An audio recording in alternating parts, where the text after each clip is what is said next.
That's me.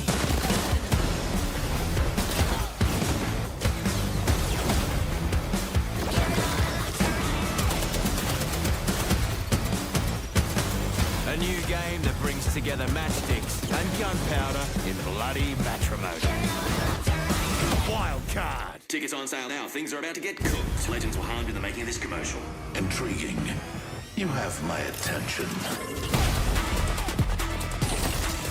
You're welcome.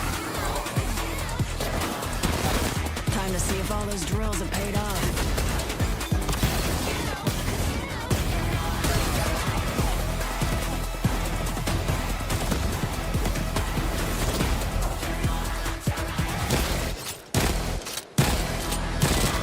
Nice triple kill. I'd say congrats 3 times, but we're still in.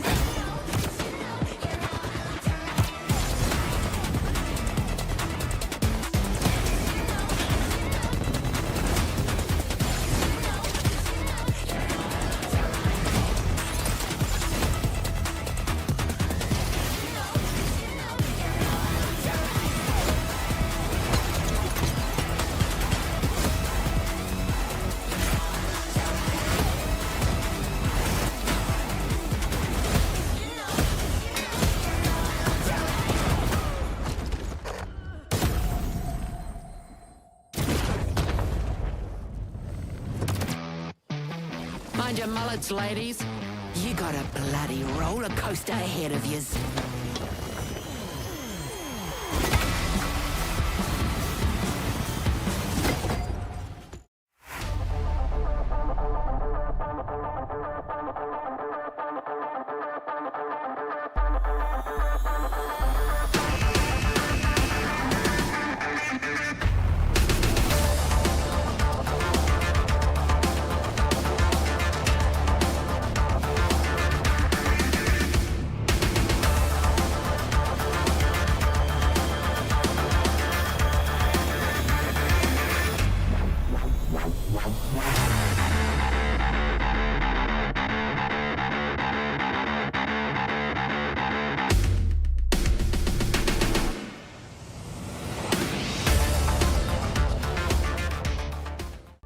Even if there is no end to the pursuit of perfection, never cease striving for perfection.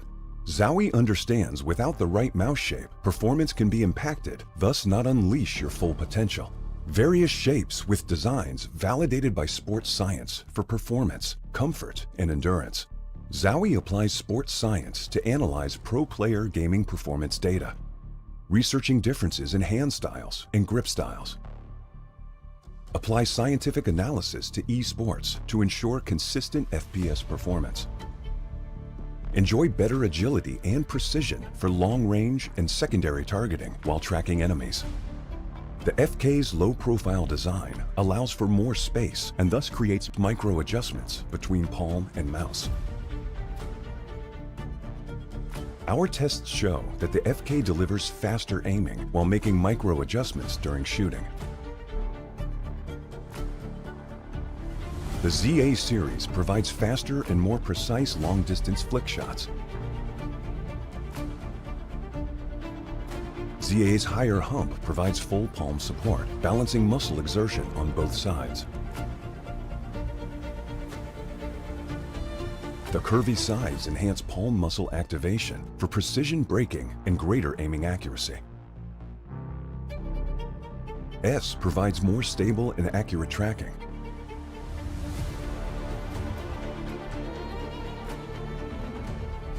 The shorter design of S enables more flexibility during vertical movements.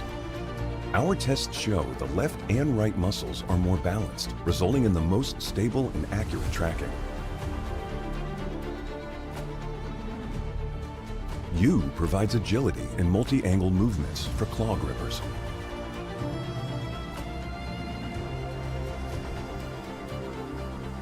The left side curve reduces the thumb placement angle for faster index finger clicking. The right side curve allows easy ring finger placement to balance hand exertion and provide better stability. The EC series is designed for fast horizontal movements over longer distances.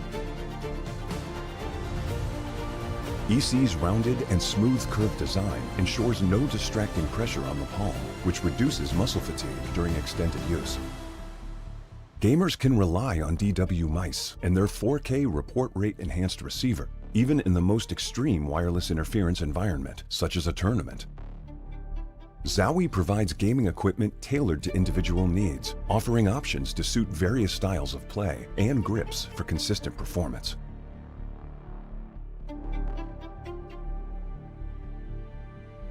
This is a brief introduction of the new wireless mice. Feel free to DM us if you have any questions.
Dedication, competition, greatness. For some, it is the reason we forge rivalries, drive to be the best. Others, mate, we're just here to have a bloody good time.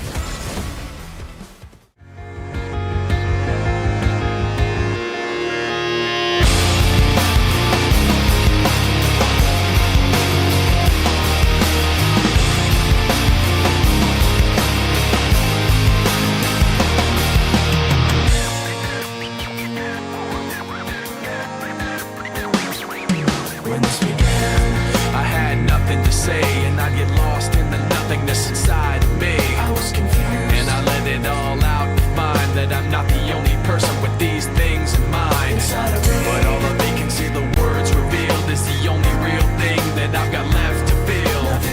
Just stuck, hollow and alone, and the fault is my own, and the fault. I wanna heal, I wanna feel what I thought was never real. I wanna let go of the pain I felt so long. Erase all the pain till it's gone. I wanna heal, I wanna feel like I'm close to something real. I wanna find something I wanted all along, somewhere I belong. I wanna heal, I wanna feel like I'm somewhere I belong. I wanna heal, I wanna feel like I'm somewhere I belong. Somewhere I belong.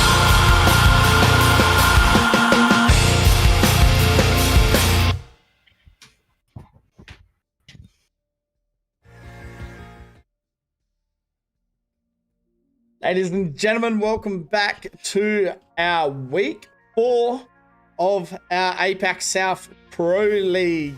Action Split 2. We are again once here at Battlegrounds OCE, hosted by myself and K-Man. K-Man, welcome back after our little break, mate. It's a exciting day. We have B versus C and A versus B, and we also have a new player in the region who's traveled all the way from NA. It's going to be an exciting day. Yep, a lot has happened in the little break, the 2-week break between Pro League. I mean, obviously, the broadcast had a break. The region absolutely didn't. There's been a lot of action. There's been a lot of moves, as you were saying.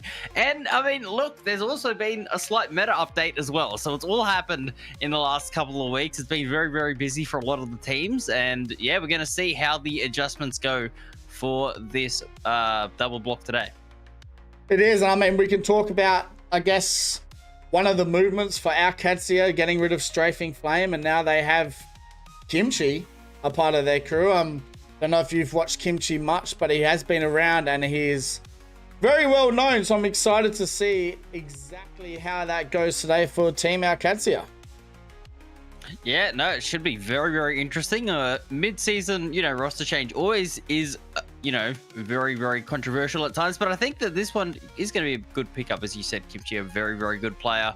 Very well known in the scene. So, yeah, I'm looking forward to seeing what they're going to be cooking up. And, I mean, they've been hitting the scrims quite a lot as well. Alcad's been, grinding, working hard in these couple of weeks. So, I'm sure whatever, was in the works with this roster change, they've definitely had a good plan for, and yeah, they should be still pretty solid.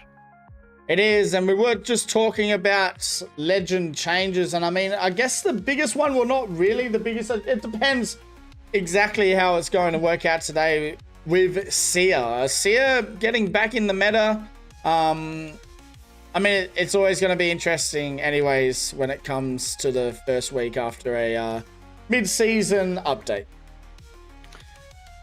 Yeah, it is going to be very, very interesting. So you can see all the little updates that Seer has gotten. And yeah, no, it's definitely interesting. Obviously, shorter cooldowns makes you a lot more viable with Seer, just being able to get a lot more information. But the one update that I think is really, really interesting is actually the ultimate, in being able to throw your ultimate even further. I think that they updated it. It was 15 meters to 50. Like, you can literally just throw it into another building here and just completely see an entire fight that's going on. Third partying with Seer is now going to be very, very easy. You're going to see exactly where everyone is, and you can do it from a safe distance. That's going to be the really big key factor for any team that is running the Seer. I was talking to a few teams about Seer and, or is he back? Is he just going to be dominating the whole lobby? And they said not really early on. There's a couple of coaches that think that once, your Caustics, maybe Watson, or maybe even Alter getting banned, that's when you're going to start to see the Seer coming out. But they think for now, the standard meta, probably for the first couple of games, is going to be the same because it is, still very, very strong at the moment. But Seer, we are going to see, from what I've heard, we're going to be expecting to see Seer coming out towards the end of the blocks. Yeah, it will be interesting. I think we'll see a fair few Mad Maggies out there today. Seems to be a pretty heavy pick lately as well. We'll go and have a look. We have obviously seen, what is it, 4 weekends now, or 3 weekends of gameplay, and we'll go and have a look at our top 4 so far here throughout the APAC South, and you can see Wolves Esports already 22 points in front of BCG there. But Gen G, TYK still a match to be played to be even with Wolves. And Gen G, I think they need a win to hit the front. And TYK, if they win this set as well, will be even with Wolves Esports on top after the first 4 match days. So, I mean, you can definitely see the top 4 is pretty heavily shown by the teams that have just been making so much noise throughout the APAC South action so far.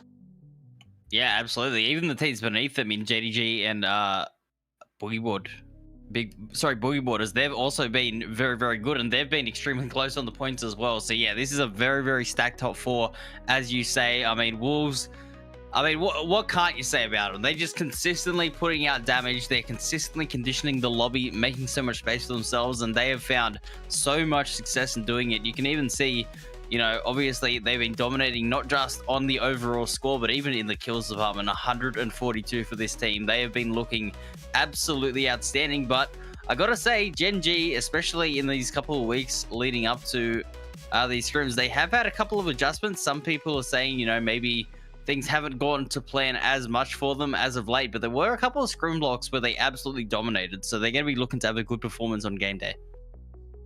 Yes, well, this is a little bit of your stats here. Oh, yes. Okay, man, and I'll let you go over it. We do have this and another one as well to talk about, but hit us, let everyone know what you've been cooking.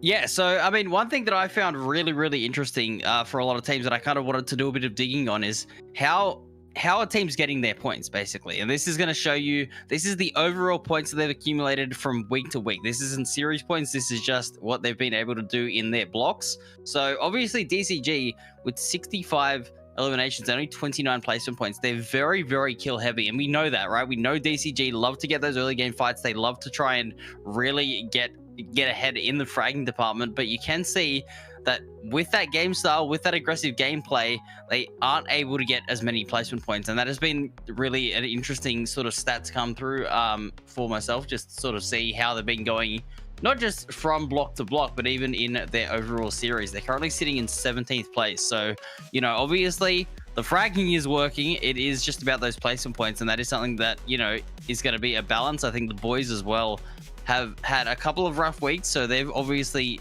gotten a very, very heavy kills to placement percentage there as well. They've doubled the kills as their placement.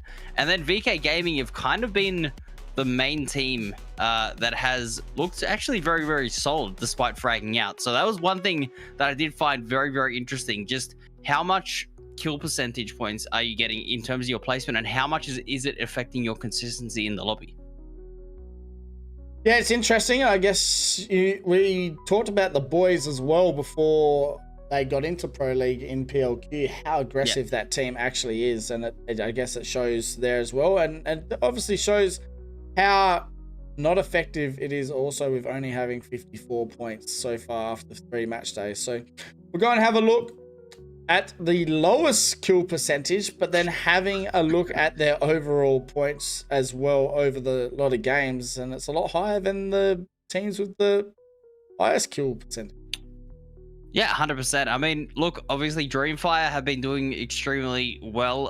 One team that I do want to highlight on this is Vegas Inferno. They've been very, very balanced sort of in the way that they've played, I like to say. I mean, they've kind of, I think they've got a win at least. I think they got 1 win in each of their blocks, or at least I think 3 of their 4 blocks that they've played. They've been very, very consistent. They kind of are a team that flies under the radar a lot. Obviously, they're not really the most aggressive team. They do like to sort of sit back, let the lobby sort of take each other out and get a good positioning and play for that late end game. And I think it's a winning formula. I think that they've been doing a very, very good job of, you know, sort of getting themselves into the action and trying to place as highly as possible. But I mean, again, it is interesting to see that I don't really know if any of these teams are currently in the running for taking out this entire regular season at the moment. So they maybe do have to find a few more frags towards that late game, especially. That's kind of going to be the game plan, I think, for these teams that aren't fragging out as hard, because it doesn't mean that you're going to start W King, right? It just means you got to look for those kill points, be a little bit more proactive and sort of ring 4 onwards. And that is where you're going to start to really accumulate some points. Yeah, 100%. I mean, it's going to be an interesting day today, K-Man. We have Groups B versus C today. So straight up, we have Genji, Five Fears, Deep Cross, EYK, Team Mango, remarkable team. We also have Las Vegas Inferno, QOR, Bad Aim Team, and Silly Billies. That's Group B. Group C, we get to see Alcadzia, Soul Esports, Dreamfire, Boogie Borders, Cupid Esports, Kukoi, Stinky B, The Boy, Smile W, and Meraki. And we haven't seen, I think we didn't see one group last week. No, we saw all groups the last time we watched. But who are you looking forward to watch the most out of Group B and C today?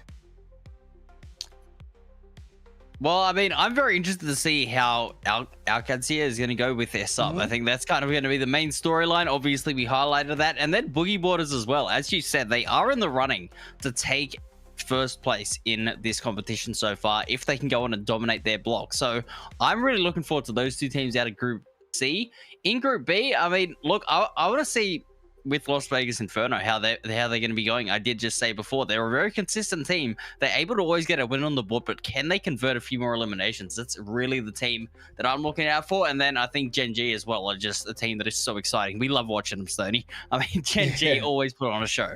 Yeah, no, I'm with you. I'm pretty excited to watch our cats here. I'm also very excited to watch Boogie Boarders today because I think they realize how much they need to put in.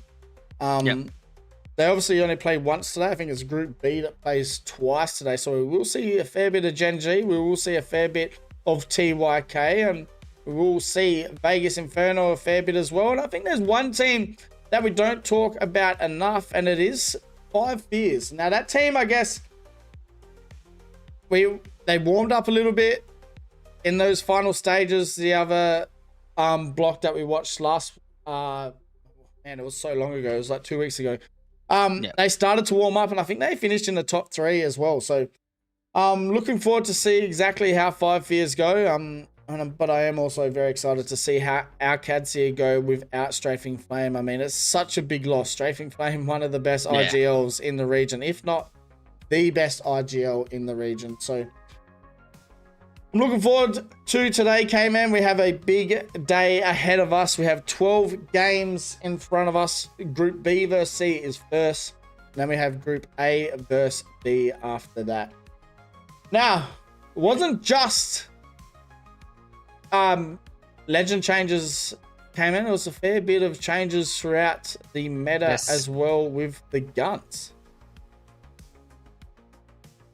Yeah, there has been, you know, obviously a few of the weapon updates. I think that it's not going to affect the gameplay too much, in my opinion. I think the 30-30 is still extremely strong. Maybe some people are going to lean into the G7 a little bit more, but I think marksman rifles in these lobbies are just so good. Like, you just need to be able to get that long-range damage, get your evos up. I mean, we've seen it week to week. Teams progressively getting a bit more confident in taking those fights at range, maybe trading a couple of knocks back and forth for that extra evo. I think we are still going to see the 30-30 pretty dominant here, as well as the charge rifle, despite those changes. But yeah, it is going to be very, very interesting. The other one is the RE45. Now, that is a very interesting weapon. It's kind of, when it first came out as the energy weapon, everyone was, you know, there was a lot of talk around it going, oh, this gun's crazy, this gun's going to do a lot. And then the Peacekeeper came through and everyone was getting smacked in the head for 100. So that was kind of the story of the RE45, and it kind of faded out. But that extra mag size on the purple mag, an extra 3 bullets, that's an extra burst to come through. That could be the difference between getting a knock and not. So we'll see if teams want to start to pick that up. But yeah, I think especially APAC South, they love their R9, but the Peacekeeper is just so strong as well. So those are the 2 guns that the RE45 is competing with. I think that it is going to, you know, have a bit of a change to the way that teams are going to play, but I still think we are going to see a lot of those weapons anyway. Yeah, I agree. All right, we're going to get into game number 1, I think. And it does look like today we are starting over on Storm Point as well, K-Man. So, I mean, we have the drop spots here. We can talk about the draft that they had not long ago. And we can see everyone's drop right now. And, I mean, Soul getting down B. So, we do see a fair bit of those zones pull towards that western side. So, if Soul and get a good start here, and same as our Cads here, getting Cenote Cave, a very good pick here for the first lot of games. Which team do you think are going to be hoping for a good start here, especially with the spots they've picked here for draft?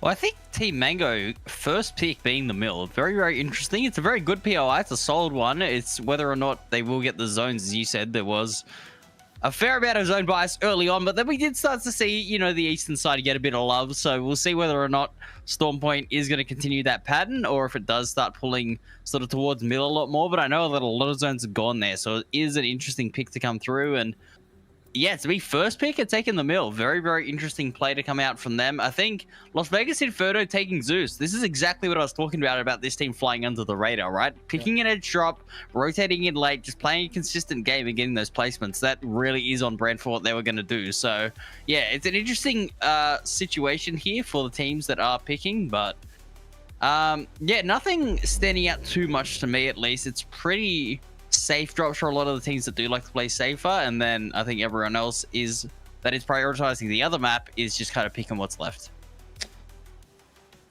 Yeah, I do like the Cenote pick from our cats here, though. When did they get that pick? They got that pick 4. So Fourth. I do feel like Cenote could possibly be a first pick kind of pick, but it does come down to comfort as well. Obviously, Team Mango probably more comfortable playing from Mill. It'll be interesting because you do have teams like Deep Cross Gaming that are pretty close by. And if they want to get some early kills, I wouldn't put it past them to rotate through as well and get that spider cave. So it does look like we have had a DC already. All good. Already into the day. We have had one person not make it, but I did see Strafing Flames name on Team Kikoi. So that could be something to watch today. If he is out there with Kikoi, I just never believe anything anymore because everyone likes to change their names on a weekly account here in APAC South. So we'll have to wait and see. But ladies and gentlemen, we'll be right back with some more APAC's action. Hopefully game 1 not too far away. We do appreciate you guys all being here for week number 4. Match day number 4. Can't believe we're nearly at the end. I'll see you all in a second. You're with Stoney and K-Man today. We'll be right back with some more APAC's action.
Dedication, competition, greatness.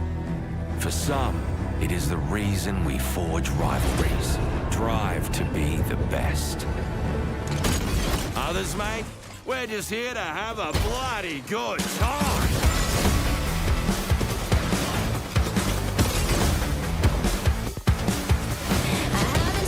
Oh, yeah.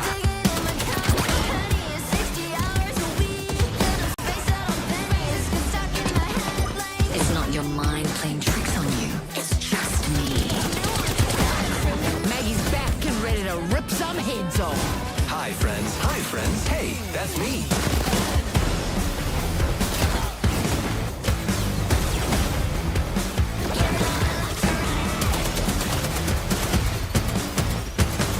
A new game that brings together matchsticks and gunpowder in bloody matrimony.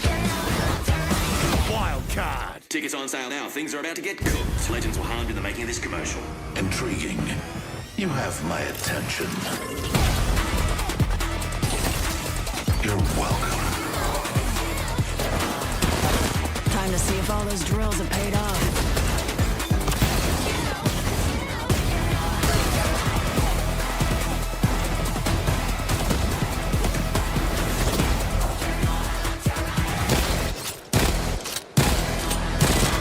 Nice triple kill. I'd say congrats 3 times, but we're still in.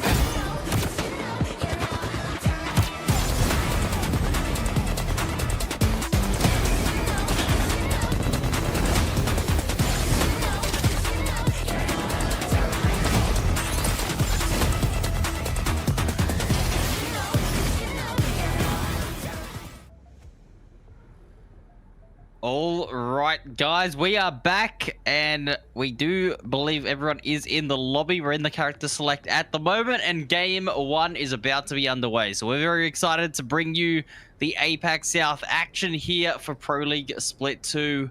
And things are looking to be kicking off here, as we do see on the drop map yet again. Just a refresher for everyone where the teams are going to be landing to start off today. Storm Point is our map, and Stony, we got 3 bangers ahead of us.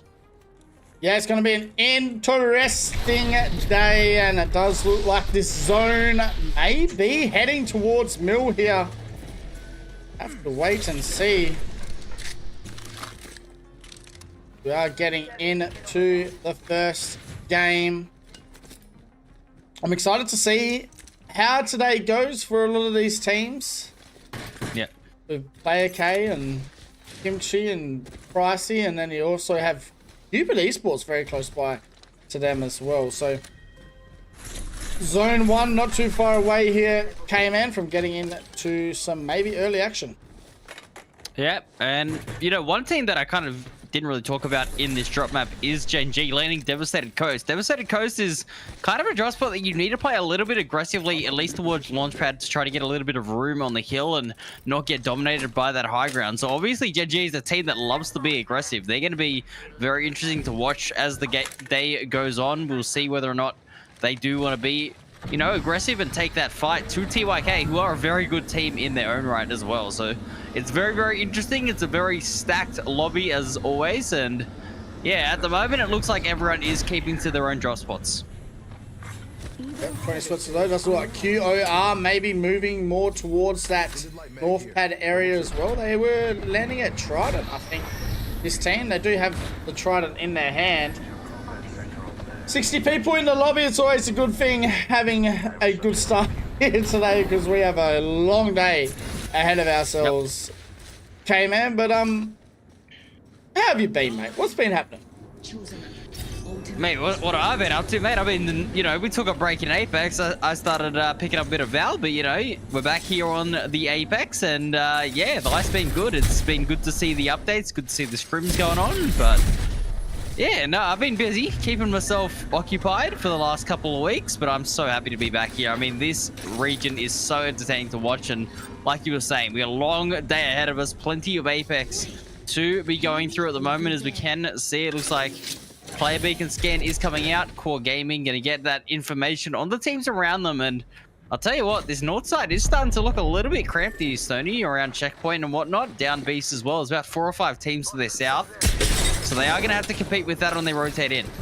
Yeah, it did look like it was going to be a west zone. I don't know how I called that so early. I should be an analyst maybe instead of a caster. But looks like Boogie Borders are getting into it here in Forbidden Zone. This used to be called Down Beast, but the name has changed. So it is the boys who have a pretty high kill percentage going up very early here as well, came in. Yeah, they got some good damage early on. Boogie Waters is trying to hold the line at the moment. We can see a couple of players are getting cracked. It's actually Exit Life to go down first. So Panna will get the knock, making it a 2v3. Very, very good early advantage here for Boogie Waters. And as we know, this is a team that needs a good start at the moment. The boys going down to just a solo now. It's all on Pyro. This fight has gone terribly wrong for the boys. Yeah, it's a good start from Boogie Borders. They do need a huge day, and they're very capable of doing it. This team, very, very... It's an interesting team, this team. Because you don't know how Metro's going to go. I think consistency is probably the biggest thing with Metro. And you don't know exactly, I guess, how they're going to start. And if they win this block today, they will be very close second. So, it's a massive set of games here for the boys of Boogie Borders. Yeah, one interesting thing is that Exit Life's actually been allowed to live here. This is an interesting... I was just looking on the map. He is crawling away. I don't know if the res is going to be possible with some other teams rotating in, but yeah, it's going to be very interesting to see whether or not he does go down, but we can see on the other side of things, over at Downed Beast, it is looking very cramped at the moment.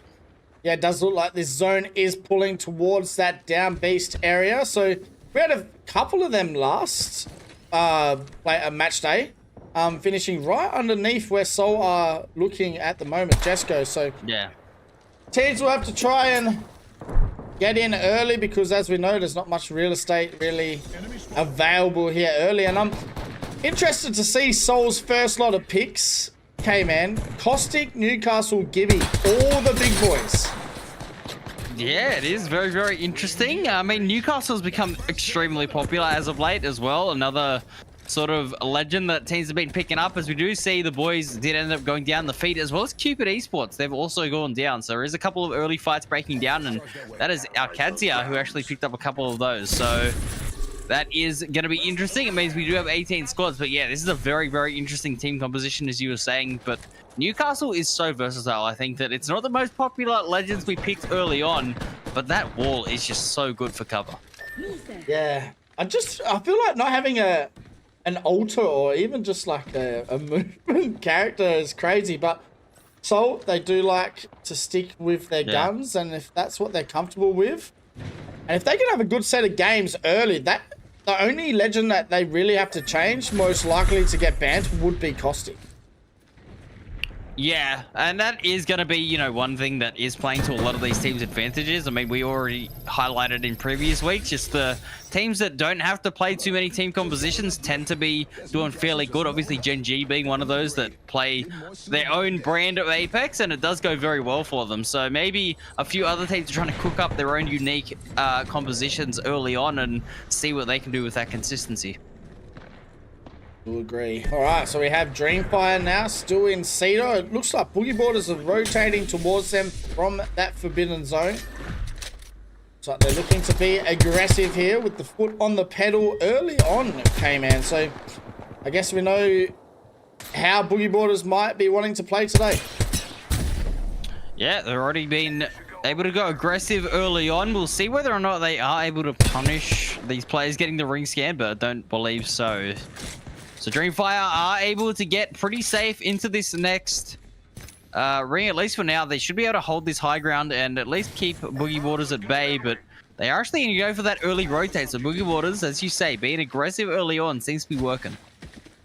See, that zone does pull more towards Mill and Spider Cave. It'll be interesting though. It does look like there is a fair bit of that south side, the south side zone of Down Beast. So it'll be interesting here for game number one, exactly where this zone is going to finish, as everyone is starting to rotate in here.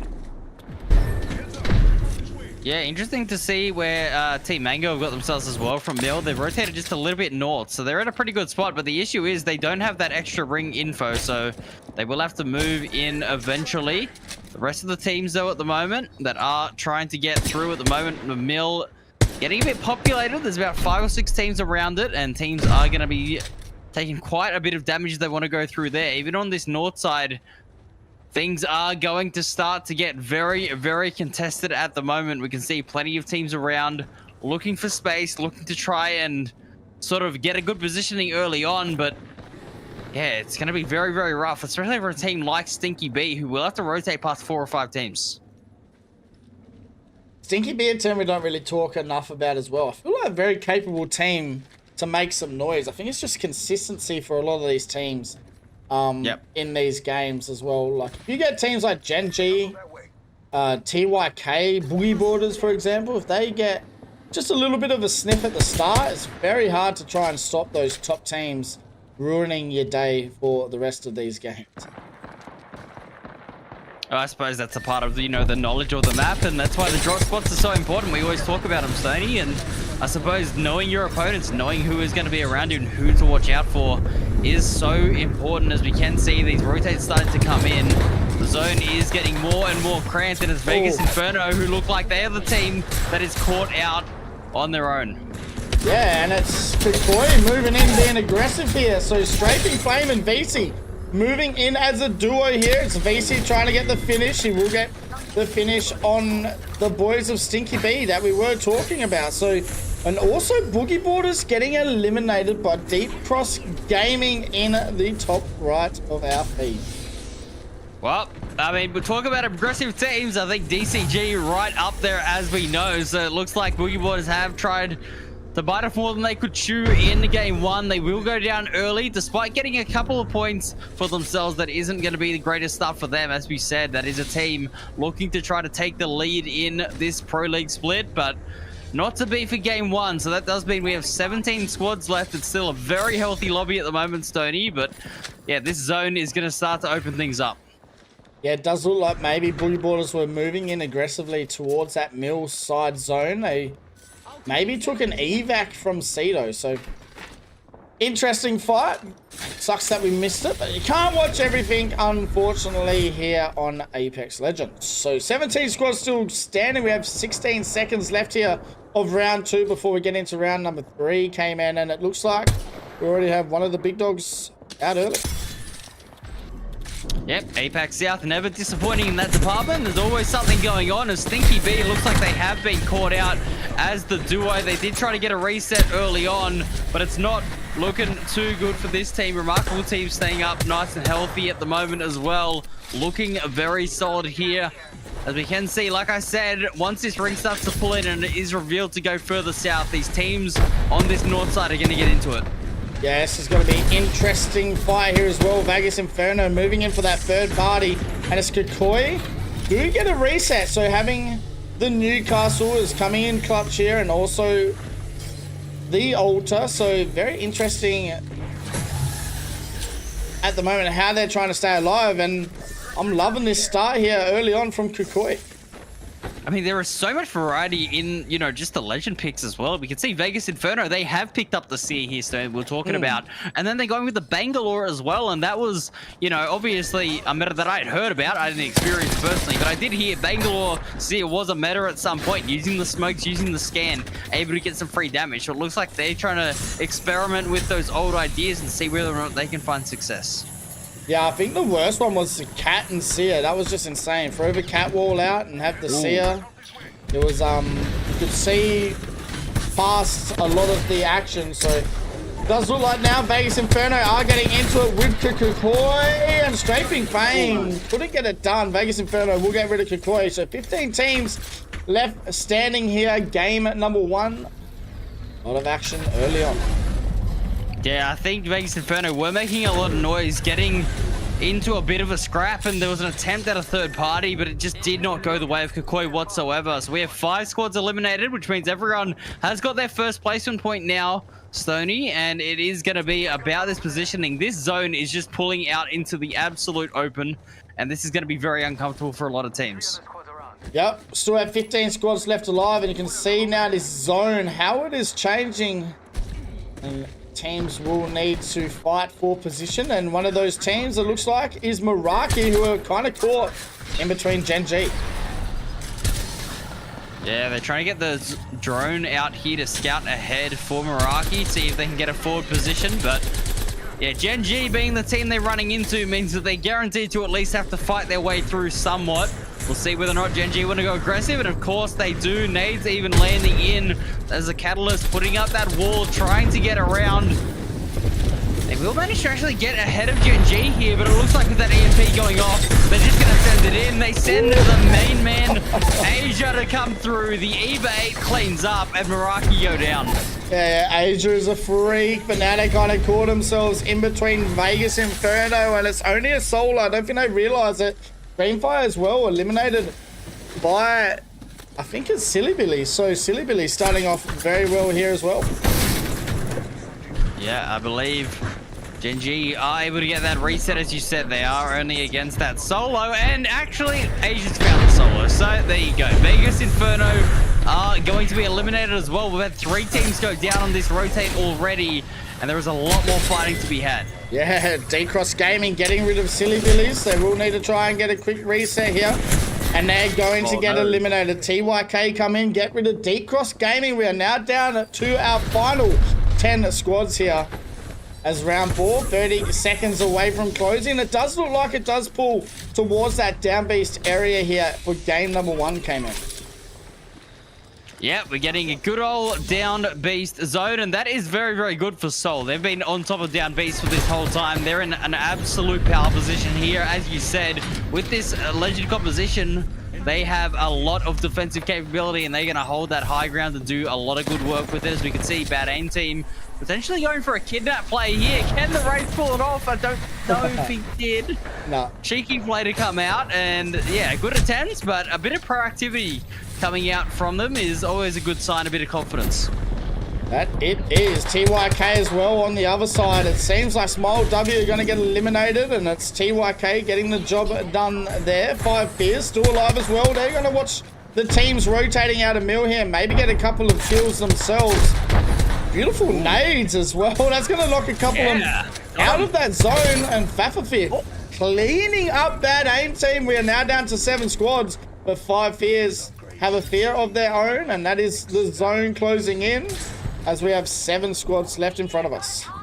Yeah, this lobby is just getting cleaned out at the moment, but it looks like 5 Fears are the ones to be the kings of the south side, at least for now. We can see other teams needing to rotate in. It looks like there's a big fight to be had on this north side, as Remarkable Team are down to a solo. They're getting put under a lot of pressure, and it will be our 7th place team going down at the moment. Remarkable Team eliminated. So many teams needing to still rotate in. As we can see some knocks in the feed, it looks like 5 Fears continuing to do good work. Yeah, 5 Fears coming from the south side, rotating north here. They do have to go a little bit more west, but it is looking pretty good for them here. Already have 5 kills. Gen G as well. They had no kills with 14 teams left. They all of a sudden have 6. So it doesn't take much for these guys to get going, and it is Dexter, Asia, and Ziki, like always, doing the work. And look at the person that has all the kills. It is the main man, Asia. I was about to say that 870 damage, absolutely frying here, but they are going to have to be careful of these teams at down base. Like I said, these 2 teams have been sitting here for quite a while, Core and Soul. They are eventually going to have to move at some point, but when they do, they're going to have to try and force a fight with the rest of these teams. It's going to be up to a team like Alcad, who are on this low ground, to really hold their position. They have this building to play from, but it's really the only cover. So this is going to be a very, very crucial point in the zone. Yeah, Kimchi with the 1500 damage, no kills, no assists. So he's just doing his job out there, getting some entry damage for everyone. But it does look like a very good start here as well for our Cads here. So 5 squads still standing, and it does look like maybe our Cads here are going to have their hands full in a second with Core Gaming, as they're trying to move in and get a spot as well in zone. But 5 Fears very close to teams rotating in, and all the action is about to pop off once again. Oh, Soul go at the wrong moment, though. They come off down B's. They run straight into Gen G, and they get absolutely wiped. So we have 4 teams remaining. Gen G starting to heat up here, starting to frag out themselves. Now, they're going to be having to rotate into this ring as well. Teams are going to be pressuring them, but they are a full trio. They're going to be looking to try and pressure the rest of the lobby back, and it looks like for now, they have got themselves some space to play with. They do, and it looks like Dexter is looking at the team of 5 Fears. You have our Cats here inside, Core Gaming on the outside. So, been an interesting finish here of this game, but 5 Fears do look like they're in a pretty good spot. Oh, yep. And they've even got the Newcastle wall on top of this rock. So they have so much advantages here. 5 Fears going to be looking to try and clean this up.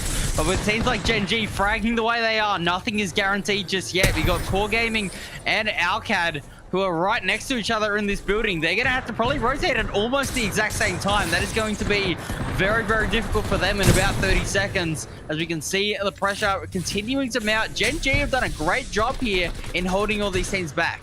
Man, I love Apex Legends. I have missed this so much.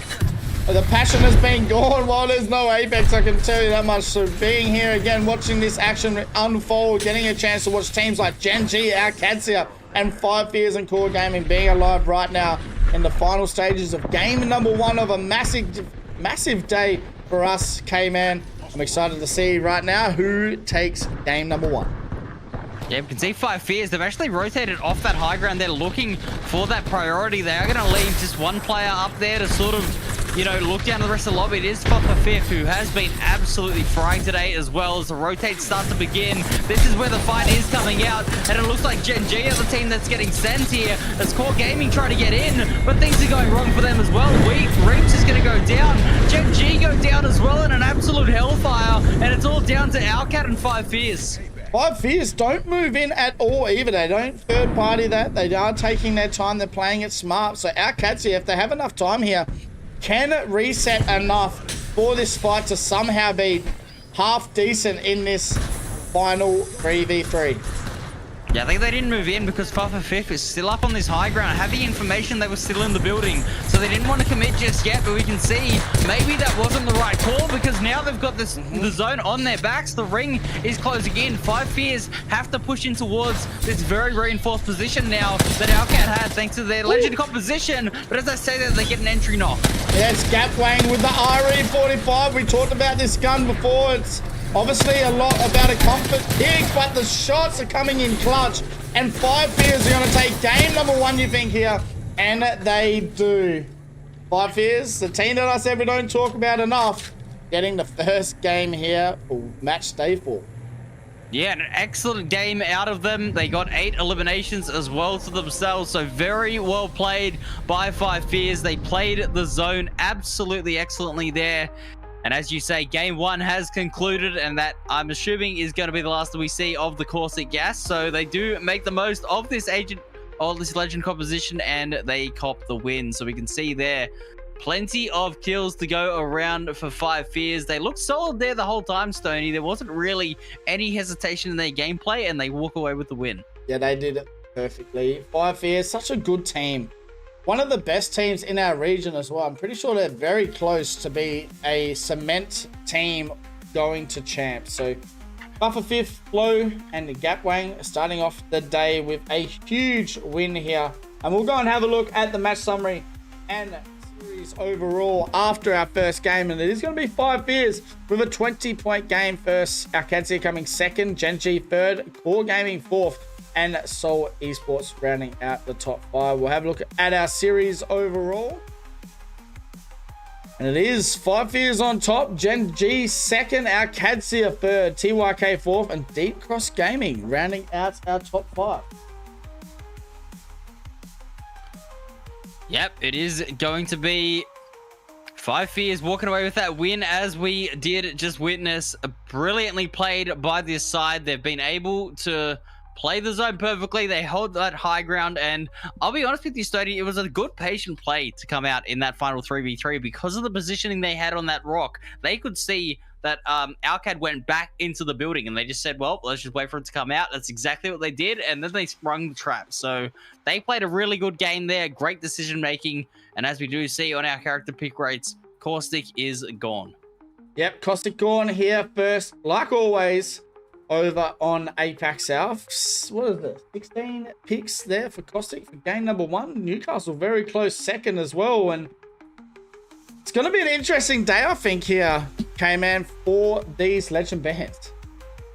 Yeah, if Newcastle gets banned early, I mean, I didn't actually mention this at the start, but I did cast a block of scrims, and Watson made it to game 5 unbanned. So I don't know what that means. I don't know if Watson's slightly fading out of the meta, and Newcastle's now coming in as a replacement, as we can see on those character picks. But yeah, it's going to be really interesting day of Apex with these new changes. And I mean, we even saw a couple of series coming out in game 1, Stoney. I don't think they had as much success as the teams that were playing it would have hoped for. But yeah, to see it as early as game 1 is very interesting. Yeah, it's going to be. I mean, Newcastle is such a strong pick. I don't know why he's not used as much as Caustic, to be honest. To be able to get a reset as quick as you can with Newcastle. And I feel like the wall is just so OP as well, with it being energized, where nades and stuff get, you can't even throw a nade at it. You got to shoot it. It's a lot of bloody ammo to try and get rid of it. So it's a very good pick, but we will go and have a look at our damage and kills leaders as we get into this next lobby. And it is top 5 kill getters. Fafafif with a great start. Genji Asia with 6. P-Dog with 3. And you have 5 Fears with Gapwang with 2. And Ziki with 2 as well. So it's a bit of 5 Fears and Genji ruling the kills here early on. We will have a look at the damage leaders, and it is Kimchi with his first game here at APAC South with the 2k damage or 1999 damage. Yep.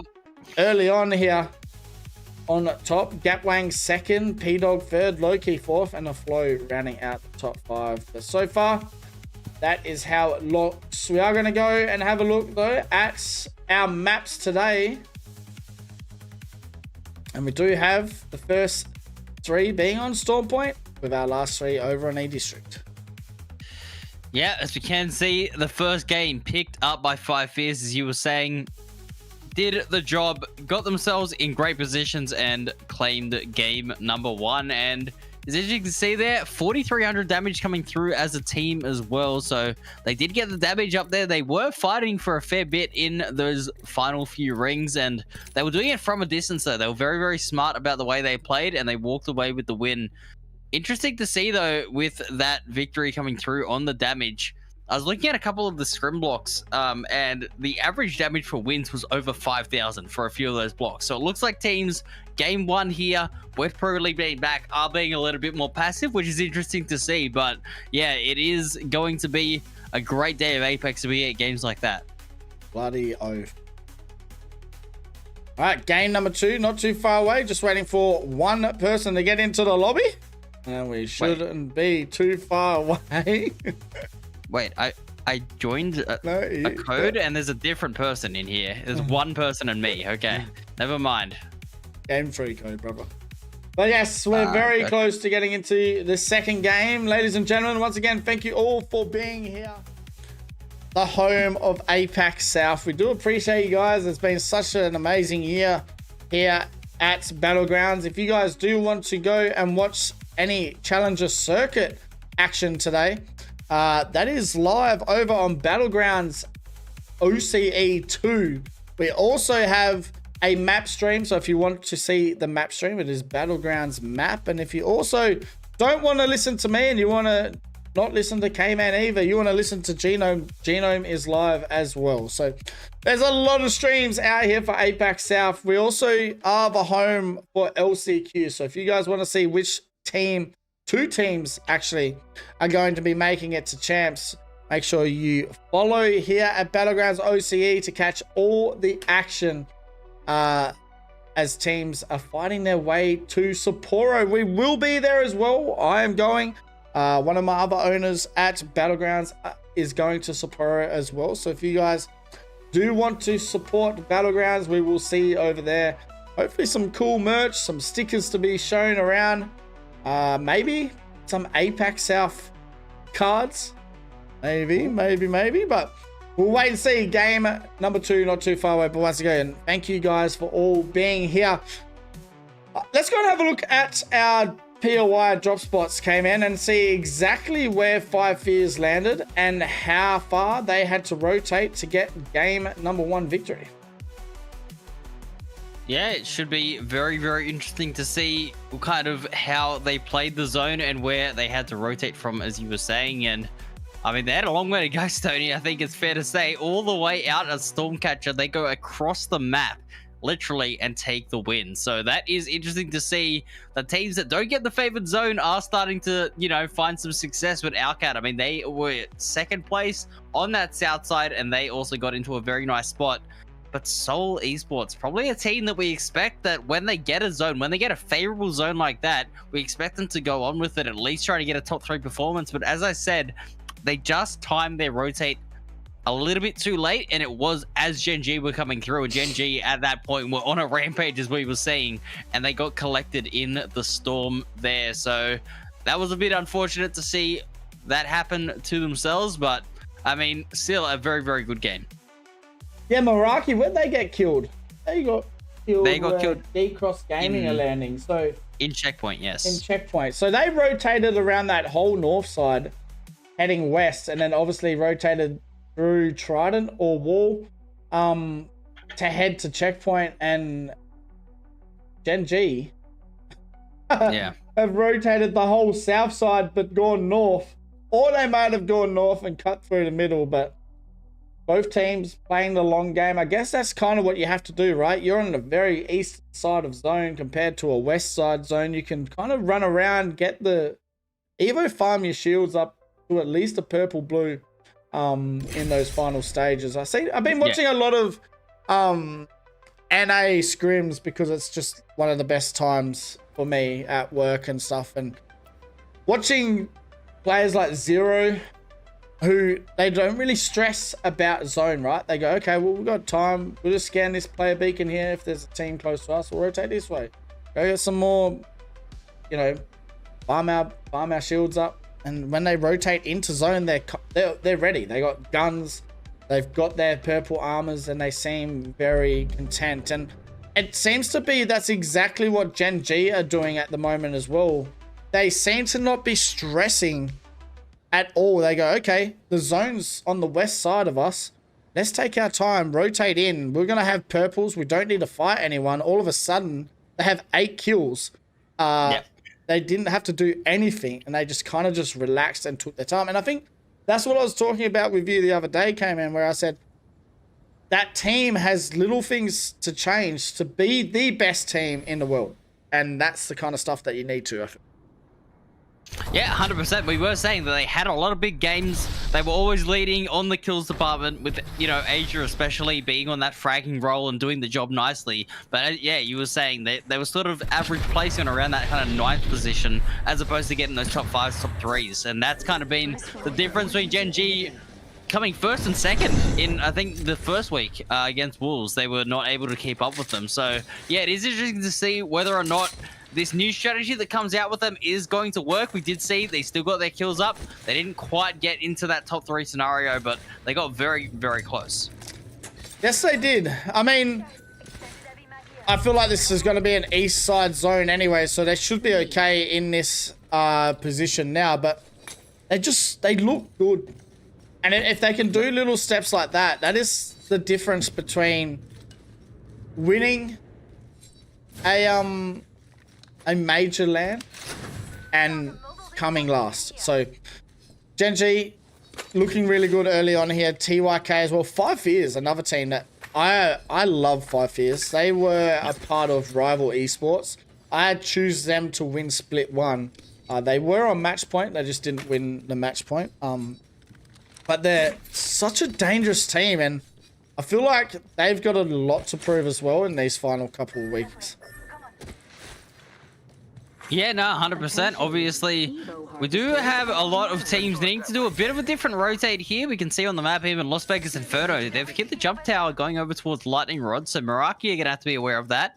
See whether or not anything does come from that aggression early on, but it seems like for now, Las Vegas Inferno are just getting their rotate on. As we can see, the rest of the teams in the middle of the map are getting into it here. It's Remarkable team up against Smile W, and they've already got a knock. Yep, Remarkable team rotating in quickly here. It does look like that zone's pulling south. So looks like Remarkable team have been trying to rotate through this zone to move into that next one, and are playing aggressive here against Smile W. And I don't blame them, because not a bad fight to push. Smile W do get the reset, but they're not out of danger by any means. Remarkable team now here, getting up in the face of their opponents, looking for the shots. Peacekeeper online. Simi Time is actually going to be replying alongside Melina, but the knocks are traded. It's down to a 2v2. And Melina trying to clutch up, does go down. Now all of a sudden, Way going to go for that revive. A Remarkable team do get the job done. Man. Now they're going to need to be careful. It does look like the third party's coming in. Yep, and who else other than Boogie Borders to be going in and playing aggressively here? As we can see, Panna, an absolute laser with the Havoc there, is going to find yet another pick. Remarkable team now in a lot of trouble, as I don't know if they're going to be able to survive. It's all down to the Wraith. We'll see whether or not they can get away. They used the Q to get at least to the other side, but no, cleaned up in the end, and Metro takes them down. Remarkable team fall, and our first 2 teams are eliminated. Yeah, Remarkable team thought they were doing the right thing, moving in quickly there to cause some early KP, but they do seem to get backfired there. So it's gonna be interesting as Bad Aim team now moving in on some action here in Echo. Yeah, they've got a big fight ahead of them, and it is the boys getting into yet another engagement here on this south side. So they are down to a duo. They're going to try and stay alive. It looks like they've actually got a reset on the respawn beacon. So Exit Life, he's going to come back into it, but we can see immediately beams are coming out. The boys not looking too healthy. Okay, we'll get the reset. Bad aim team. The boys not going to overextend here, but it does look like, guess who has shown up? Gen G here to play as teams are starting to rotate into that next zone. Well, if you shoot your gun and Gen G hear it, they are going to show up. So we can see them already get in, and it looks like they've already taken down Major Chan. So that is Gen G getting a nice entry here, but the boys are now probably going to be looking to potentially backstab and see if they can get some sort of profit in this fight. They're going to be very patient for now, as we can see Gen G chasing a Bad Aim team away. But we got another fight going on with Boogie Boarders. Yeah, Boogie Boarders staying aggressive here. Looks like Forbidden Zone seems to be a little bit of a non-forbidden zone at the moment, as everyone seems to get in there, and Drainfire will get eliminated. They need to be careful here, Boogie Boarders, as Soul Esports now are joining the party as well. We have had so much fights here in game number 2. We may as well have everyone in chat start screaming a little bit of scrims. Yeah, luckily for Boogie Boarders, they actually did have the Nexus down, so they've got a reset. They've been able to get away and survive. And Soul don't chase, they just get the loot. They're going to be able to get kitted up, get a few weapon upgrades and ammo. And they're going to be looking very, very good on this next ring. As you do say, it was pulling towards this south side, and Pylon is going to be a very interesting position to hold down. And it is 5 Fears, our game 1 winners, who are in that spot. Yep. 5 Fears looking good early on here, as they're going to hold the height as well. So we did have a Pylon zone last match day as well, and that was probably one of the best games that we watched. Yes. It did finish exactly in the middle of Pylon, so absolute crazy. Obviously height was key, but also teams played low ground. You kind of just was safe, right? So interesting set of games ahead of us. Game number 2 is what you guys are all watching. I feel like we should have way less teams on the board. But as I say that, QOR Gaming for getting into it with Vegas Inferno. The Vegas Inferno in a bit of a scrap here. It got a little bit ugly, but luckily they did have the numbers to convert on that fight. They end up cleaning up Core Gaming and taking them out. So Vegas Inferno looking good at the moment as they get themselves some kills on the board. Boogie Boarders at the moment have 6. Vegas Inferno with 3. Gen G with a couple, and the boys did manage to find elimination. So there's been a few teams fighting at the moment. As we can see, even more action is popping off. Speaking of the boys, they're going to go down in the end, and it is, I believe, Gen G that cleaned them up. Yeah, Ziki getting busy with it here. He's got 1 kill, 3 assists, doing the job of the Crypto. Dexter and Asia still chilling here. Asia obviously with the most kills in this team, but not by much. They already have 5 kills, K-Man. 14 squads are still left. Yep, and Boogie Boarders got 6. So there is a couple of teams being very aggressive early on in this match, but we can see the rotates are starting to come through. We got Soul still looking towards Boogie Boarders. They've been doing this for quite some time. They managed to get in, they find a ring console, and it is going to pull towards Pylon here, Stoney, as we get that revealed, but they're gonna have to try and fight their way to this next ring. Yeah, it's going to be interesting. It looks like Soul Esports aren't going to let Boogie Boarders just walk out of here for free. Does look like they kind of want to get in on the action here, so as I say that, they're going to take the Trident away and rotate in. Having that Gibby bubble just comes in clutch as well. Not being able to shoot that Trident, so they are safe at the moment. It looks like they're going to hold here in Forbidden Zone. Yeah, Boogie Boarders still not out of danger at the moment, as we can see. They get a ring console of their own, so they're going to have the information on that next rotate, and they are now aware as to why Soul did what they had done with that Trident. As we can see them rotate away on the map, they are going to look for a position in the ring, but there's already a couple of teams in front of them. Yep, they're going to try and play out the back here. It's not a bad spot. They need to get that Newcastle wall down to try and stop some of those nades, and it does look like they will, but half of it gets broken off, I think, because of the Trident. So they do have the rampart walls, and like I said before, the only legend they will probably have to change will be that Cossack that they were running in game 1, and it looks like they've gone for the rampart pick instead here for game 2. Yeah, we'll see whether or not the Newcastle does end up getting taken away as well. We do see there are plenty of them around at the moment, but as you said, this pylon zone is going to be very, very interesting. We can see Gen G planning their next rotate, just trying to see if anyone is around them at the moment. They've got so much space to work with, but they're not going to be in that next ring. So once this ring 2 closes, they're going to have to try and plan how they're going to get into pylon. 14 squads still alive. I feel like we should have only 10. The amount of fighting that we've seen early on here. 14 squads, Boogie Boarders still on that north side of zone. They don't know exactly where this next zone is, do they? So they're going to hold this edge of zone like they do like to do, and they'll take their time as round number 2 is finished, closing in about 40 seconds. Bit of deja vu potentially here for Boogie Boarders. They have Deep Cross Gaming to contest with now out here, and we know what happened in that first game. We'll see whether or not they can recover, but Silly Billies are a team that is getting in, and they clean up the fight. Very well played. It's an isolated fight all the way on the southwest of the zone, and Stinky B are going to be as well trying to get a rotate on. As I believe I went to the wrong team. That's my fault. I pressed the wrong button. I didn't know where I was. Yeah, TYK very close to Silly Billies as well, so it is definitely pulling towards pylon this zone. It is going to be a very hard pylon zone, so be interesting to see how these games go. Silly Billies not doing too bad here, K-Man, just needing to try and hold on, but it does look like Soul Esports moving in here on Alcatia.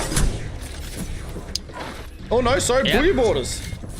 I mean, everyone's here at the moment. There's about 5 teams on top of each other, and Boogie Boarders are the team that is left out of the zone, and they are going to get taken out. So that is Soul cleaning up, and Boogie Boarders again going down early in this lobby. It's not been a great start for them, but for the rest of the teams that still need to get in, there's 12 squads.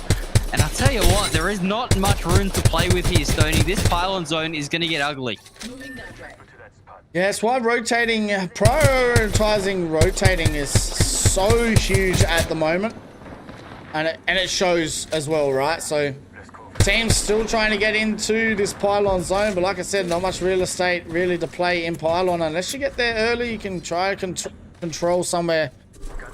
It looks like TYK, they're pretty happy with their spot as we talk about teams in pylon. Yep, 5 Fears are still holding this high ground, and there's not really going to be any way to contest it as well. They've been looking good for pretty much this whole game, and they're going to keep on chilling. As we can see, TYK on that low ground are going to be a team that is getting fought a little bit for their space. We can see some pressure starting to come through onto this team. They're looking like they're going to hold solid for now. We can see this legend composition they have as well. The Watson and the Newcastle, they shouldn't have any problem in holding on to an area down the bottom. No, the Watson is a huge pick. It does look like there's a fair few Watsons, so I wouldn't put it past maybe Watson or even a Newcastle to be banned here for game number 2. But we wait and see. 12 squads left standing. 45 seconds exactly left here for round number 3. Before we get into round 4 here for our B versus C action. Man, it's good to be back.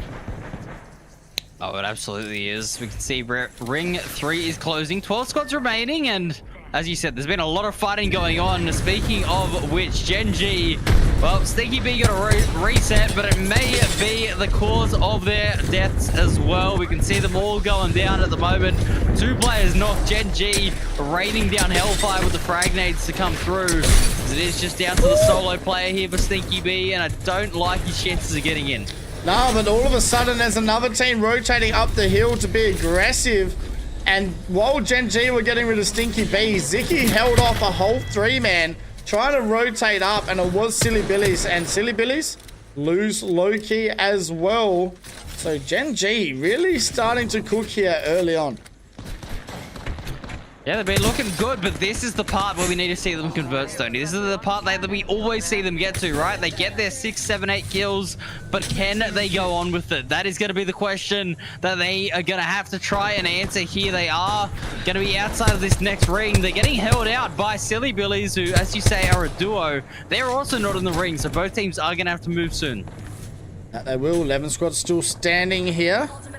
We have 48 seconds left exactly for our game at number 2, and it's our cats here who are having a pretty good start here early on. They need to be careful as TYK are the closest team to them as they're trying to find a spot to play here in Pylon as well. Yeah, there's so many teams trying to force their way in. TYK getting a bit curious here towards Alcad. But Alcad are holding the line at the moment. We can see the Peacekeepers in hand. They're so dangerous in the hands of these players because these Silly Billies do actually end up getting taken out there from that high ground save of 5 Fears. It allows Gen G to come through. But back on this fight at the moment, Alcad still under pressure. So many teams are trying to rotate in on their position. They got to watch their front and their back here, Stoney, because as we know, Pylon, it's a circular sort of POI, and they can get attacked from any side. That they can. 10 squads still standing as well. P-Dog just going to put down the bubble as well, trying to stay alive. They need to be careful because they play on this outside. They got TYK that are right in front of them. And you also have Meraki and the other boys inside as well. And Gen G still on that north side trying to rotate in towards zone. So with 10 squads left, there's a lot of scary ones still standing, and 5 Fears also are still out here. Yeah, there's just so much talent in this lobby at the moment, as we can see. I believe Gen G are probably going to have to try and make a little bit of a push here at some point. 5 Fears are looking over on the Chaos as well. We'll see what damage they can find here, as they are going to keep holding this high ground, looking to try to punish some teams. But Gen G, as I said, they've got themselves into a bit of a situation here as they try to go in. This is aggressive on towards Cuban Esports, and Gen G don't miss with the R9s. Who cares about the weapon meta, Stoney? Just use what you're good at. Yeah, Gen G won't change shit. I can promise you that. Asia does not worry about adapting. If he does like the Havoc though, it's either the Havoc or the R9. Dexter and Ziki, they love the PK and the R9s as well. So 9 squads still standing. Gen G already with 13 kills here in game number 2, sitting in a top 9 position. And like you said, this is where it gets a little bit tricky, as they do need to still figure out exactly how they're going to rotate in to this next part of zone. 13 eliminations for Gen G right now. They are frying this lobby, but they got to plan their next rotate. They got to be careful. They at least have a good spot to play out of at the moment, as we can see this fight between TYK is going on at the moment. They've actually rotated to the other side of Pylon here, and it is against Kakoi that they are fighting. So TYK, they've been fighting absolutely everybody on the bottom part of Pylon, and it looks like they are gonna at least have a safe spot for now. But we can see teams that aren't safe, like DCG, getting in the action, trying to find a bit of success here. It's all down to Luasan, who can't do it, and DCG go down. Man, that would have been huge. It is all starting to pop off here. Our cats here trying to hold on.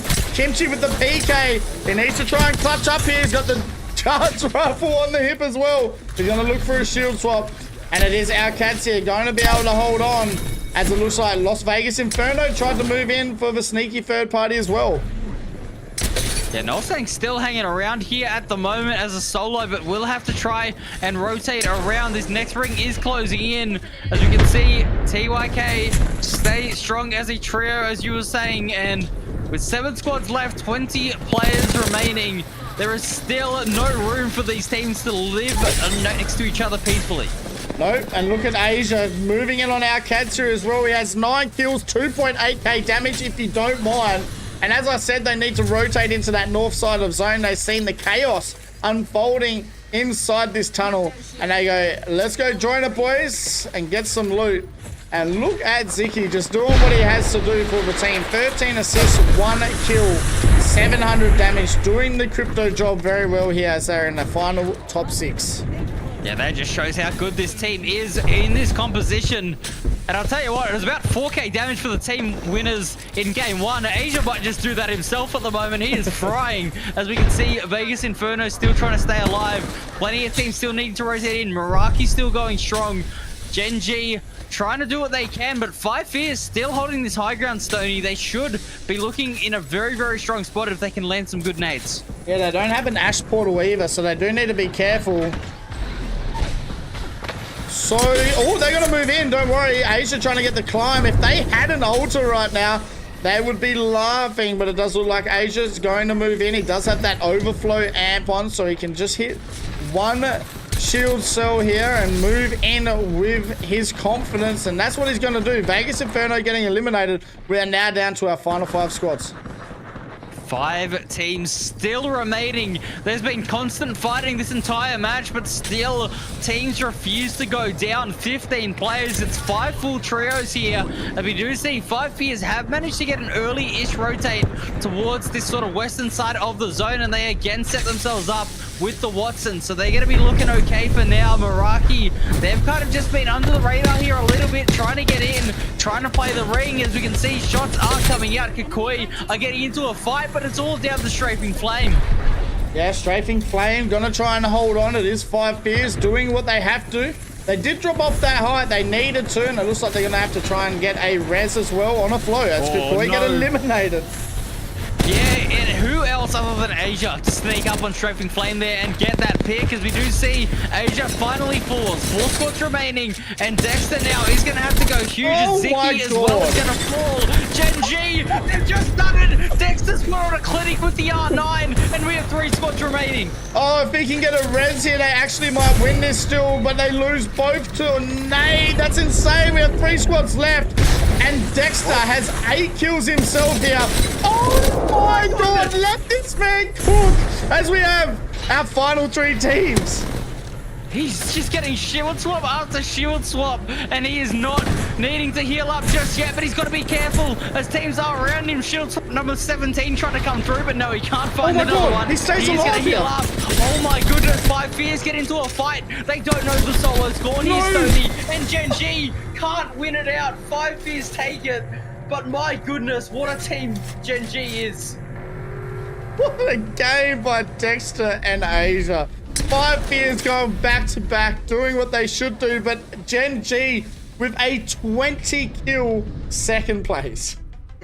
20. They've dropped a 20 bomb. A This is 20 game 2. bomb. They've dropped a 20 bomb. I'm out of breath. Like that was insane to come through. It's 5 Fears in the end who walk away with the win, and they played extremely well. Take nothing away from what they were able to do in that match. As we do see on the summary here, it is a very, very clean game coming out from them. They get 7 eliminations in the victory, and I mean, that was just a great positioning game from them. Man, okay, what a game. Let's go and have a look at the match summary. 5 Fears with the victory. We are getting into it here. 5 Fears with a 19-point game. Gen G with a 29-point game. Meraki coming 3rd, TYK 4th, and Kikoi rounding out the top 5. We'll have a look at the series overall. And it's Gen G in the lead, even though 5 Fears have 2 wins in a row. 5 Fears sitting 2nd, our Cadsia 3rd, Vegas Inferno 4th, and Seoul Esports rounding out the top 5 as well. Let's go and have a look at our legend band and see who is going to be getting banned here next. And it does look like it is going to be Newcastle, because I think Newcastle has been picked the most. And that's how a tiebreaker works now, so no more Newcastle. Interesting band to come through, and I mean, you're right, 5 Fears go back to back, but the show's been stolen by Gen G. I didn't even realize that at first. 5 Fears are playing phenomenal Apex as well at the moment. Shout out to them with back-to-back wins here on Storm Point. Maybe they could make it a 3-peat, but I'll tell you what, this has been a very exciting game, and without Newcastle, we might even see more aggression here, Stoney. This could go absolutely nuts in Game 3. It could. It's gonna be very interesting because the resets have been so quick for a lot of teams. So having Newcastle now eliminated is going to be crazy. So game number 3 is going to be one to watch, as I mean, Gen G haven't lost a single legend that they play yet. They're the exact same teams. And that's why they're just so good and so successful, right? They play this slightly off-meta brand, but it works so well for them. And, I mean, we even highlighted it there with the weapons they use. The R9s just don't miss. All 3 of them are absolute lasers with that SMG. Why do you need a PK when you can hit every shot out of an R9? You may as well just absolutely put the lobby down there. Man, I'll tell you what. That's game 2. and we still have 4 games in this one and then a whole other block. This is going to be such a good day of Apex. Yeah, and the best thing as well, we got Gen G all day, so we might not see the last bit of those kind of clips at all Might see for the rest of the damage from day. them. We could. This could be a huge day for the boys of Gen G. We'll go and have a look at our top 5 kills and damage getters came in, and I'll let you go ahead and hype up the team that are up top here in the kills as well. I mean, any surprise here? Asia on top, 16 kills in 2 games, playing absolutely out of his mind. Dexter as well. I mean, we saw how good Dexter was in that end game. 9 eliminations coming through. Fifth has been still very solid, sitting on 8, as well as Gapwang. Both players for 5 Fears are doing very nicely. And Nolsang, who was in that solo clutch for Las Vegas Inferno, still having 6, doing very, very solid for his team. That he is. We'll have a look at the damage leaders. Asia with the 4.5k, Dexter with the 3.8, Gapwang with the 3.5, Kimchi with the nearly 3k, and I'm pretty sure that may be Shayo in top 5 as well. So very interesting set of games so far. We'll go and have a look at the map overlay, as 5 Fears, I think, are the first team to go back-to-back in the weeks so far here for APAC South. Yep, they are looking very, very nice. And they're doing it a Stormcatcher too. Not a traditionally, strongest POI or anything like that. They're just getting great positions early in Ring 3 and 4. And that has been the key to their success. So they are playing very, very nicely there. And like I said, their thunder got stolen a little bit, but that is a very impressive record to see them back-to-back, almost 4k damage across both games. Yeah, huge game so far from 5 Fears. Very, very capable of being the best, or one of the best teams in the region. They're proving it right now. I've had a lot of love for them for a long time now, this team. So it is good to see them starting to really show exactly how good they are. But we're not too far away from getting into game number 3. It does look like we have everyone in the lobby. Man, what a game. I mean, Gen G rotated towards, I'm pretty sure it was Echo for that early fight. They controlled that whole Echo south side. Didn't have to do much. All the teams that were rotating in, they fought. And then they just rotated north, and the rest was history. Yeah, this is such a great return to Apex. Listen, they're playing like they haven't got a kill for 2 weeks, Gen G. they just want to get in and fight everyone, and they are taking them out. But yeah, no, this lobby has been very aggressive, and it's interesting to see there's kind of been 3 or 4 teams really so that have been aggressive. You look at Boogie Boarders, you look at DCG, I mean, they're always going to be looking for those fights early on. Even Seoul on that second game were looking to take fights. So it looks like APAC South, they're in a very aggressive mood, but the lobbies are still staying relatively healthy. And I think, like you were saying, it is probably a lot to do with that Newcastle being picked so much in those fast resets. But without that legend to be picked for the rest of this block, we'll see what changes.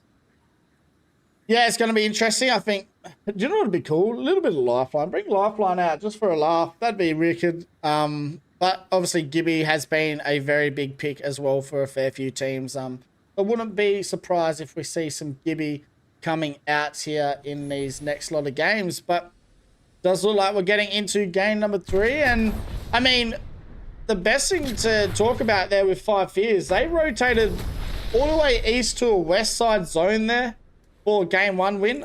They did not have to rotate very far at all for game number 2, but they rotated very quickly from Stormcatcher down to Pylon, and they held that zone perfectly from really the help of Boogie Boarders being aggressive into Forbidden Zone. Yeah, that is a very, very interesting point there. Boogie Boarders, they left Pylon and they did not return, so 5 Fears did great in capitalizing that, as we are going to see the next game here starting out, and we are going to get a fairly similar zone for game number 3. Yep, this one might maybe pull more towards Cascade and be that uplift zone that we see a fair bit, but we'll wait to see exactly where teams rotate. I think 5 Fears of a team that like to get a fair bit of zone knowledge, and I don't know if they get it here at Stormcatcher this game. No, they do. So it'll be interesting to see how game number 3 is going to go.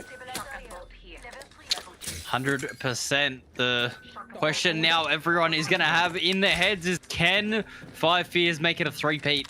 Or will we see another champion come through? As we do see the rotates are starting to come out for a few of these teams. Now they know they have to go so far. But I'll tell you what, we're getting a bit of a launchpad zone, so it is going to pull a bit further east than you were expecting there, Stoney, and this should be very interesting. North had a launchpad zone. So yeah, you can see teams rotating in now as well. Small W rotating towards that area.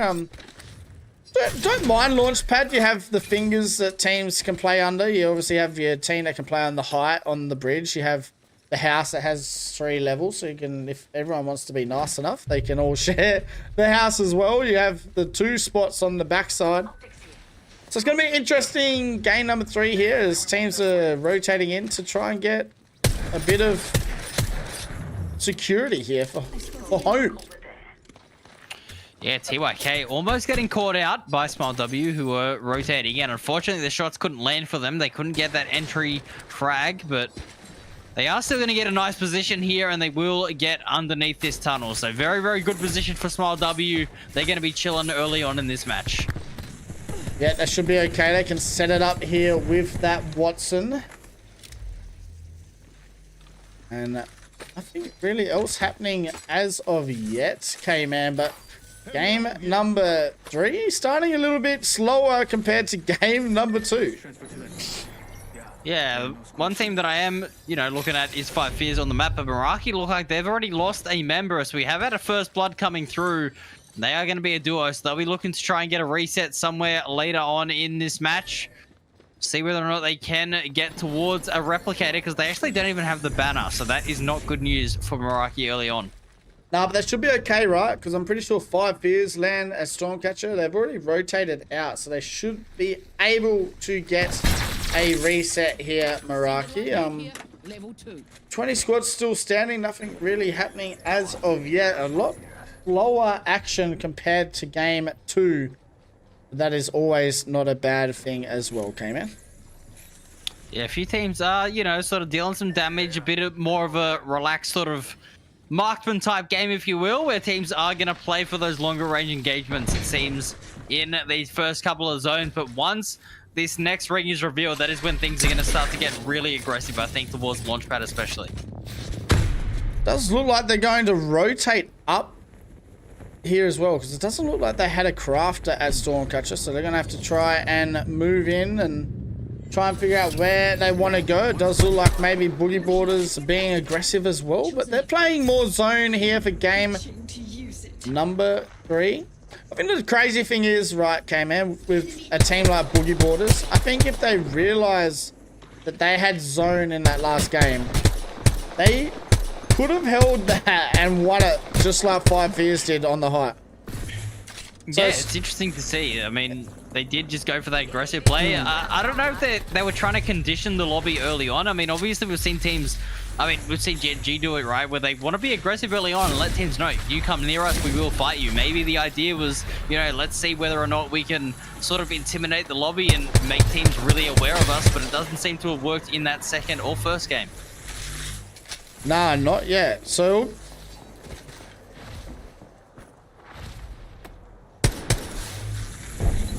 what is up here? You take it away. Sorry, man. I got just.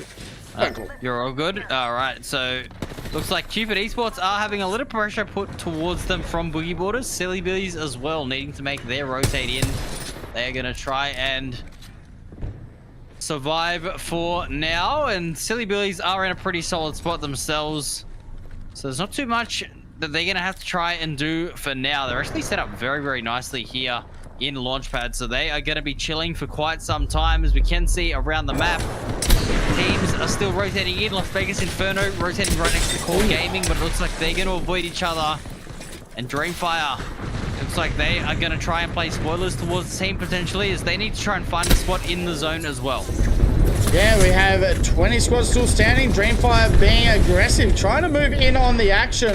And it does look like Boland's going to go down here, and it's TYK they're going up against. Yeah, Dreamfire are playing very nicely, though. They do actually take out My Tong, so it means it's a 2v2. TYK as well are going to clean up over towards Boland, as we said, but it's 3MZ who comes around on a surprise flank and takes down YRB. That is a huge play from the Crypto. Zhao Zhao is trying to survive as well, but he needs to get out. He needs to be safe here because Dreamfire, you don't want to go down to a solo right now. Nah, it's Kukoi moving in, being aggressive here for game number 3, and I think we just saw it there, K-Man. The TTK on the R9 is a little bit more aggressive compared to that RE45. So, yeah, TYK getting eliminated. And it was a RE45 v an R9, and the R9 coming out on top. Well, yeah, I mean, we were talking about that weapon buff, and it was for that, obviously the purple mag, right? So I'm not too sure if they had that for the extra burst damage, but... you know, unfortunately, we're not going to find out as the R9 is continuing to be so dominant in this region. But I mean, it's so satisfying seeing the shots coming out from that, as we are seeing a reset come through here. And I believe, is that Dreamfire that got the reset? I'm not too sure. Yeah, I think it is. Yeah, Dreamfire get a reset in Launchpad. Somehow they're not punished for it, so they're going to be back up to a full team. Oh, go and have a look at this zone as well. You can see deep cross game, and they're just going to rotate on the edge. You got Core stuck over in command doing the exact same thing. You have Meraki kind of getting held out here from Las Vegas Inferno as well. And look at Boogie Borders this game, K-Man, prioritizing zone a little bit more. Yeah, it seems like whatever aggressive strategy they were trying to work on, they've gone back to a little bit more of a conservative approach in this next lobby. One team that we know isn't going to be too conservative for too long is Gen G, who are yet to get into the action just yet. With this zone being more favorable, they haven't had to go too far. But Kukoi have done a good job, to be honest with you, of working this part of Launchpad. And it looks like they're going to go aggressive onto the team under them. Yeah, it looks like they're moving in. The Altar being aggressive here, strafing Flame with the Core, and they do rotate back in. And they will get their shield swaps as well. So nice work there by Kukoi. Getting rid of Remarkable team. Game number 3. Very slow paced at the moment, K-Man. With 18 squads left. And yes, I think Silly Steps is right. I'm pretty sure Boogie Borders did go back to back. I was just a little bit excited about the Gen G action here in game number 2. But game number 3, 18 squads still standing. Round 2, a minute 20 seconds away, K-Man, from being closed. Yep, 18 squads still up, as you say. As we do see a knock in the feed, Meraki are going to go down, or at least lose a member. And it is Swarkster who has been cleaned up by Las Vegas Inferno on that eastern side. So that does mean Meraki are a duo. There's going to be a couple of teams that are going to be looking in a bit of a desperate situation, as we will see this ring start to close in, and the teams that are on the outside are going to have to try and find a safe spot in Launchpad. There's not too many of them left, so the teams have to be decisive. Yep, round 3 not too far away. We're going to have a look as Silly Billy's now being aggressive, moving in, trying to get the Kraber, I'm pretty sure, and I don't think Low-Key got it, so a little bit unlucky there. 18 squads are still standing. Looks like Core Gaming getting into it on the outside here. Yep, and it is not going well for this team at all. It was all down to Reeks, but they couldn't do it. So it's actually Las Vegas Inferno, one of those teams that was outside of the ring, Stoney. They've rotated into a team, taken the fight head on, and they will come out on top, as we do see them continuing to play this same composition we saw them for the past couple games. The Seer is coming online, and it looks like for now it's got them a bit of success here in game 3. Yep, we're down now to 17 squads, so a fair few more teams standing here as well. Small W, they rotated in early, K-Man, and they've set up home, and they're in a pretty good spot, I'd reckon, for these final stages, as it looks like Boogie Borders may be stuck in a sticky situation here, going up against our Katsia. Yep, that is going to be the fight kicking off at the moment. Our Cat should be able to get this reset inside of the Gibraltar bubble, so they should be okay for now, but definitely a bit of a dicey situation for both sides. Boogie Boarders on the outside of this ring. They're still actually they're actually safe at the moment in this building, but they're going to know they're going to have to rotate sooner rather than later, so they were looking to be a little bit aggressive here. It looks like Alcad are still trying to survive. Luckily, with the Gibraltar, they're able to do so and survive a lot of the explosions coming their way, but I don't think they're going to be able to get player K back up. No, I don't think so either, and it's not the one you really need.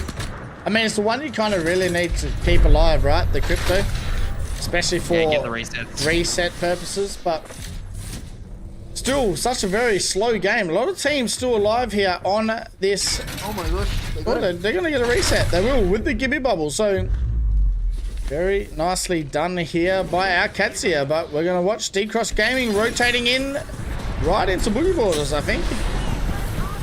Yeah, this is going to be very interesting fight. It's almost inevitable, this fight at the moment, Stoney. These two teams been going back and forth all 3 games now, as we do see Boogie Boarders need to hold the line at least. For now, the Watson is going to give them a bit of space to work with, but DCG have got into the building on the other side of things, so they are going to try and trade the damage back and forth. But as I say that, I believe it's a third party that's come in and gotten a knock, so that is the boys who are showing up, and they're trying to third party. Vegas Inferno go down to Soul in the feed as well, and it looks like Soul have cleaned things up. So a couple third parties happening around the map at the moment, Stoney. We are starting to see aggression. Man, there's so much action to watch. I don't even know where I'm clicking at the moment, but Boogie Boarders holding on.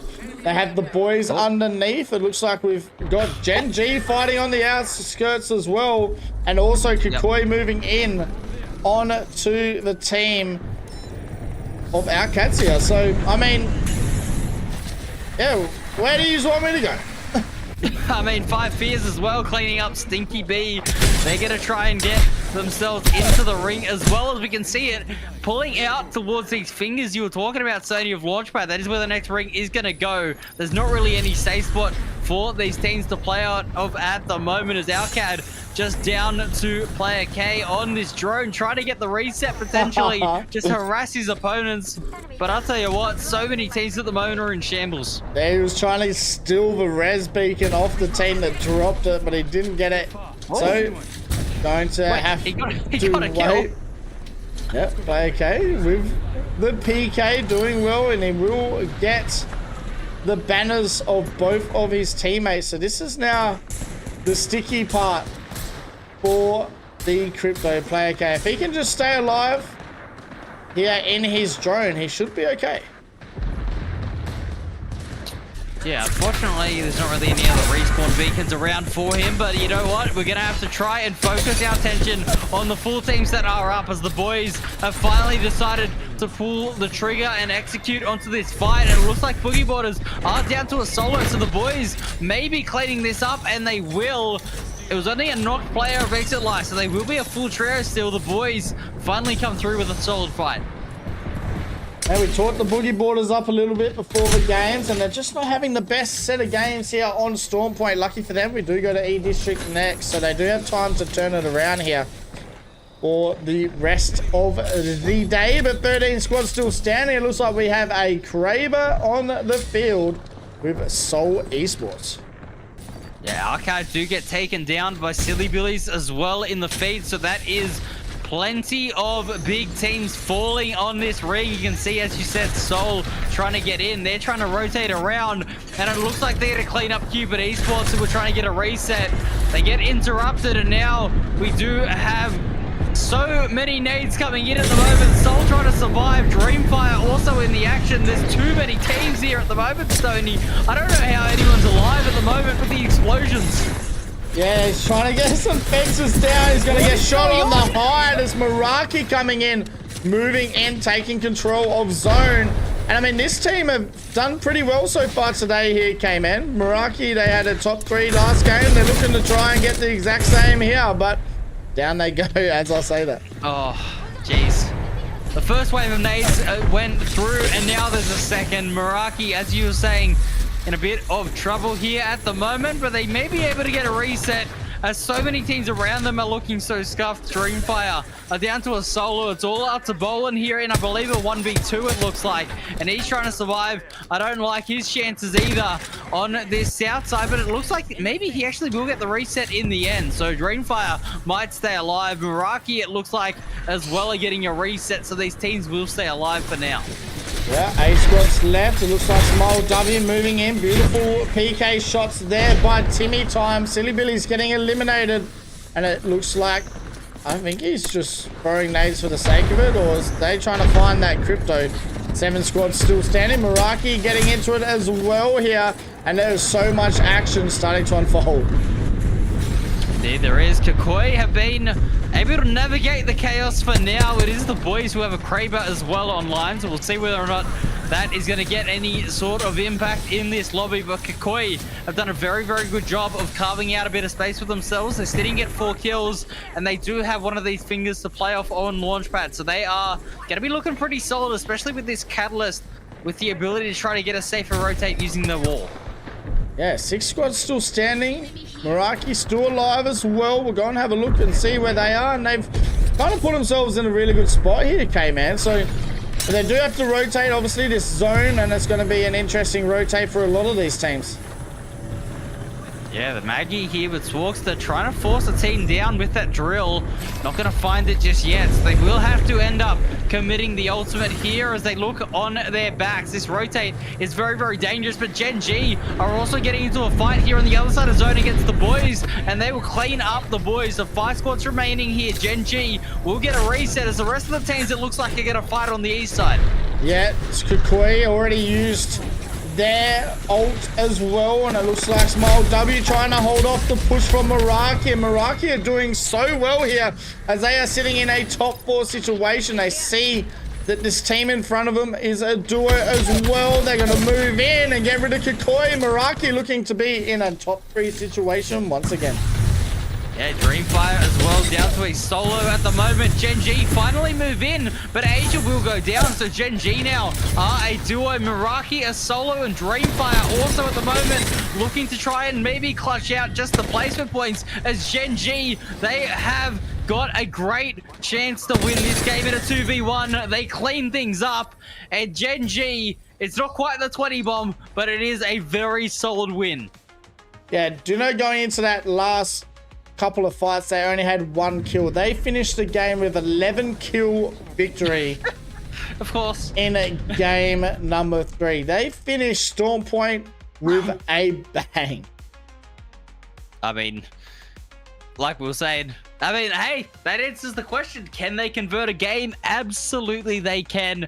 And they do it a little bit quiet in that game, if you will. I mean, 11 kills is quiet by their standards at least, but Asia's still coming through with almost 2,500 damage in the lobby, putting the numbers up. But it was Dexter who had the frags with 6. And I'll tell you what, Dexter and Asia backed up by Ziki is just a winning combination at the moment.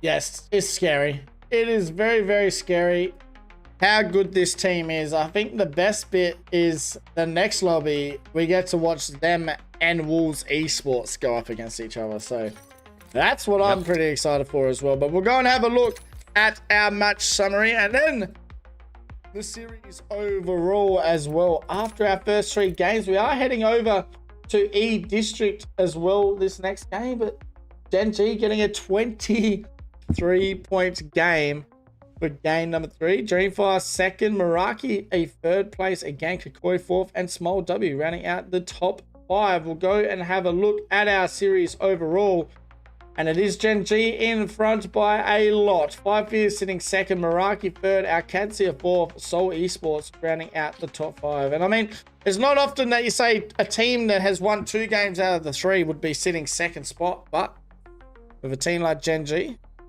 looking pretty good. Yeah, they are looking in top form at the moment. Gen G currently sitting on 40 eliminations of their 68 points as well. So they are looking to dominate here. And it is interesting to see because in the first, I believe if you cast your minds all the way back to the first week, the first block that we casted, I believe 88 points was the winning score. And they almost have that in 3 games. So they are looking insane right now.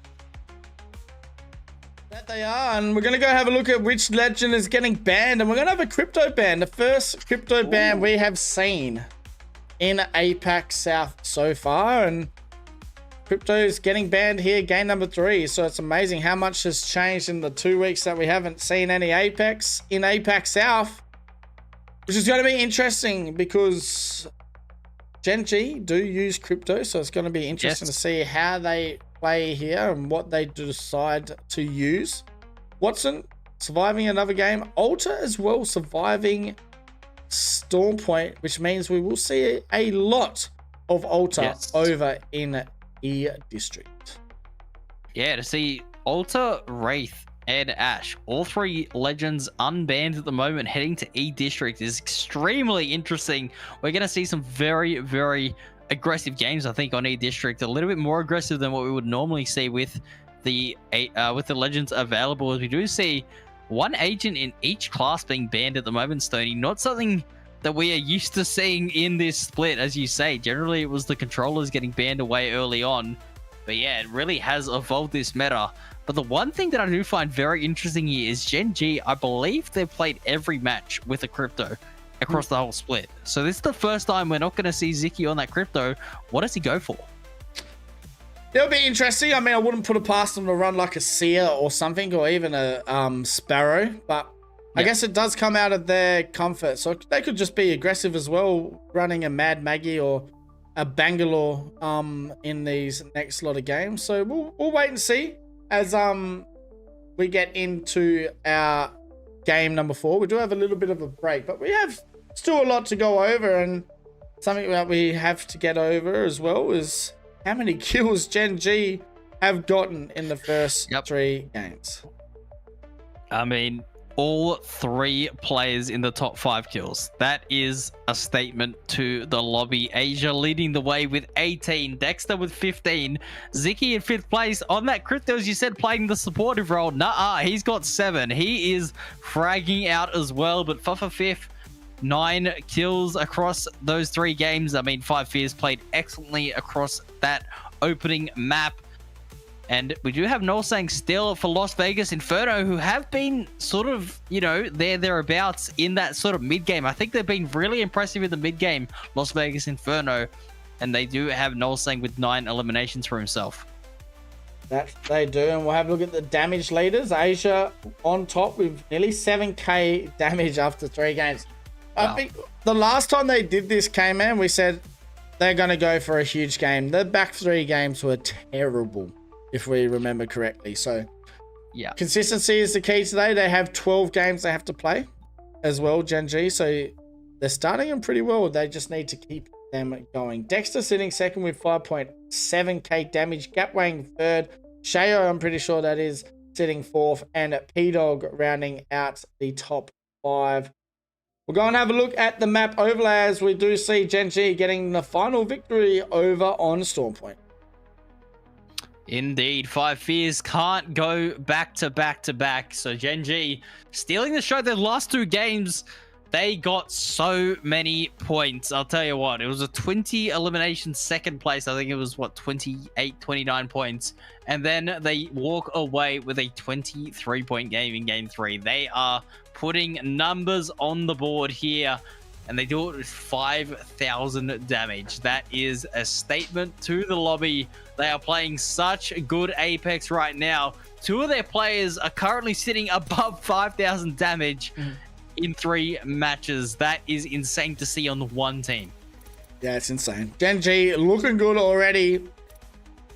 We're not too far away, chat, from getting into our set of E-District games, which I'm very excited for, K-Man. We're already halfway through this lobby. It's been a fairly exciting day already so far. But we'll be right back, chat, with game number 4. Sit back, relax. If you guys are new here, hit that follow button. We are live on YouTube as well. So if you guys want to go and support over there, don't be afraid to. We are live for CC as well. We have a CC stream happening right now.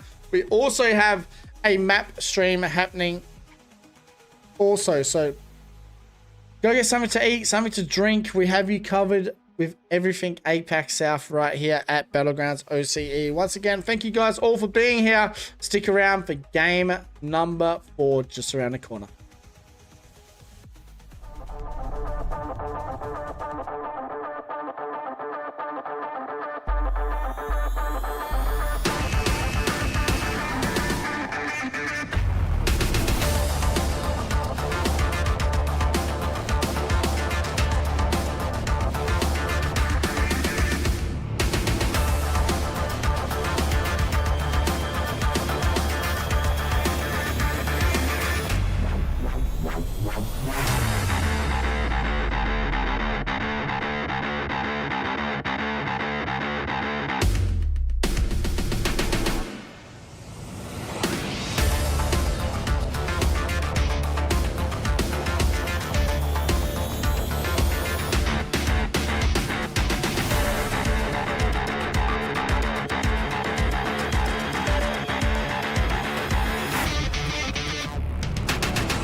Dedication, competition, greatness. For some, it is the reason we forge rivalries, drive to be the best. Others, mate, we're just here to have a bloody good time.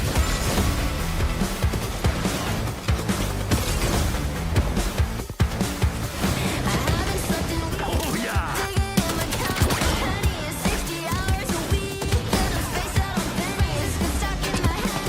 It's not your mind playing tricks on you. It's just me.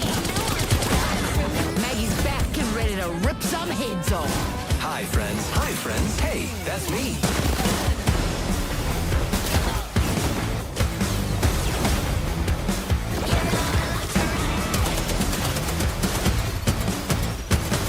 A new game that brings together matchsticks and gunpowder in bloody matrimony. Wild card. Tickets on sale now. Things are about to get cooked. Legends were harmed in the making of this commercial. Intriguing. You have my attention. You're welcome. Time to see if all those drills have paid off.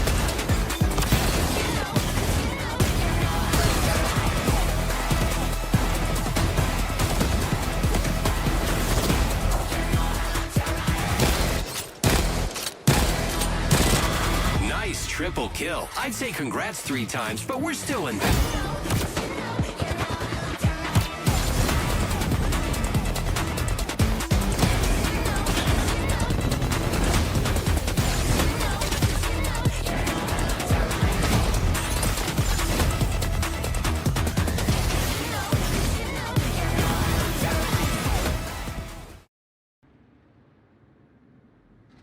Righty, K-Man, game number 4. We are heading to E District. So, as we can see, ladies and gentlemen, that is the draft from the weekend. So, pretty exciting time here. We get to see a lot of ultras, and I wouldn't be putting it past anyone if that is the main pick here for game number 1 on E District. Yeah, absolutely. We can see the boys are going to be the team that is at Energy Bank as well. So they're going to be in the middle of everything. They are such an aggressive team, which is an interesting drop spot for them. They can kind of choose which area of the map that they want to try and third party and aggress on. So that is going to be interesting. But the team that we cannot ignore at the top middle of the map. Gen G. This team is putting on an absolute clinic today. They are playing some of the most dominant Apex we have seen this whole split. And they are looking to try and go on with the win. Boogie Waters as well was the team that we were highlighting. Had a little bit of a disappointing map over on Storm Point. But listen, new map. We always do see a new team rise to the top. So is it their turn to try and dominate? Oh, we wait and see. Gen G looking good. Gen G looking good here early. And I mean, I wouldn't put it past maybe another energy bank zone just for, you know, E-District aura. I feel like that's just the normal thing to happen here for the first game. But Gen G obviously on that Lotus side here, north side, they all seeing this zone most likely just take their time rotating in.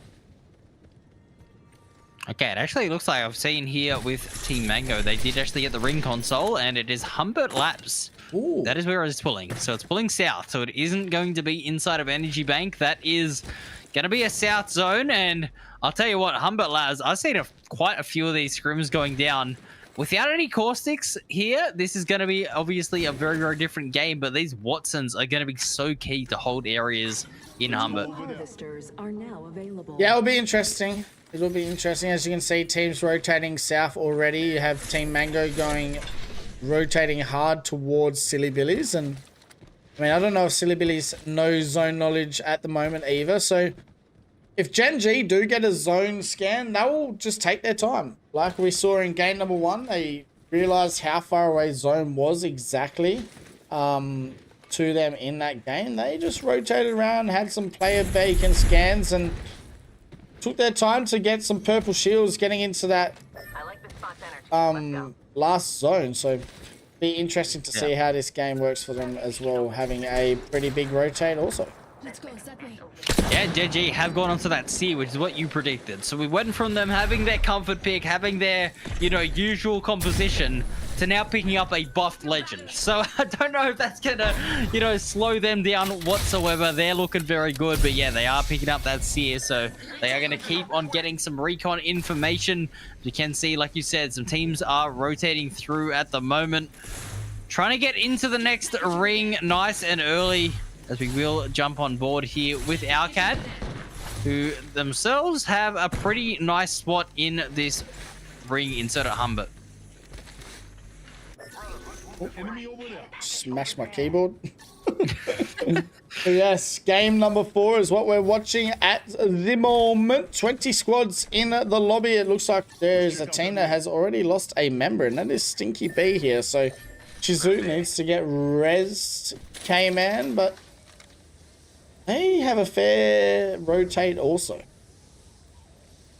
Yeah, and it looks like it was actually Soul that rotated in and took them out. They've also used the player scan as well, so they're now aware that the players of Stinky B have rotated out, and they are going to be able to get over the street market and potentially get a reset over there. We'll see whether or not there is a replicator. Yes, there is, so yeah, they should be able to get the res, no dramas, and we should be back up to a full lobby pretty soon. So we will go and have a look at Gen G, see exactly where they are, and it looks like they're being aggressive here, K-Man. So rotating in, already on some action, using that seer. They do have the bang and the Ash as well, and it looks like they're moving straight into Core Gaming. Yep, Asia attempted to follow them through the Wraith portal there in 1v3. That was ambitious to say the least, but he has ended up backing up and getting to the rest of the team. So Gen G are instead just going to tail Core Gaming for the rest of this zone. As we do see them rotating through, Core should be able to put enough distance between them and get into Energy Bank, but then they are going to have to run into a couple of other squads coming through, TYK being one of them. So a very, very tough rotate ahead of Core, but Gen G, it looks like they've gone back to Lotus, and they're going to try and, I guess, hit the jump tower and get a different rotate path going on. Yep, they do have that juicer as well, very close by to them. It looks like maybe we'll see Asia rotate towards that juicer just for that extra. No, they're going to keep rotating in here and looking to get in some more action, but Core Gaming still very close by here, K-Man. Game number 4, very slow going at the moment. Not many people, if any, getting into it. But as I say that, Cupid Esports looking to get into it here with Bad Aim Team over in Humbert Labs. Yeah, Dreamfire as well are close by. So Humbert Labs starting to get a little bit of chaos going on here, but this is exactly what we expect out of an any district type of game, right? You get the teams that are rotating in. There's a bit of a fight to get the position. Once they get it, teams tend to settle down after that point, but we'll see whether or not these teams at Humbert Labs are feeling aggressive, as plenty of teams are looking to try and punish. You can see Bad Aim Team getting a few nice shots off here with these 30-30, still putting damage down, trying to farm some Evo. They're going to be looking to go pretty good. Team Mango, it looks like, maybe going for a bit of a sneak play with the Wraith. Yeah, it looks like they're trying to get in on one of the teams caught on the outskirts, but they do use that Alta TP to get away. But as I say that, Small W now maybe getting into it here, trying to hold their own as Deep Cross Gaming are moving in on the action. Yeah, DCG, such an aggressive team, never far away from a fight. They're going to try to rain some nades in here. Small W going to be under a bit of pressure as the Seer has scanned their opponents. They can see Melina has been knocked, and that maybe will trigger some more aggression through. The Watson is down. Dippy Time not able to avoid the nades, for now taking so much damage. Small W trying to reset over towards a Nexus. They have no information on this area, as DCG, it looks like, are getting into a scrap with another team, as, yeah, it looks like everyone tried to collapse in on that position, but luckily for the team that was getting caught out, they escape for now, but Melina does end up going down anyway. Yeah, so much action early on here. Yeah. Bad Aim Team, Small W trying to stay alive now as a solo. Just don't like their chances, as Small W are going to be the first team eliminated here. We've got TYK as well moving in on some action. It is just all popping off at the moment. And it looks like the team they're chasing here is Team Kukoi. So a lot of action here early on. TYK looking to move in even more towards some more action. Yep, TYK, this is another team that loves the aggressive playstyle, and they're a team that does often convert once they get rolling on their frag. So we'll see whether or not they can try and get some additional pressure here. We can see Boss Wang trying to get in with this RE45, and with the gold mag on it as well, it means that they do have that extra ammo to play with. So definitely going to be interesting to see how much success Boss Wang can find with this weapon. Yeah, Panna getting 2 downs here on DCG. Does look like DCG have got 1 up. They just need to get the other one. And as I say that, Metro moves in to try and clean it up. And Panna just needs to do the rest. He does. And then Deep Cross Gaming getting eliminated here at 19th position. And Boogie Borders looking to try and hold this spot in zone as well. But I wouldn't put it past the team to move in also on this action. So Boogie Borders and DCG have fought in all 4 games now. They've rotated into each other every single game, and I'm not too sure what the tally is. I think it might be 2-2 or maybe 2-1 without one of those fights I think got third-partied. So it's kind of hard to say, as we can see Soul getting eliminated by Stinky B as well in the feed. So that is a big team to go down here, Stoney. They were looking pretty solid over on Storm Point, but not a good start for them in E-District, as it looks like Gen G as well are getting some knocks. Yeah, it does look like it. And we also have Dreamfire moving in on Cupid Esports. So Dreamfire needing to be careful. Cupid Esports using that Sparrow ult to try and help their cause here, but I don't like it because at the moment they're kind of caught in the middle of a sandwich you don't like to eat. And 3MZ is going to get the cleanup, but they move in here. It's going to be a 1v1. Mozam v PK. Yeah, the Mozams at the moment looking like they're at least able to isolate some damage early on. Remarkable team have come through as a third party, though. This is a disaster for Dreamfire, as the Watson is going to be all that's left. And that is a very, very nicely timed third party here by Remarkable team. Yeah, Kukoi getting eliminated. We have a lot of action starting to pop off here. 5 Fears trying to stay alive as well. 16 squads still standing. Akadzia holding the height here with that Watsons. There's a fair few Watsons out here as well. Okay, man, this could be an interesting ban after this game. Exactly who is going to get banned, I do not know as yet, but we have Bad Aim Team getting into it right now as well. Cupid Esports will end up being eliminated from the match as well in that short period of time. So Bad Aim Team on this high ground looking to try to punish on this reset, and we'll see what damage they can find. Peacekeeper's shot unfortunately will end up going wide, so Bad Aim Team at least hold their position for now. They're not looking too healthy though, Stoney. They're gonna have to try and get these medkits off and hope that no nades land on their head. Yeah, it does look like Boogie Borders were being aggressive as well, but they're going to take that Alter Void Nexus back here to get a reset on Raki. So there is so much action, I don't really know what to watch, as teams are starting to move in towards Humbert Labs and make some noise. Five Fears, our team that has already won 2 games out of the 3 played, K-Man. They're looking pretty good. Yeah, they're positioned very nicely, as we are going to see Raki getting a couple of knocks here in the feed as well. Five Fears are going to lose one of those members, as we mentioned their name. Fafa Fearfu was currently leading in the kills for this side. Is going to get taken out. It looks like Five Fears are trying to get a reset on them. But will they be allowed to, or will they be punished? Five Fears looking to try and keep their good day going. Gen G, like I said, not really too worried about rotating in so aggressively yet. They have purple shields, so they've done their part, K-Man, and they look to be in a pretty good position to rotate in, and especially when you get blue shields in front of you, that just feeds this team more confidence. 100%, but they're all on purples as well. They already know they have the advantage. But we can see some nades coming back in. They got to be careful and respect the utility being thrown back in reply, and maybe this is where they are going to catch themselves in a bit of an awkward spot with the zone on their back. They need to try to get in as Asia. Going to use that phase tier to take high ground here with the Ash, as we see the Seer ultimate come through, and that is plenty of information for Gen G to work with.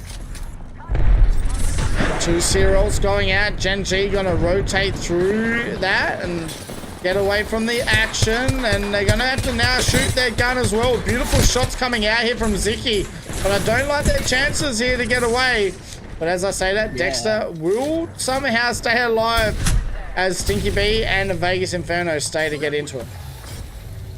Yeah, Stinky B are down to a solo as well, so that means that they're not going to be able to chase whatsoever. They're now just trying to survive, as it looks like Vegas Inferno are coming through to clean up.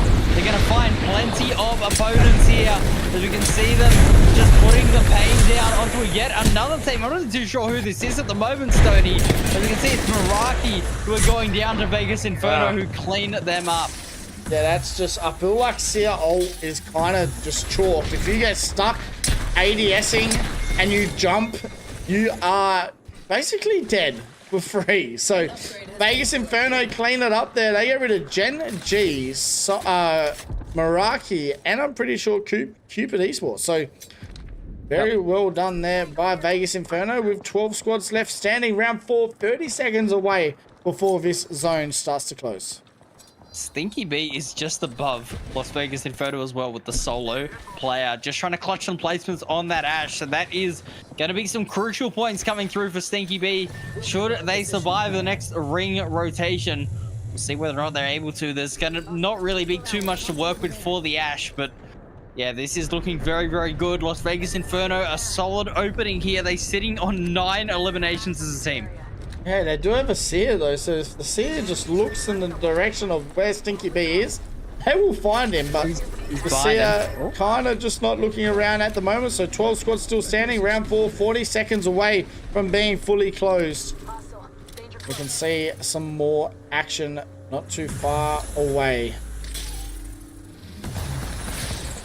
Yep, plenty of action to come through. As you were saying, teams now needing to rotate in. This is going to be where a lot of the teams are going to start to get right into some big action. As we can see, Vegas Inferno trying to get their rotate on. Alcad, they've been a little bit quiet in this match so far, but they're sitting in a very nice spot on the high ground, and they have a Kraber as well to work with. They definitely have a very strong loadout, as we can see Stinky B solo go down in the feed, leaving us with 11 squads. Yeah, 5 Fears still alive. No kills for that team as yet, but sitting in the 11th position at the moment. So a lot of games still left to go here, K-Man. We can see 5 Fears looking to try and take control underneath the teams on the high. Yeah, Gen G also being eliminated means that the kill points are going to open up to some other sides as well, Stoney. So we'll see whether or not a team is going to take the initiative off that, or if they are just going to continue to play their match. So many teams needing to still rotate in at the moment. We can see where this ring is pulling towards this eastern side. Remarkable team are in a very, very nice spot, I got to say, having a building to themselves. Everyone else, though, is in shambles. Yeah, it's Vegas Inferno, another team that has really impressed me these last couple of weeks, and they're looking to move in here and try and clean up this fight between Remarkable Team and themselves. But Remarkable Team do get the reset as we move into the action, and it is 5 Fears moving in as well as they are getting into it here with Boogie Borders. Yeah, there is a lot of shooting going on, I'll say that much. Everybody is firing their guns, as we can see. Bad aim team getting eliminated, meaning that we now have 9 squads left. Boogie Borders still trying to be aggressive as this duo, as you were saying. Drainfire take the high ground in Humbert, and this is really the last bit of high ground left. So Drainfire are going to have to play very defensively here if they want to stay alive in this power position. Yes, our cats here are doing really well. They do have the Kraber, so no one can really peek too much here, especially with the Kraber on the battlefield, but it looks like it has been dropped, so P-Dog has used all of those bullets, but 9 squads still standing, and we have 5 Fears Core Gaming, Remarkable Team, TYK, beautiful shots here though by P-Dog, and they're going to move in here with that entry damage. Yep, that is exactly what they were looking for, to try and take this high ground. They're dealing with the Watson fences as well very nicely. Very methodical way of taking the space from Drainfire. We can see them trying to get this healing off at the moment. Drainfire trying to reset. And it looks like for now, Alcat are going to just chill out a little bit with the extra space they got. Yeah, they look so good right now. Core Gaming move in. They clean up Boogie Borders. It's now the boys as well looking to move in on the action, K-Man. So it's all starting to pop off here for the teams that are not on that hot.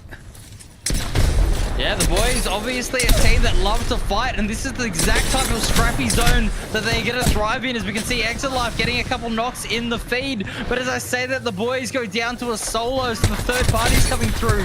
TYK as well is stuck as a solo. The boys, they end up going down. Third parties just taking their toll, as you can see 5 Fears as well as a full team looking to take another fight. Yeah, TYK getting eliminated. It is all starting to pop off here. Seriously, so much action. Vegas Inferno still alive. 5 Fears still alive. Our Cadsia still alive. And there is no Gen G, so everyone's kind of having the time of their life here. The PK is going crazy at the moment here for game number 4.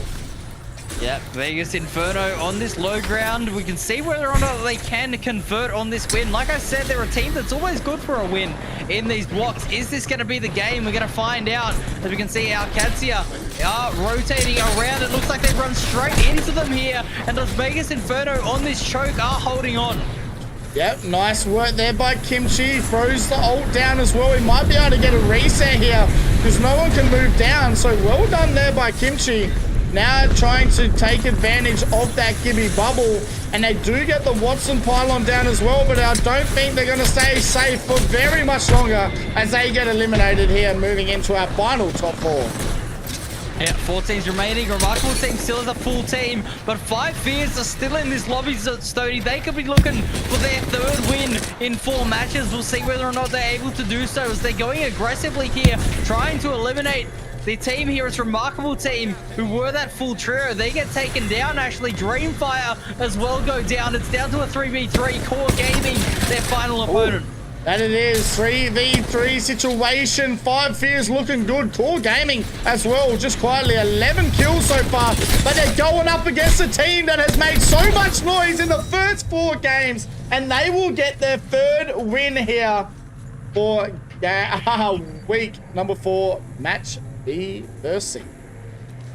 That is insane domination to come through. As you said, Core Gaming, a very solid game out of them to get 11 kills, but 5 Fears walking away with yet another victory. 8 eliminations as well. That's another 20 points being banked for them, and that is so important considering that Gen G had gone down extremely early in that game, 13th place in fact, so they didn't get any of those placement points, and maybe 5 Fears are pulling that lead back. 5 Fears, man. They look so good right now. 8-kill victory, a 20-point game, and that has put them, I'm pretty sure, very close to first spot again. So, Gen G going out early there with only 3 kills. What a game by 5 Fears. Let's go and have a look at our match summary and series overall, though, after that game number 4. And it is going to be 5 Fears with a 20-point game. Core Gaming as well, 20-point game. 11 kills. Remarkable Team 3rd. Dreamfire 4th. And now Kadzia rounding out the top 5. Vegas Inferno with 10 kills and a 6th position is a big game as well. We'll have a look at the series overall. And it is going to be Gen G still in front by only 7 points at the moment. 5 Fears sitting 2nd. Vegas Inferno sitting 3rd, our Kadzia 4th, for Gaming rounding out the top 5. So we'll go and have a look at which legend is getting banned moving forward. Indeed, we will. And we can see 12 apiece there with the Alter and the Watson. I believe that means the Watson is going to be banned away, I think, with how many picks that we were seeing. Oh. We'll let the admins work that one out. It's all good, but you know what? It's all good. But one of those will be gone, and we will get confirmation on that very, very shortly. But it's an Alter ban, so Alter will be getting banned moving forward. Yes. There we go. W admins for confirming that nice and quickly. So Alter gone, which means Watson stays in, and Stony. That is very, very good news for teams like our Kadzia who have been using this Watson very well. Yeah, it's a big out early. I think a lot of teams would have been really happy if it wasn't Alter, wasn't the Alter, and it was just the Watson, because Alter is just so well used in E-District games. So we'll wait and see how the games are going to go moving forward, but I think we're going to see maybe definitely a Watson ban for our final game in game number 6. Yep, 100%. We do see the Alter band away there, which is going to be interesting. I think we're going to see probably a few more raids coming out here. A few potential kidnap plays on the horizon for game number 5. And Stody, this is where I was saying this year, maybe we do start to see it coming through as well. We'll, obviously let the teams decide what works best for them, but I mean, this is a very, very interesting day of legend bans. It's a massive day too. But like, it's just so different compared to the last time that we watched Apex, right? Yeah. Or APAC South. We've had every single legend category have a ban except Assault. So 1 skirmisher, 1 support, 1 controller, 1 recon is such a different set of bans so far here in match day 4. So exciting to see what legend is banned next, and I'm going to put my money on Watson. I think just don't think Gibby's going to get picked as much as like an Alter would, but I wouldn't put it past maybe a Wraith ban as well, as they will need a fair few teams with that rotating selection purpose. 100%. So first game of E-District pulls over towards Humbert Labs, and it is 5 Fears just doing what they do best, man. They just walk away with the win. But in terms of the kill leaders, Asia still on top with 19, so only picked up, I believe, the 1 in that game. So Dexter as well with 16. Noel saying up to 13, though. Las Vegas Inferno been very, very impressive, but they haven't been able to quite get over the line. Still putting numbers up, and 5 Fears rounding out the 4th and 5th place with 11 apiece for Fuffa 5th and Gapwang. They are. We're going to have a look at our damage getters, and Asia's staying on top with 7k. Dexter 2nd, Gapwang 3rd, P-Dog 4th, and Kimchi rounds out the top 5 And so far, Kimchi has looked really good for Team Arcadia. I mean, they haven't had crazy games. Like, we're not going to see Arcadia have games like Gen G or TYK, for example. But they're proving to be working. But also, on the other side of things, Strafing Flame on Kukui, they look really good. Yeah, a couple team roster changes and both rosters seem to be improving. So it has worked out for both these sides. We do see on our match summary, obviously match 1 and 2 started with a bang, not just in the back-to-back wins, but Gen G as well were cooking on Storm Point as they managed to pick up the win in game number 3. But Five Fears are back to their winning ways, 3 out of 4 matches. And I'll tell you what, if Five Fears can go on to get another win here, Stoney, this is a very, very dangerous team that APAC South are going to have to watch out for. Yeah, they've obviously been putting in the work and they look really good here today. I don't know if they're playing 2 lots today, 5 years, but if they are, they're looking good for the rest of the day. And I mean, I've loved this team. When they were Rival Esports, I'm pretty sure I might have been the only person in APAC South to actually select them to win Split 1 of Pro League. They didn't obviously win it, but they did make the match point threshold to win it. They just didn't win the game. JD Gaming did win it. But such a good team. Been together for a very long time. They've only added in a Flow as the newest member to that team. So a very dangerous team, and they're proving it at the moment as we are about to get into game number 5. We will go and have a look at the E-District POIs and see exactly where Five Fears are landing and how they had to rotate here for that game. And it looks like they had to rotate from the east to the west. Yep, just doing the opposite of what happened on Stormpoint, but they're still going across the map and winning games. So it's really, really good to see Five Fears. They just have such a solid game plan there. They've definitely been putting the work in. They use that week off to their advantage, and they are absolutely dominating here, playing a great game of positioning. Yeah, they are playing really well. I mean, they had to rotate, right? That's not just like a little rotate. E-District is a big map. I know there's a fair few big jump towers and evacs around the joint, but that is still a decent rotate. You got teams like Vegas Inferno very close by. Remarkable Team very close by. You have Dreamfire. You have Bad Aim Team. Stinky B as well. You got Soul Esports on their backside. You have Kukui on the north side of them as well. So very interesting set of games here so far for Five Fears, but I mean, they look good. Indeed they do. They look very, very impressive as we are going to go into our our second game here on E-District. And we will be seeing here, Stoney, it looks like potentially a bit of a north ring I saw on the radar. So we'll see whether or not this zone is going to pull into Energy Bank or if it is going to continue to avoid the center of the map. Yeah, maybe they fixed the Energy Bank zone since this update, because I haven't seen many, if any, lately. So maybe even a Lotus zone here for game number 5 could be interesting. That means Gen G wouldn't have to rotate much at all for the next lot of game. Yeah, it will be interesting to see as we've still got a pretty consistently tame start to the lobbies here. Everyone just settling into their drop spots, getting their loot parts down, and then planning out their rotate. So that is going to be pretty standard, I think, for E-District. It's a lot harder to try and aggress onto a different POI, especially with the amount of cover. As soon as something goes wrong, if you try and go aggressive early, that's when you get absolutely swarmed by third parties. So we are going to continue to see this pretty calm beginning to the game. And is it actually it's interesting here. I've just seen Meraki getting that ring scan off. It is going to be a Galleria zone. Galleria. Interesting. I don't think we've seen a Galleria for a while, actually.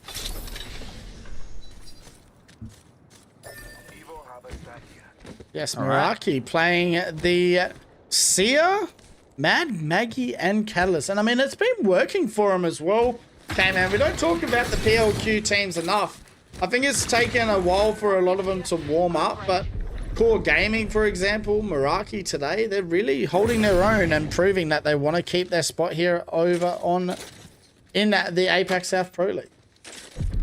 Yeah, they've been doing a good job at it so far. Teams that are nearby, though, you look at Cupid Esports, it looks like Boogie Boarders are going back to their aggressive ways in Galleria. They've taken over the POI here and forced their opponents out, so good start for them, getting good positioning in this ring.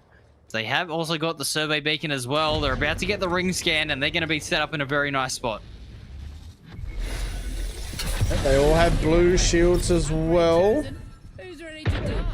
Wait to see where they're going to rotate and where they decide to as well. They do need to be careful as soon as you hear that G7 getting shot while you're going up an evac. Very smart just to drop down in case you do get dropped. It's not the kind of lobbies where you can get away with it like my gold ranked lobbies. Yeah, but you know what was interesting about that is the team that was shooting at him was the boys, who ended up getting shot in the back by a team that was in Energy Bank. So they couldn't actually try and fully pressure that rotate out, and they will get a reset in the end. We can see DCG getting into a bit of a scrap here in Stadium. Yeah, DCG needing a big fight here. They haven't had the best day, K-Man. It's a team that is very consistent if they can get it going early on. But at the moment, not having much luck, and does look like Silly Billies are trying to set up with the Watson, and it's a beautiful PK shot coming out here from Nico. Yeah, this is looking like Silly Billies are putting up a very solid fight here. In fact, they might even have the advantage here as DCG is just sent running. They're only stuck on the grey armor as well, Stoney, so they do not have any sort of health to work with here. DCG in serious trouble, and Silly Billies are cleaning them up. Yeah, Louis-san goes down now. Hagrid, Loki, and Nico starting to move in on the action. They need to try and finish this quick. As we know, a lot of teams do like to move into this stadium area, K-Man, for third parties. So if you're not going to get it finished, may as well rotate out. But as I say that, D-Cross Gaming getting caught by a team on the outskirts here, looking to move in, and that was our Cadsia Esports. Yeah, Alcad looking very, very good here. They will end up getting the knocks. DCG, I believe, potentially will end up getting cleaned up here. I don't know. The Mad Maggie is still trying to survive, but no, will end up going down. So that is our second team eliminated, as Kakoi actually went down to Gen G just moments before. Which is such an interesting push by Kakoi. So Gen G haven't even left Lotus yet, which means Koi have rotated around to Lotus. Maybe they were thinking that Gen G had already rotated out of Lotus, but man, this is such a big POI to loot. I just don't see Gen G being so aggressive on the early stages of these games unless they really need to. Ooh, looking like our champion team at the moment here. 35 Fears are getting into a bit of a fight at the moment, and it is against Remarkable team, and it looks like they're cleaned up, so 5 Fears will go down. Their first rough game of the day. They will be eliminated and cleaned up by Remarkable team, which means we're guaranteed to have a new champion team for E-District's second match. Yeah, they look good. Remarkable team. They haven't been too bad today at all. I mean, it's hard to say, right? They've only got 20 points, but I'm pretty sure Core Gaming, they have 26 points, and they're sitting 5th. So, it's just very unfortunate for the teams that are a little bit further behind, but it does look like Seoul Esports were being aggressive there, but they do get away just in time as Stinky B, the team that was deciding to move in them. Yeah, there's a bit of aggression happening here. As we can see, this northeastern side of the map is starting to get fairly stacked at the moment. Plenty of teams are around them. We can see Stinky B. They have a long rotate ahead. We will eventually see what this next ring is pulling, but a lot of teams now are going to see it pulling over towards Galleria. We're going to see the rotates coming out. Stinky B having Energy Bank to work through at the moment. Means that they will have plenty of space for themselves. There's no one actually in there for now. Las Vegas Inferno are to the south side. They might clash eventually on the edge of this ring, but yeah, Stinky B at the moment going to be able to chill out and maybe get an Evo Harvester or two. There's a care package coming in as well. So they're going to be pretty stacked on loot. Go and have a look. Team Mango now getting into it as well. And it's... Who is that? Our Cats here now down a member as well. It is P-Dog getting caught out here. So if they're going to be able to get a reset, there's not really a crafter too close by either. So going to be kind of tough going now for the boys of our Cats here as they lose their rotation legend. Yeah, maybe the Wraith was going for a bit of a sneak play there. We can see the portal was placed on the map. So yeah, you can see exactly where they've gone down actually on this map. They did go for that sneak play over towards Team Mango in Galleria. Maybe an attempt at a kidnap, and it did not go well whatsoever. So Akatsia down to a duo, as you said, which means that they are going to have to try and see whether or not they can hold on. But TYK are getting into an aggressive fight at the moment here inside the ring, and they're going to push in and try to clean up against Cupid Esports, and they'll do just that. Yeah, Paddy Fan did really well, but here comes Boogie Borders, as we say, team that's aggressive. Oh my god, what did we just watch? TYK eliminated, and I'm pretty sure, was it Cupid? Cupid, yep. Cupid Esports as well. Well, Boogie Borders just go through, and Panna with an EVA 8 cleaning up. So people have been starting to use the EVA 8 a lot. I think the PK definitely is still the preferred shotgun, but it has been interesting to see a few teams, especially in APAC South and North, using the EVA 8 quite a bit. Yeah, the EVA 8 I feel like is a better gun now, especially in this Seer meta, just because of the ADS with that Seer being hovering in that zone. So with that EVA 8, you don't have to ADS it. You can just basically have hip fire and go crazy with the EVA 8. So I don't mind that pickup instead of the PK, and it obviously does come down to a comfort pick as well with guns. There we are going to see teams still needing to rotate in around this ring. Las Vegas Inferno have gone all the way south. So they went through Stadium, actually, taking a bit of ring to get in on this eastern side. They've absolutely gotten to dead side here, so we'll see what they can do on the map. Boogie Borders continuing to just show their presence up top on this high ground, looking very solid, but there's still a few teams that need to rotate in here. Stony, Core, and Soul in Energy Bank. Yeah, Core, they duo. No, they got all three up. So just taking their time. They don't really need to stress at all. It does look like maybe they're just trying to farm a little bit of more Evo damage. But as I say that, we do have Vegas Inferno trying to rotate in, and our Cats here, the closest duo towards them. Yeah, like I said, they did go all the way south. They actually went out of Energy Bank into Stadium and then went up through Heights. So they absolutely went dead side here, and they have actually got themselves in a pretty solid position. But this ring, we are going to see it pulling now, and it's going to go north. So they have still a bit of a distance to go, and that is very, very good news for teams inside of Galleria like Team Mango and Remarkable Team. Oh, looking like Vegas Inferno got to get a player beacon scan here, so we'll be able to see where teams are for that rotate in, and they do scan that duo. So I wouldn't put it past Vegas Inferno here to maybe get aggressive, K-Man, and try and get rid of our Cats here as well. Yeah, but with the Watson and a Gibraltar still there, it's a lot of defensive capability for these two players, so they should be able to at least hold this building down for now. When they have to rotate, that is when we are going to see them potentially struggle, because as we know, without the Wraith, they have no portals for that free rotation. So teams still needing to make the decision to go in. Vegas Inferno looking like they're still trying to plan out their rotate. A couple of pings going around on top of Alcat, so they are aware of that duo, as you were alluding to, but looks like for now they are just going to try and see if they can just rotate through.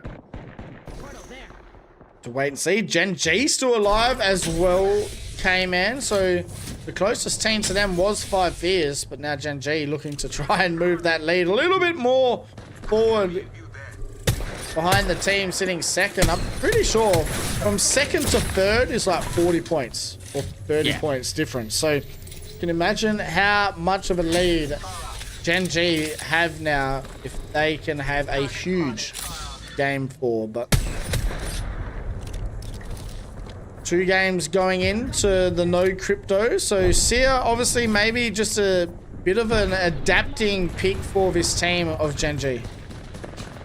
Yeah, we are going to see them getting into a bit of a third party, it looks like, as it's Core Gaming down to a solo. Yukoi has been taken down so low and will be eliminated by Stinky B. So Stinky B cleaned things up. Gen G, they look to try to move in here and punish, but I don't really know how much they can get done here because Stinky B is still up as a full trio.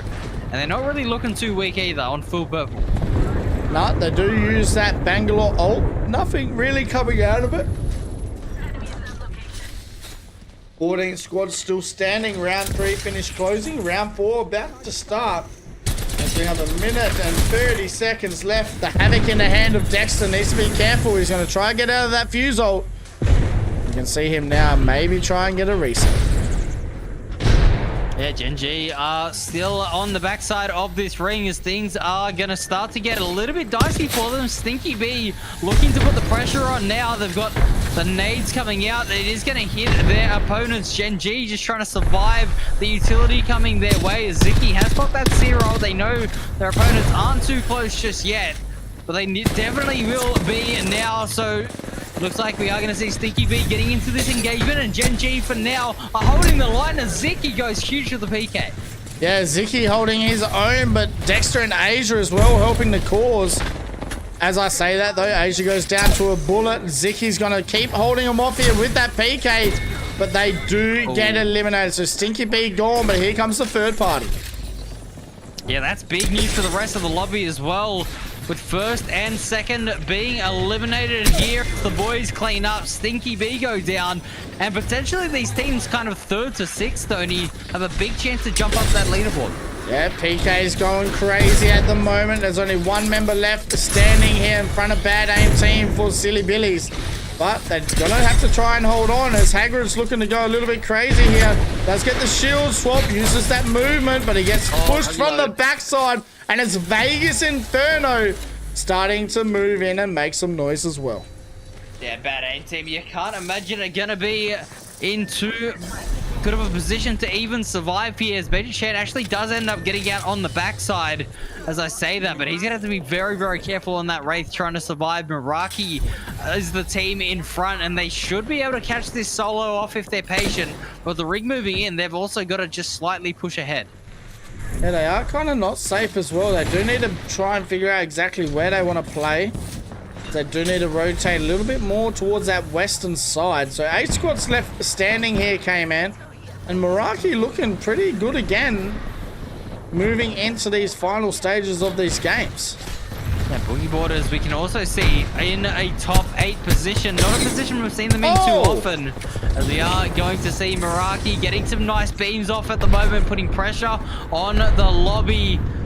Plenty of teams on top of each other at the moment, but it is Meraki who have a lot of space to play with themselves. As we can see, nades starting to pop off in the feed. Plenty of teams are getting into a fight. It looks like the boys are getting into it a bit. Team Mango go down and Soul is still up. So there's plenty of big teams still in this lobby as Boogie Borders down to a solo. Yeah, Boogie Borders getting eliminated. They rotated straight into Soul Esports. So 6 squads left standing here. There's a lot of action starting to unfold.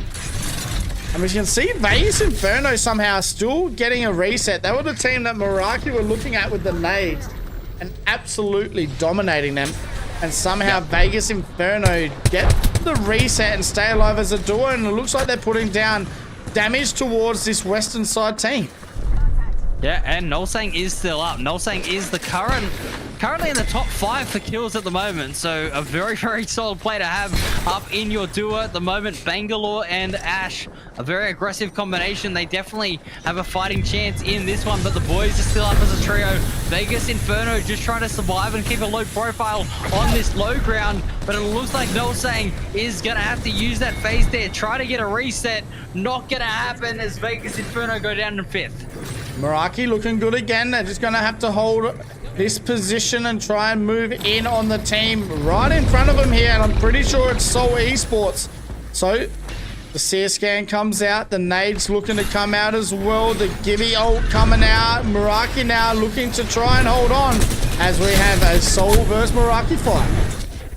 Yeah, and so looking like they are winning it. They've dropped the Gibby ult down and they get a couple of knocks. And Meraki are now down to a solo. Locket getting taken out as well. And that was Timmy Time taking him out, so it's a third party to clean them up. But Soul are getting third party themselves. The boys have shown up. Exit Life is here, and it looks like Small W are third party from a distance. Man, Soul are holding their own though. They get a reset now, and Small W be thinking, hey, let's go push this. But at the same time, Soul haven't lost a single member. So Soul are holding their own and looking really good here in game number 5. Yeah, the boys down to a duo 3v3v2. The current situation, and Soul, thanks to the Gibraltar, are going to get a full reset themselves. So the Small W, good choice to hold this bridge for now and just try to play the patient game. They've identified where the second team is as well. So Small W have absolutely all the information, and the boys and Soul are going to still be up next to each other. Small W needs to time their push very, very well. They do. Soul Esports looking good. We're going to have a look at the map and see exactly where everyone is, and you can see Small W on that southwest side, and Soul basically right in the middle, and it looks like they're in the best spot here, K-Man, for the final stages of match 5. Yeah, the boys are trying to see what they can do. Currently sitting on 7 kills and Soul with 8. So both these teams have been fragging out. Small W have kind of bided their time with only the 1 frag to come through at the moment. But the rotate is now on. Final ring starting to close in. This next minute is going to tell us a lot about these teams. The composure that is required as Soul are trying to put some pressure onto the team beneath them. And the boys are just trying to survive at the moment. Yeah, the boys is a duo, Small W as a trio. I guess this is where it gets a little bit tricky now, being a Soul member, because what do you focus on? The duo very close by, or the trio on the far side of zone? And this is going to be a tough one, so wait to see how Soul play these final stages. Now, holding the high ground is definitely the best option, though. With the rampart, especially, these walls are going to be very, very useful. But as I say that, they are pressured off that high ground. Ring starting to close, and the boys are lurking. They have a Stinger Bolt as well available on this Sparrow. Definitely could be a big win condition here as they find a nice safe spot to tuck in. Soul continuing to hold the high ground, and that does mean Small W on this low ground with the Catalyst have isolated an entire half of the zone for themselves. Yeah, Gibby ult still in the hand though of Jesco, so that is a huge clutch as well here for Soul as we come down to our final stages. And I don't think Small W have a Gibby on hand, so this Gibby ult may go nuclear right now. Yeah, absolutely. We're going to see the boys go down to the ring as well. It's so low. Timmy Time can't do it, and Soul are the champions. A little bit of an anticlimactic fight there, as I believe the ring started to really tick Small W down. What a W. Soul Esports getting one finally. The Soul fans would love that. An 11 kill victory here for match number 5. Soul Esports finally on the board. Such a masterfully played end zone as well there. Like you were saying, Soul had to make the decision. Who do they focus on, the boys or Small W? They put the pressure on Small W, got a lot of shots down, forced them to get a reset and a kill. And as soon as they identified that, they went onto the boys, used their numbers advantage and cleaned them up. So that was so well played by Soul. And as you say, the fans are going to be absolutely loving that one. As we can see, Jesco came away with 7 eliminations on Gibraltar. Yeah, that's huge. Jesco always been very capable to turn a game upside down, and it looks like he's gone pretty nuclear in game number 5. We'll go and have a look at the match summary here after game number 5, and it is going to be Soul with a 23-point win, Small W second, the boys third, Meraki fourth, and Vegas Inferno rounding out the top 5. We'll go and have a look as well at the series overall after our 5 games and see who is in the comfort seat at the moment. And it is definitely Gen G sitting in front with 77 points, 5 Fears second, Soul Esports jump up to 3rd spot, Vegas Inferno 4th, and Meraki, our PLQ team, sitting in top 5 position. Yeah, and I mean, you were saying it in that game too. Meraki were very, very solid there. They were looking extremely good in that ring. Their rotates were on point, but it's got to be said here, Gen G and 5 Fears both end up going down very early in that game. But unfortunately for the teams that were around that 3rd and 4th spot, didn't have that big game. So those leads still remain heading into game 6. But Gen G, I'll tell you what, they have gone off the boil a little bit. And you did actually point to that, Stoney. You said they had a very solid first 3 games in another week. And then the next 3, they really did fall off. So Gen G need to recover, as well as 5 Fears. Yeah, I think the scary part now is, do they fall off for the rest of the day? And they really can't afford to do it. So, I mean, what they need to do now is hold on. They win this set, they will be the team on top after 4 match days played. So, it's pretty big for Gen G to try and hold on here, because 5 Fears, they're not giving up at all, as they're very close by here, Cayman, and probably the only team that can steal the win away.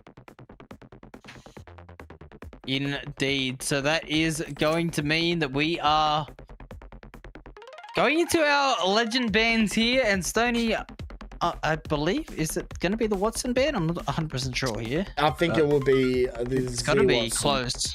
Yeah. And we'll wait and see as we... Yeah, we'll just have to wait and see. Wait and see here for game number 5. We'll have a look. Just need to get into this lobby and they'll be able to tell us. But because it does come off a who's being picked the most over the 6 games. Yeah. That's been a good set so far. Gen G, like we said, started very well.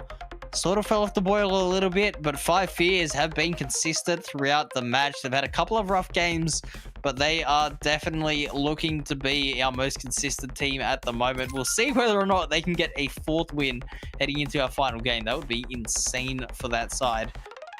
And the other teams around them are going to have to try and continue to climb, as you were saying, but we can see on our character pick rates here, we are getting confirmation here, and it looks like it is Watson who is banned away. So that means that Wraith survives, and that is very interesting for E District. Yeah, I feel like we might see a fair bit of Gibby, Rampart, Wraith this game, or there's been a fair few Sears as well though, but I feel like the Gibby and the Rampart has just been such a big pick for a lot of these teams. Absolutely. So we are going to see the Assault class remaining unbanned, which is no surprise in the current meta that we are in. But as you were saying, maybe a Mad Maggie or 2 might come out at some point. It's going to be interesting to see what teams want to select. But I mean, the Ash is still available, the Wraith is still available, and the Gibby. I mean, that's kind of been the 3 big picks that a lot of people are going to go through. And then that 3rd legend is kind of a little bit of a flex and a bit of comfort. That it is. And there we go. Game number 5 over and done with. Gen G only had 1 win so far today, Cayman, and they are sitting so comfortably in the lead. But 5 Fears very close by as well. But Soul Esports finally getting on the board, and they get on there with a bang. 11 kills. That's not a little win. That is a pretty big W in game number 5, and they'll be looking to maybe try and keep that momentum going here in the final game of today. Yeah, and it is actually the most damage dealt in a win today as well. So by no means was it a quiet game. They popped off 5,500 damage. Huge game to come through from that side. And like you were saying, it's good. It's good to see a team like Soul getting into some winning ways towards the end of this block, but they still need to have another solid game if they want to have a good placement. Yeah, well, we'll have to wait and see, because they are very consistent once they get going, Soul Esports. So I wouldn't put it past them to go back-to-back here for game number 6, but we will have to wait and see here. And it is our final game of B versus C that is just around the corner. We'll go and have a look at the E District landing spot again. It came in. We'll have a look and see where Soul Esports landed that game for them to win here in game 5. And they had a fair rotate as well. all the way from Boardwalk. So these teams on the western side, back-to-back wins here with 5 Fears getting it in the previous game as well. So that is interesting to see. The teams that needing to rotate a fair distance have been actually coming out on top, Stoney. In fact, I believe all 3 games, the winning team did have to leave their POI. So that is very, very interesting to see. We'll see whether or not that trend continues in game number 6. We wait and see. Game number 6 underway. We only had 1 restart so far in B vs C, and that was only in game 1. So very, very good lobbies so far. As we are about to get into our final game for B vs C, make sure you all stick around. After this game, we still have A vs B to come. 6 more games. The day is never over for APAC South action, but I mean, man, it's crazy for Gen G, right? Where the consistency of them being crazy good drops off as much as it does. I mean, to have, what did I have, like 70 points before we even get into E District, and now they've only kind of made 7 points in these last 2 games. Yeah, it seems like it's a bit of an adaptation issue, doesn't it? From map to map. There's obviously a different gameplay that you've got to do. You got a different game plan for each map, and maybe they just get so comfortable playing that aggressive style on Storm Point that once they come to a map like E District where it is a little bit more defensive, they start to get caught out a bit on their rotates. I'm not too sure, because it is harder to push into teams on this map than Storm Point. I think that's fair to say that obviously there's a lot more covers, a lot more defensive capabilities, and yeah, it is just hurting them at the moment, but they're still in first place, so they can walk away with the win. You can't really complain with the day that they've had, at least for the first block, as we are going to see this ring being pretty central at the moment, but it is going to be pulling over towards this western side, Stoney. It is going to be a height zone, essentially.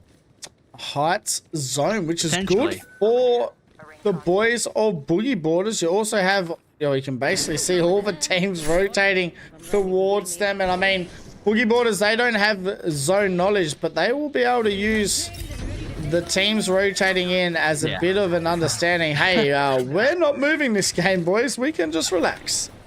Yep, I think the teams flying in off jump towers in zone 1 and not pushing them is a good indication of that, but just a little bit north of them, there is a bit of an engagement breaking out between Smile W and Meraki here on this north side. Because it looks like, I believe Meraki tried to cross the bridge and Smile W were having none of it.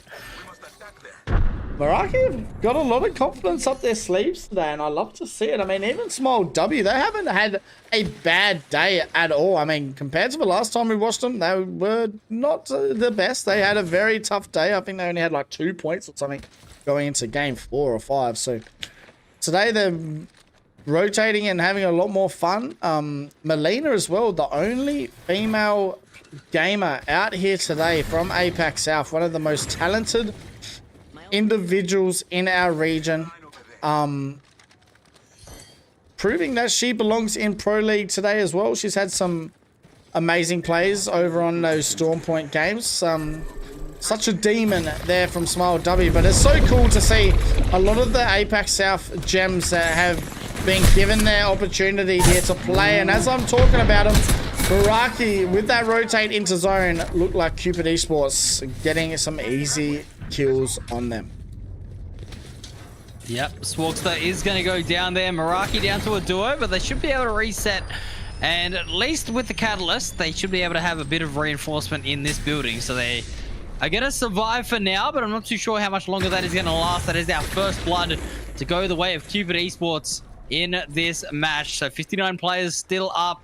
Plenty of teams rotating in, and it looks like everybody's got the memo that this is very much going to be a hide zone. As we can see on the map here, Stoney, it is getting very cramped very, very quickly.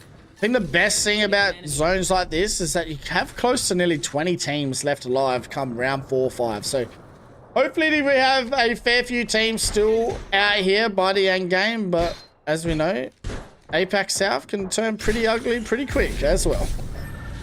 Absolutely. We can see Core Gaming have had a slight adjustment to their rotate. They're not going to go as far north as Lotus. They are just going to instead just stay on the north side of Energy Bank and rotate in as well as Alcad. Under a little bit of pressure here on their own rotate, trying to get through. But as I said, there's not really too much room for them to rotate into. They're going to be very, very careful as P-Dog on the Wraith this time won't get punished on this rotate. We did see them go down in the previous match, but it looks like for now, they're looking to survive. What do you think about the Seer pick so far watching today?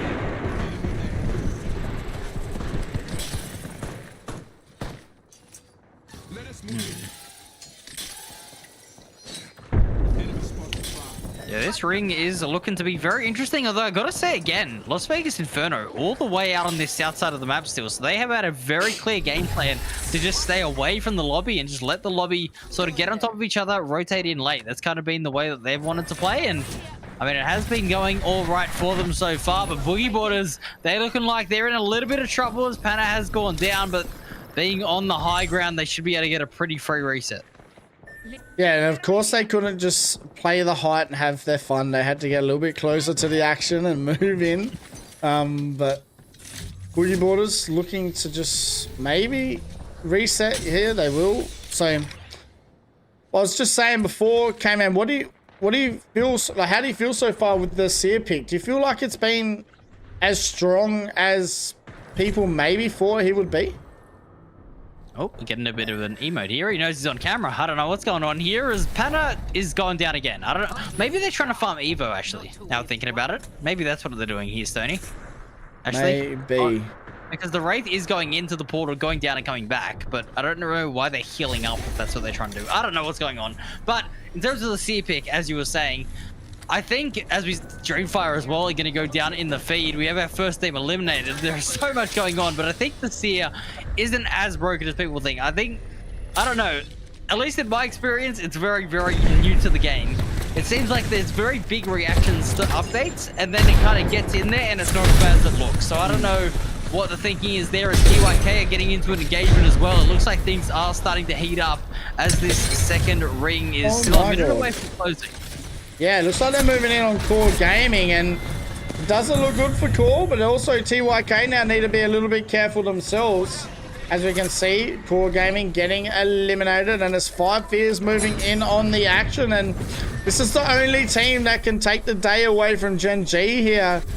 K-Man, 5 Fears, so they're looking to try and reset a little bit here. You have Kukoi moving in as well, but they are getting looked at by the team on their north side. But yeah, I think you're right. I don't feel like Seer is going to be as strong as everyone expected. I think adding the ADS hover in with the ult has really kind of balanced the Seer pick, and that's why I kind of love exactly what they did with that, adding that in with that ADS, where you can't just jump and look as you're hovering. You can't do it in these games. It's like taking evac in front of 20 teams. You're gonna die. So yep, I kind of like the changes to the game.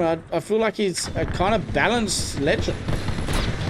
Yeah, he's balanced, but he's strong enough if you want to utilize him for sure. As we are going to see TYK down to a duo at the moment, and they are trying to avoid the chaos. I mean, this low ground spot is just cursed, though. I think every time we see the team rotate down here, someone's died. I don't know. This is not the greatest spot to be in, but TYK looking like they will survive for now as a duo and rotate on out. But Kukoi, another team, like we were saying, has been pretty solid at the moment, are going to stay up on a full trio, and they have some nice high ground to play with. They do. So what do we got? I think 18 squads still standing in round 2. I think is just about to start closing. So have a minute 35 seconds left here. 18 squads standing, and still so much action left to come here for our final game. I don't think we could have picked a better spot for our last game to be. Listen, let's move here.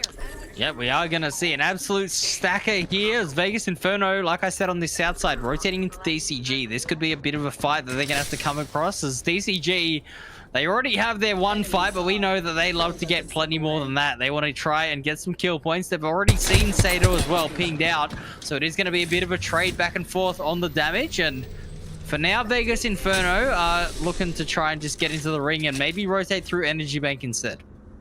Yeah, Vegas Inferno been pretty consistent today as well, but like I said, it's kind of hard to have a big day when you have teams like Gen G and Co having the start as they did. So D-Cross Gaming looking to move in on the action here. Vegas Inferno holding them out, and it's a little bit of Seer v Seer scan action as well, but it does look like Vegas Inferno pretty keen to get aggressive. Yep, they use the Rolling Thunder as well as the Maggie ultimate here. That's big commitment. All three ultimates used by Vegas Inferno. They do not want to give this fight up whatsoever, as DCG on the outside now are looking to deal with it. They will break the ultimate, so they are going to deny that information, but they can't deny the bullets coming their way as Lawson gets tagged rather low, but for now, Vegas Inferno can't really push off of it. But D-Cross Gaming moving in. They're going to get the down on Vegas. And now all of a sudden, Vegas Inferno might be in a bit of trouble. And as I say that, the PK changes this game. And D-Cross Gaming getting eliminated, K-Man. So DCG, they had a lot of confidence in that push. They do go down to Vegas Inferno.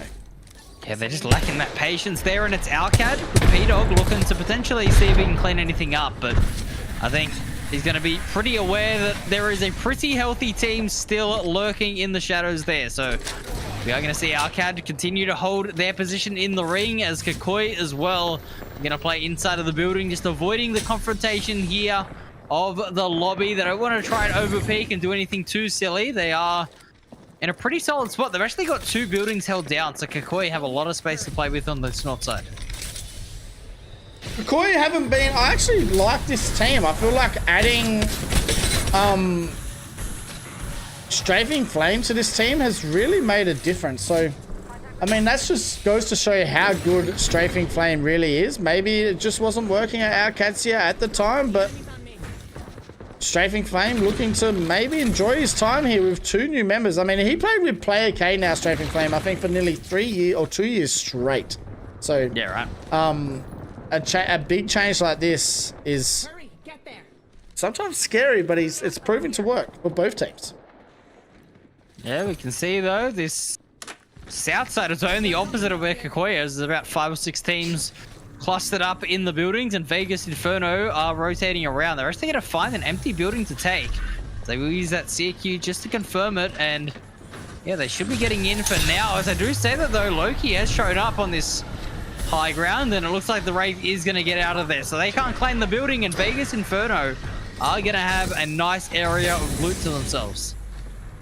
Yep, nice rotate in here by Mosu, and we still have 17 squads standing. We'll go and have a look at this zone here as well. Look at all the teams on that south side here. Okay, man, Meraki's still a duo, trying to hold on here. They have Silly Billies very close by to them, so 17 squads still standing, and so much more action left to come. And it is going to pull north, so all these teams, Stoney, there's 6 teams here on top of each other, are going to have to rotate in over the top, and that is very, very good news for Boogie Boarders, if I'm being honest. If they can play patiently here, and they can just look over towards this south side, they have a lot of kill point potential on hand. It is Cupid Esports, I can see on the map, who are the first team attempting to make a rotate, and it looks like they've done a pretty good job of it, as we do see Meraki now under a bit of pressure in this building. Yeah, I think once they figure out it's a duo, they might move in pretty aggressively here. 17 squads, I mean, 55 seconds until round 4 starts to close, and these teams on this south side have a little bit of work to do moving into that north side zone. 100%. As we can see, the rest of the lobby seems to have rotated ahead of these two teams in this stalemate. Kakoi still going strong as well. They've gotten a building to themselves. It's not the most secure one, but it's still looking pretty solid, as we can see Kakoi being able to just bunker down for now. There's plenty of teams around that need to rotate. Team Mango also, we're looking for a bit of a sneak play, but they're going to go back towards the middle of the ring. We can see there's so many teams here in such awkward positions. Meraki's still holding that high ground as a duo as well, but it looks like the team beneath them are running out of patience, and we might see a fight here with Silly Billies. Yeah, it does look like they're trying to be aggressive. Meraki do get eliminated as well between this action, as Cupid Esports trying to hold their own. We also have our Cats here trying to work in as well. So There's a lot of action to watch. I don't know exactly what to watch. 5 Fears on the height, though, looking at the trio underneath. As all of it's still starting to pop off right in front of our eyes. Okay, gonna have to use the Gibraltar shield here, but I don't like their chances of being honest, Tony. This is just stalling the inevitable almost. I mean, they've just got absolutely nowhere to go. They have P-Dog, at least on this Wraith, needing to make this rotate, and they've got to try and use it as soon as possible. The portal will come through, and they will try and get to safety, but they're going to lose a member on the way. 5 Fears on this high ground are putting so much pressure down. Yep, it's starting to pop off a bit. Silly Billy's down to a solo. The boys moving in, trying to get rid of them, and they do. But now all of a sudden, Vegas Inferno as well, very close to the action, moving in. And somehow Mosu's still alive, only just. But he will go down here. They will be able to get that reset. And it's 5 Fears on the, I think, on the above. No, that above them, is it? 5 Fears. I mean, it's not going to surprise you to reveal that was actually Boogie Boarders jumping off their high ground to take another fight. They just want to keep doing it, and you know what? It worked for them. They got the knock at least, but we are going to see Boogie Boarders. They're actually going to have to rotate here, Stoney. They do not have ring, and they may have gone just a little bit late here. It's going to be on Panna to get a spot down here, I'm assuming, with the Wraith. Gen G still alive, looking to move in on the action here. The boys do get eliminated. Nades in the hand of Dexter. They do need to be careful with this push because they do have a pretty good spot in zone here, K-Man. 12 squads left standing. They really don't want to throw their game in these final stages. Yeah, especially in this last game. We know how important it is, and with 5 Fears still alive, it is still very much a 2-horse race for the winning side in this lobby. As we can see, Boogie Boarders will now make their rotate on the map. We can see them coming out, and they will actually go directly beneath Smile W. So they have made a very safe rotate, and they should be okay. But Gen G still going to try and rotate in themselves, as they are going to be out on the edge of the ring. Very, very tough to see who's going to be in this winning position, Stanley, because a lot of the teams that were safe in the ring, they've kind of allowed the teams to rotate in on top of them. Yeah, and it's Vegas Inferno moving in to get rid of 5 Fears. And 5 Fears might be out here, which means Gen G are definitely going to win the day. So out go 5 Fears, Gen G winning B versus C. And Gen G would be pretty happy with that, with still A to B to gum. But Vegas Inferno having some fun here, but Sato does go down.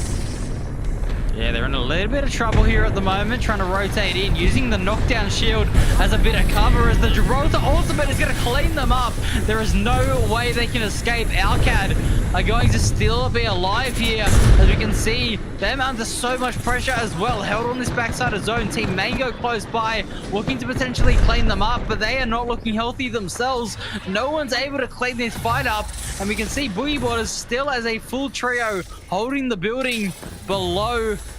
And they're potentially looking for a fight here against Smile W, who are on this high ground. Team Mango still alive as well. Akadzia still alive also. And Kimchi gonna use that Gibby ult to rotate in here. They do have bubble in 4 seconds. They need to try and get this reset and hope no one moves in. He's gonna have to waste the bubble here to get the reset. He won't be able to use it for the rotation in. And that is tough here for the boys of Akadzia. But it's the boys who won our last game, Soul, who are looking to get into it here with Gen G. Yeah, Arcad to actually use that Wraith Portal as well to stay alive for now. And that is actually Arcad that are coming out the back of Gen G and take them out. So a third party working very nicely for them. They might just clean up both teams, and they do. Gen G and Soul go down. So Arcad, a very nice rotate off the back of that Wraith. We have 5 teams remaining. 15 players, it's all full trios. Yep, Akadzia looking good here. Looking to try and get their first win of today as well. And Kimchi on this team has been a huge... I mean, he hasn't got much damage here, but he seems to just be playing with a lot more freedom at the moment, this team. But also, you still have Strafing Flame left alive as well. And I just hopped off the Kraber cam for some reason.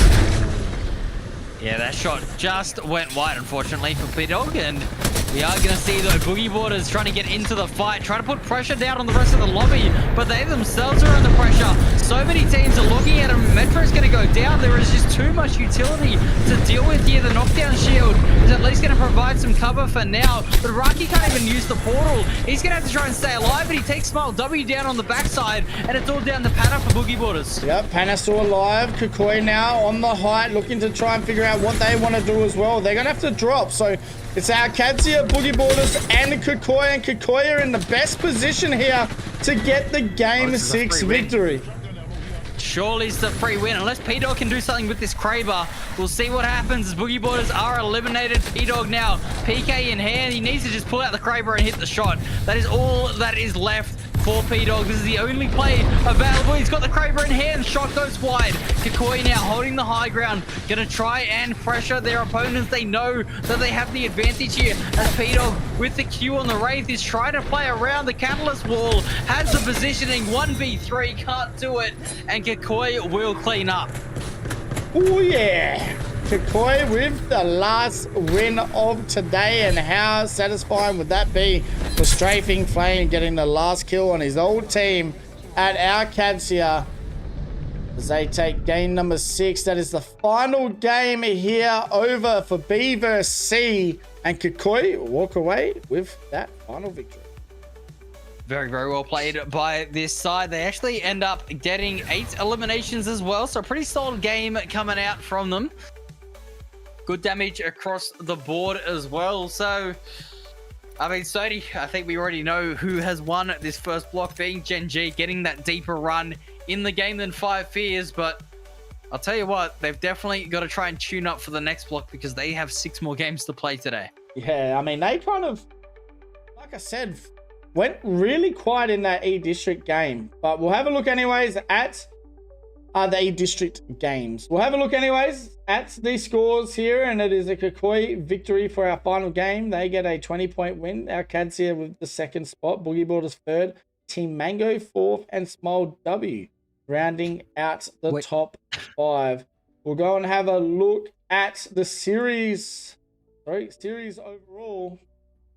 There's going to be a Gen G win here over in B versus C. Five Fears coming 2nd, Soul Esports 3rd, Vegas Inferno 4th, and our Katsia rounds out the top 5. You have Kukui 6th, Boogie Border 7th, Meraki 8th, the Boys 9th, Remarkable Team rounding out to the top 10. You then have Core Gaming 11th, TYK 2, by the way, very, very quiet. They finished 12th here today in B vs C. Dreamfire 13th, Small W, Silly Billies, Team Mango, Bad 18, D-Cross Gaming, Stinky B, and Cupid Esports rounding out the last spot. We'll go and have a look at our kills and damage leaders here, K-Man, as we see who was the best in B vs C.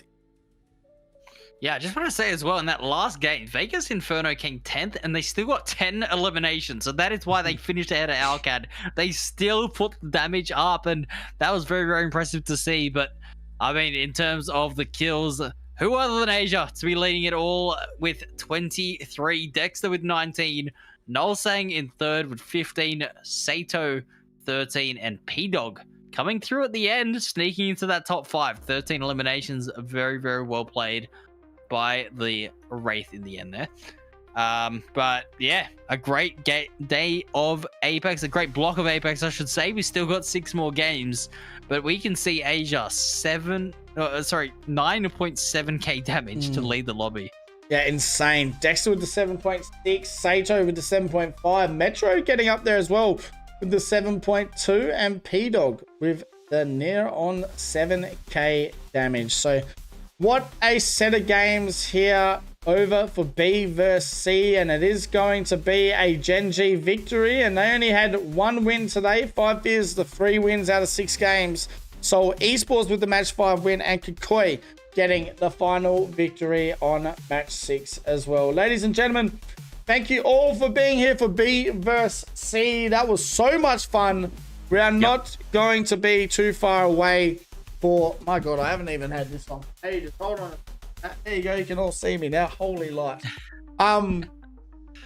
We will be back for A versus B in the next 50 minutes. So stick around. We do appreciate all the support. If you guys are new here, please hit that follow button. It means so well We're live for the next 2 weekends as well. We have the final weekend of ALGS Pro League Split 2 live on Battlegrounds OCE again next week. And then regional finals will be the weekend after. So, ladies and gentlemen, thank you all for being here. A vs B just around the corner. We'll see you all very soon with some more Apex action.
Competition.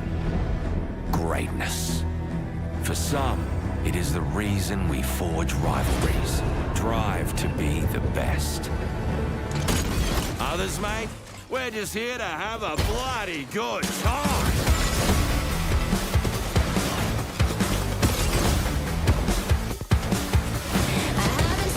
Oh, yeah.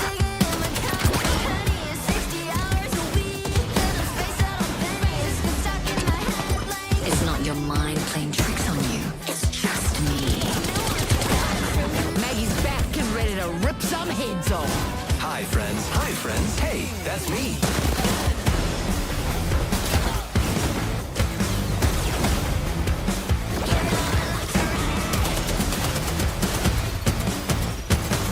A new game that brings together matchsticks and gunpowder in bloody matrimony.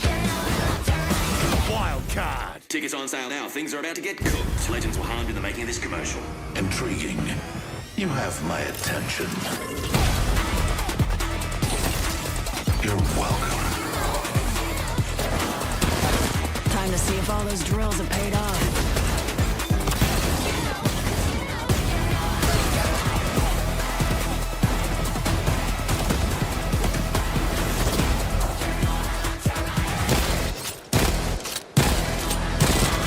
Nice triple kill. I'd say congrats 3 times, but we're still in.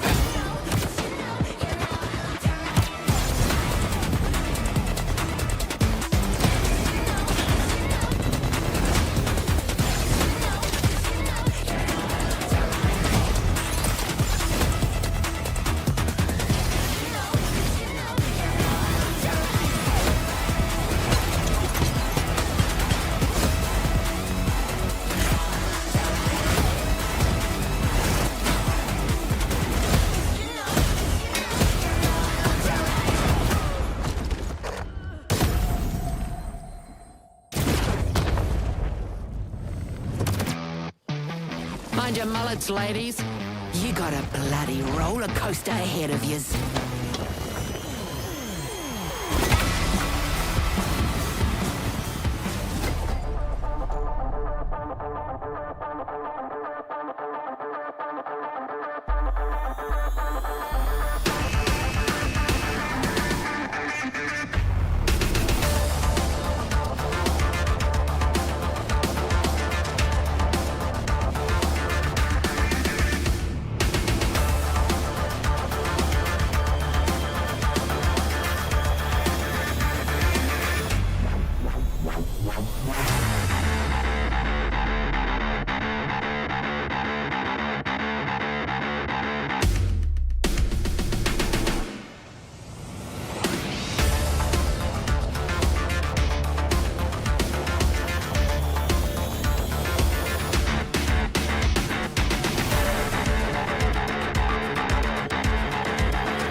When this began, I had nothing to say, and I'd get lost in the nothingness inside of me. I was confused, and I let it all out to find that I'm not the only person with these things in mind. But all of vacancy, the words revealed, is the only real thing that I've got left to feel. Just stuck, hollow and alone, and the fault is my own, and the fault. I wanna heal, I wanna feel what I thought was never real. I wanna let go of the pain I felt so long. Erase all the pain till it's gone. I wanna heal, I wanna feel like I'm close to something real. I wanna find something I wanted all along. Somewhere I belong. I wanna heal, I wanna feel like I'm somewhere I belong. I wanna heal, I wanna feel like I'm somewhere I belong. Somewhere I belong.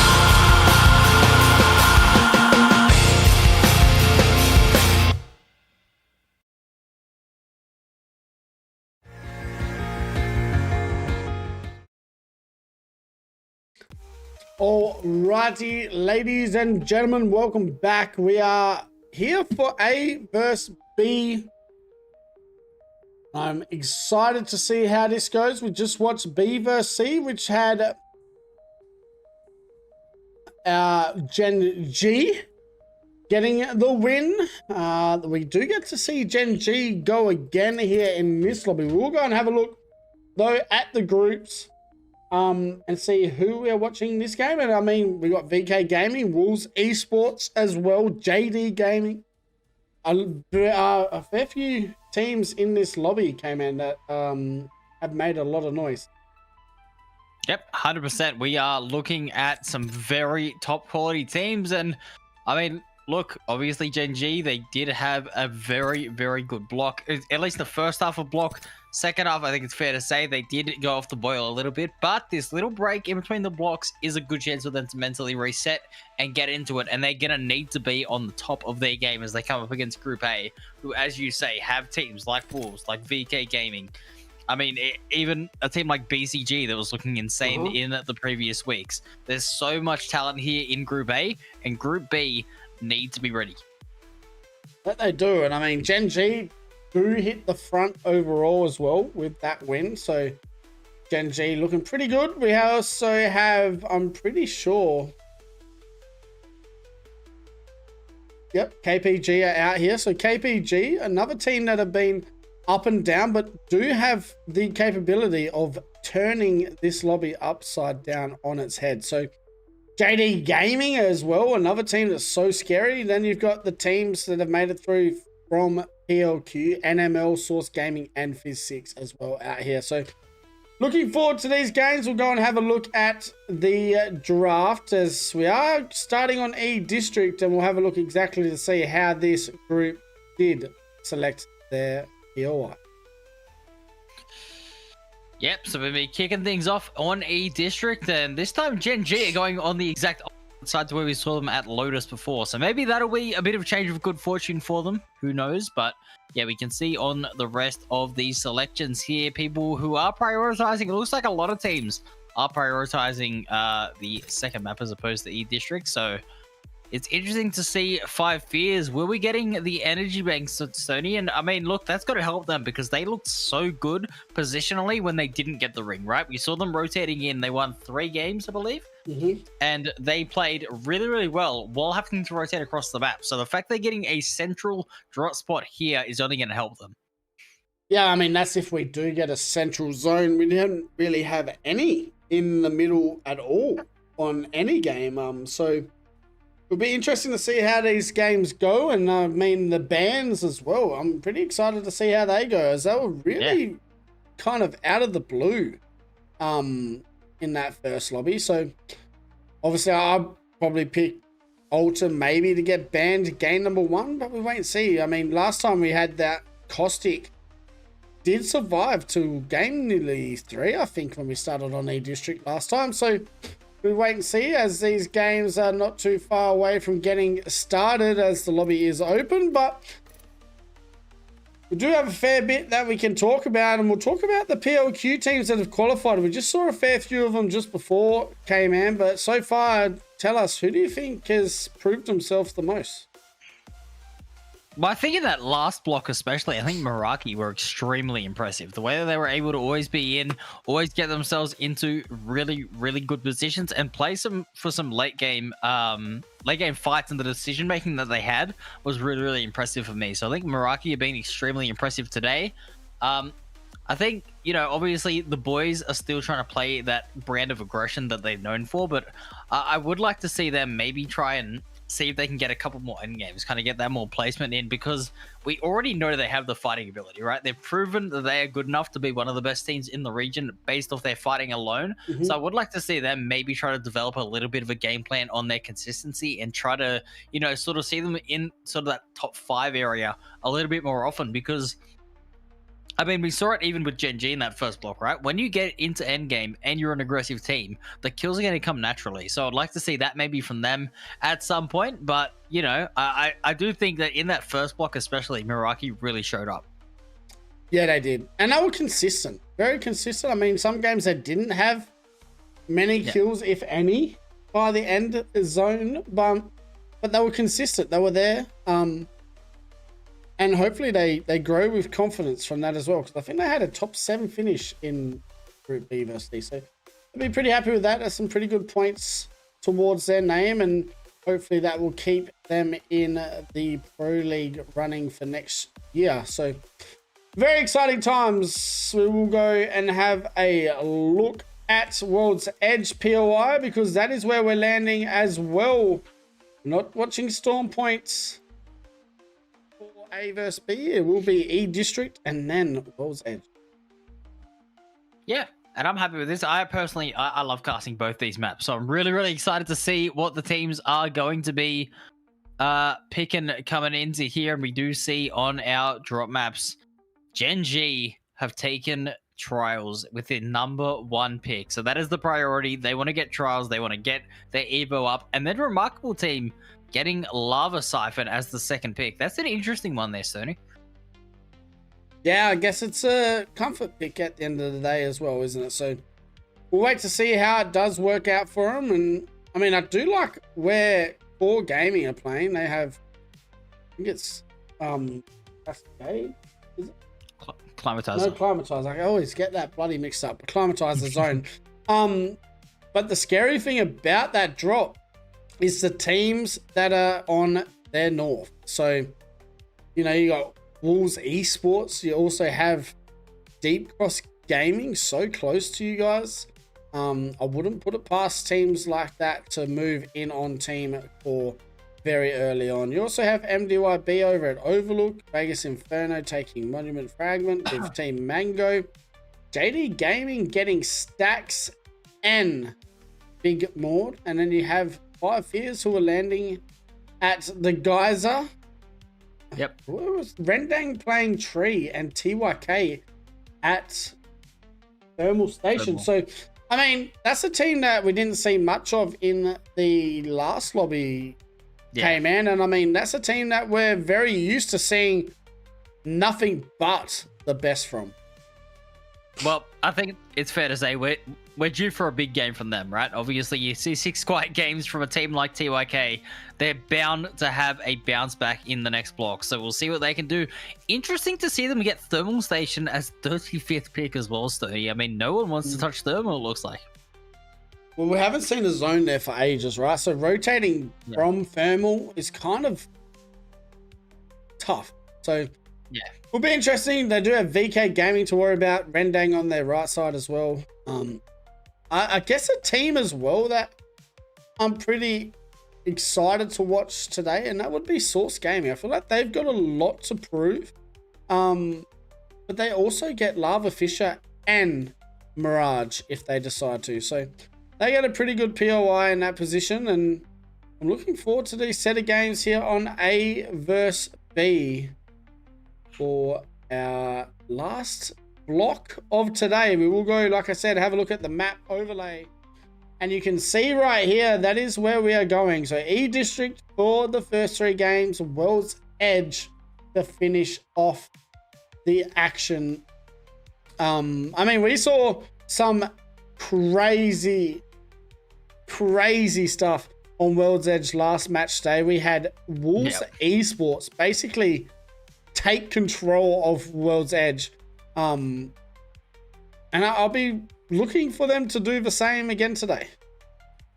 Yeah, there was a 14 elimination victory and a 10 elimination victory. I think it was both on the same map. So they played absolutely out of their minds on World's Edge. And yeah, it's really going to be very, very entertaining and interesting to see who is going to come out on top. Last time we did have A versus B. It was Wolves who took it home in that first place. So we'll see whether or not a team like maybe Five Fears or even Gen G, who came 2nd and 3rd in that week and looked very, very good in the block earlier today, if they're going to come over and challenge Wolves' throne, because that's kind of been the story of APAC South at the moment, right, Stoney? Wolves just at the moment look like they have been on another level. And, you know, there's been obviously times that they can challenge their opponents. There's been times that teams have looked to threaten their spot, but they just consistently come out on top in the end. Yeah, they do. I mean, I'm excited for these set of games. I feel like Deep Cross Gaming, they're true as well. Rowie, we know he has a massive following. And man, it's such an exciting set of games. I think the last time that we had A versus B, Wolves won it comfortably. So yes, we just have to wait and see, I guess, how it's going to work out for these teams. But yeah, A versus B, it's definitely been the Wolves. 80, yeah, they had a 40 or 30 point lead, I think, over second place Wolves last time. So that really is going to be the question as to whether or not a team can shut them down. And I mean, look, at least on World's Edge, that is a very, very solid drop that they are playing out of, and one that they are very comfortable and familiar with. So they're going to be a hard team to beat coming into these 6 games. But as you said, the lobby is open. Teams will start coming in, and then we will hopefully get our gameplay underway. Fingers crossed things continue to go as smooth as they have been today. But I'll tell you what, we got 6 massive games ahead of us. Yes, we do. I'm kind of upset that we don't get to see our cats here anymore. I mean, feel like that team was starting to get into their rhythm with Kimchi, and then also Kukui with Strafing Flame. Both teams started to get into their rhythm at the end of those games. I feel like if they had another 6, it'd be really interesting to see how they would go back to back. But we are waiting for some members to get into the Z lobby. But we'll be right back, chat. We do appreciate you guys all being here today. If you guys are new, hit that follow button. And we will be right back with our first game of B versus C just around the corner. Ladies and gentlemen, once again, thank you all for being here. We'll see you all soon.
Dedication, competition, greatness.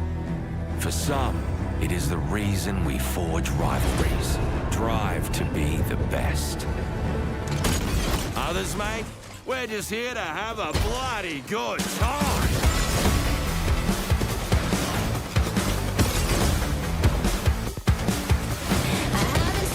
Oh, yeah.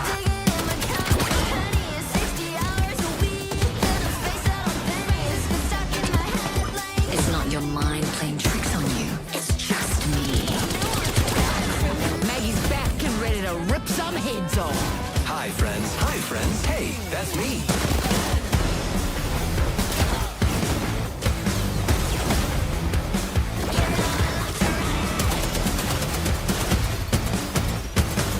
A new game that brings together matchsticks and gunpowder in bloody matrimony.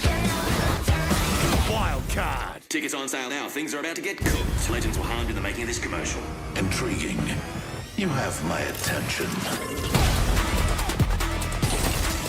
You're welcome. Time to see if all those drills have paid off.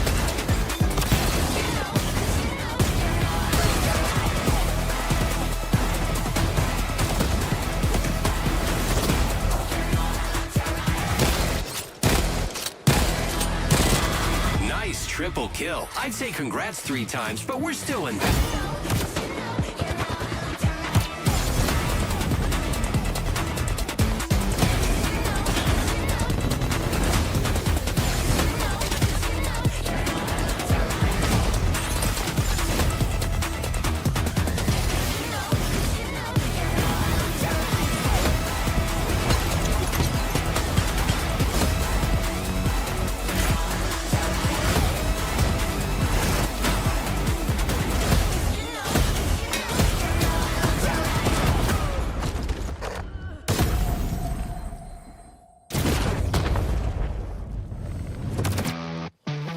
Mind your mullets, ladies. You got a bloody roller coaster ahead of yous.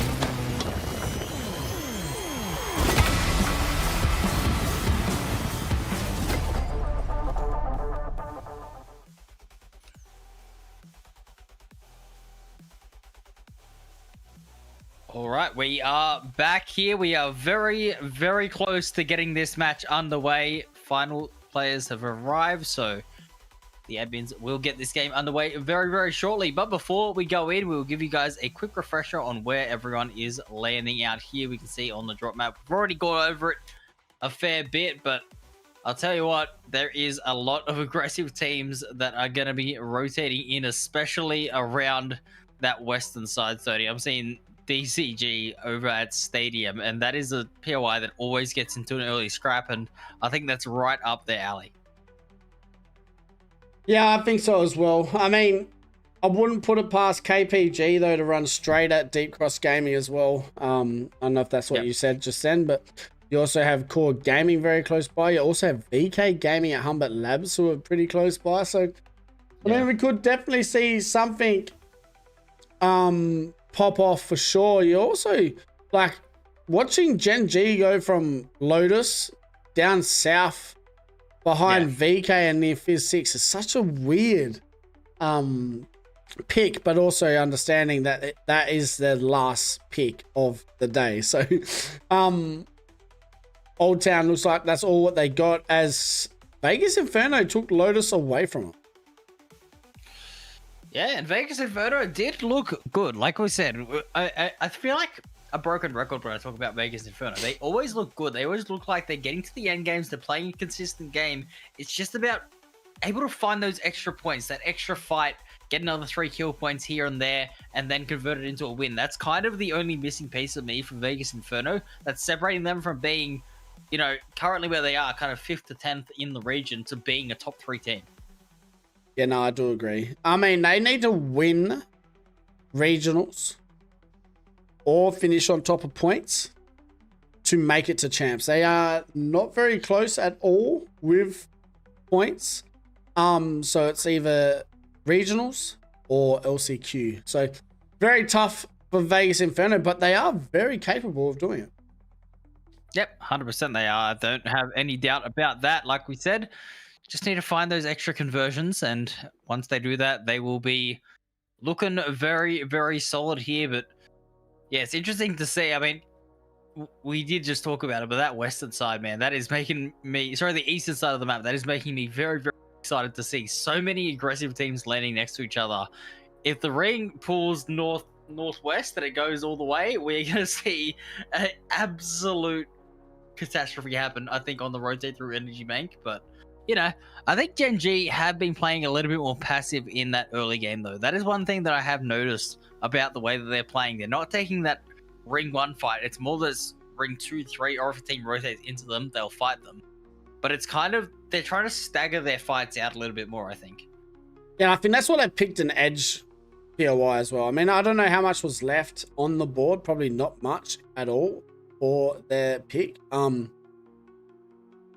Actually, they could have got where KPG are, because I'm pretty sure KPG missed the draft again. So they got given, what did they get given? Vibe Isle. So I feel like Gen G's whole idea now is, if they can get a edge or real north or south zone or landing spot, they can take their time rotating in. We've seen it, how they took their time. They farmed their evos, they got into that zone with that purple or blue. You know, they always just had the better shields than the teams that are prioritizing rotating straight to zone. So I feel like Gen G, there's method behind their madness. So I'm excited to see how it works for them today, playing from out Old Town. 100%. And we know this team, they just need that one fight, right? That one fight opens the door up, and then they just snowball. That is they're probably the most snowballing team here. I'd say probably Wolves, you could argue as well, are up there, and probably a team that is one to look out for. I know we talk about them a lot, but it is certainly a team that is going to be exciting. And it's interesting to see, though, with the 2-week break, the meta change, the legend pick rate changed too. I mean, I was just mentioning it to you before we came back here. Watson, Wraith, Gibraltar, Alta, Mad Maggie. That is our top 5. Like, when have you ever seen that be your top 5 legends pick? Mad Maggie in the top 5 is insane. I'm looking really forward to seeing what comes out here in this next block, because, I mean, like we were saying, Wolves Esports being back in it is definitely a talking point. Obviously, you've got No Name, you got Donut. Those two were popping off last time they played. Yeah, we know Donut loves that Gibby pick as well. I kind of go, I think it's between him and No Name or Marquez, whatever his name is now, or Wolves. But I'm excited to see exactly what they pick for E-District. As we know, it does change the way that a lot of teams pick and prio they rotate in. So I'm excited. It does look like, though, we have one DC. I hope that's not true, but game at number 1 shouldn't be too far away.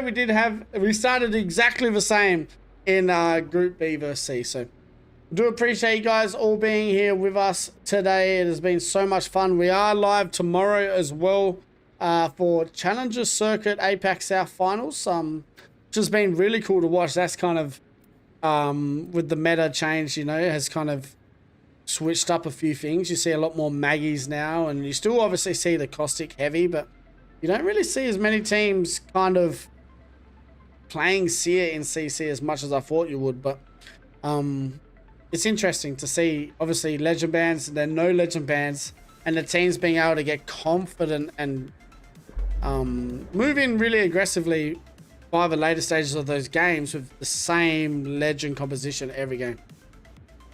Yeah, no, it's definitely a very different feel to what is in Pro League at the moment. I'm just looking. Does it seems like everyone got in? Oh, no, sorry, no, Gaming. No, there was one. Yeah, there we go. Okay, unfortunately, we did have a DC, so there will be a restart. All good, but yeah, no, CC has been very, very exciting to watch. Obviously, it's a different brand of Apex, but it's very exciting to watch. I mean, I've got to say, there's a lot of talent in those lobbies that are still going around, still playing aggressively, and they're really adapting to, you know, the metas that they have to play. Because like you were saying, not really as much on the legend bans, the drop spots being a bit randomized too. It does make for some very, very interesting tournaments there. But I'll tell you what, this is a big, big block here. Like we were saying, Wolves have a chance to hold on to that top spot, but they can be dethroned if Gen G have another good block. Yeah, Gen G look good too. I mean, yep. This will give them both 5 game days played, I'm pretty sure. So it means there's only 1 each or 2 each. I can't remember if there's 7 or 6 that they all play, but Wolves will be hoping to come off with a pretty good start, and I'm very sure that they will, because we know how dangerous Wolves are. But while we're here, I do really want to appreciate everyone that's in chat as well. Seeing Vegas Inferno in chat, showing support. They've probably been up now for a fair while, and that time over there would be very, very early in the morning. So we do appreciate you guys showing support. Also, Pandas, the coach for our Cads here, showing the love as well, sticking around, watching these games. We do really appreciate everyone that is in chat, showing support. You guys are absolute legends. Also, we did get rated as well from Order before the APAC North GOAT, so we do appreciate that out here as well. We have some massive things coming the way of APAC South next year from Battlegrounds OCE. Can't really say too much as of yet, but let's just say year 6 at Battlegrounds OCE is going to be insane. So if you guys love Apex, make sure you're following this Twitch account, because that is going to be the home for a fair bit next year. We do have, well, we're waiting for a fair few teams at the moment to get into the games, but I do want to talk about, I guess, LCQ. You know, we have this weekend of Pro League, next weekend of Pro League, regionals, and then the weekend after, 3 days in a row, it's LCQ. So CC teams don't get much chance at all to really practice that legend ban. So the advantage that the Pro League teams have compared to the amount of teams that we're going to be seeing from CC as well is going to be insane. Because I'm pretty sure there's like 28. Yeah, I think there's 28 maybe Pro League teams going into LCQ and 12 CC teams. So very exciting. It's, yeah, there's a lot. So it's going to be interesting how this works out. And, you know, teams obviously fighting for a spot to go to champs. So it mean it so much up for grabs for these teams. But obviously as well, like, they're not doing legend bans. These teams are doing legend bans. Everything can change by now and then. But I just feel kind of sorry for them. They don't get much chance to practice it with how quick it's all going to finish. All right, chat, we're going to get into this next lobby. We do appreciate you guys all being here. We won't.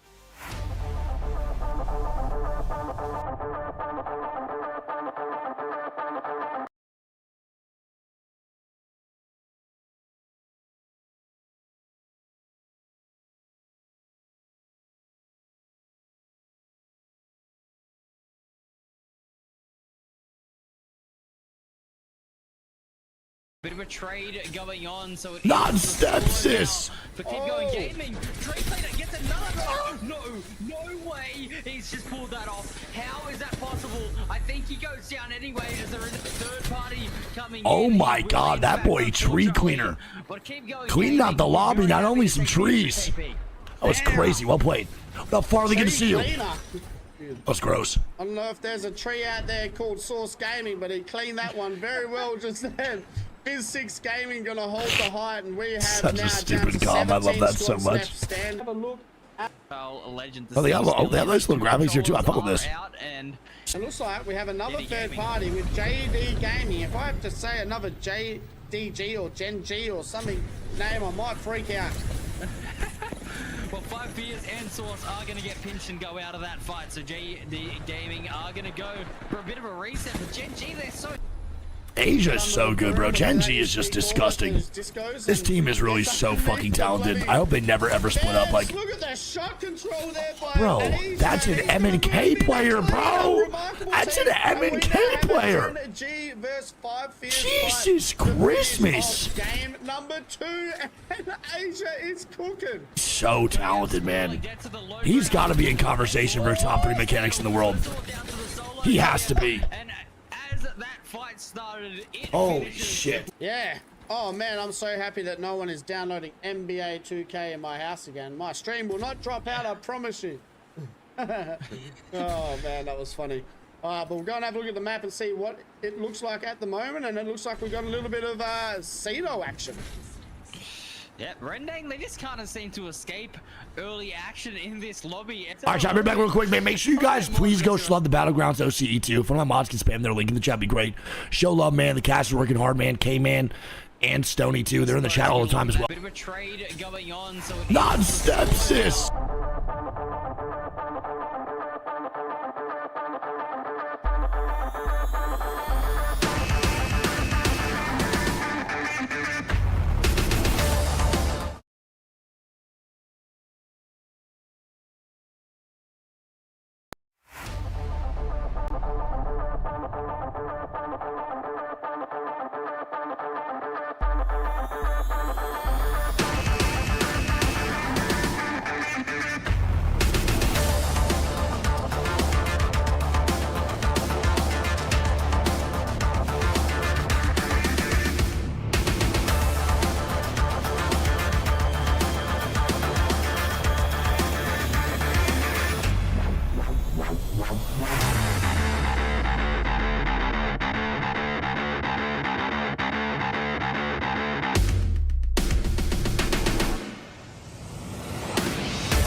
Competition.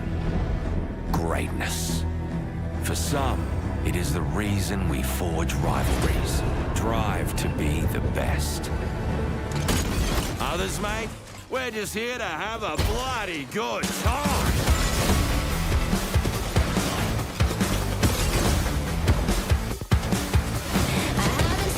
Oh, yeah.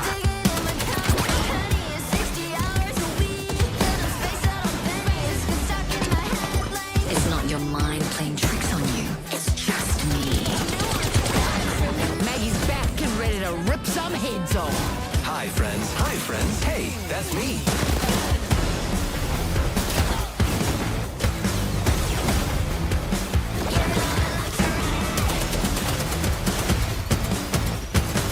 A new game that brings together matchsticks and gunpowder in bloody matrimony.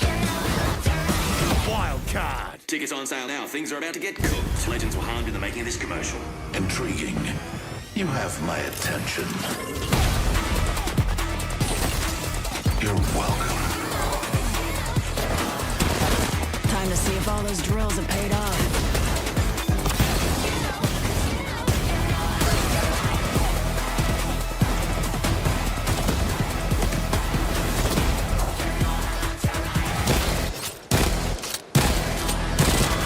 Nice triple kill. I'd say congrats 3 times, but we're still in.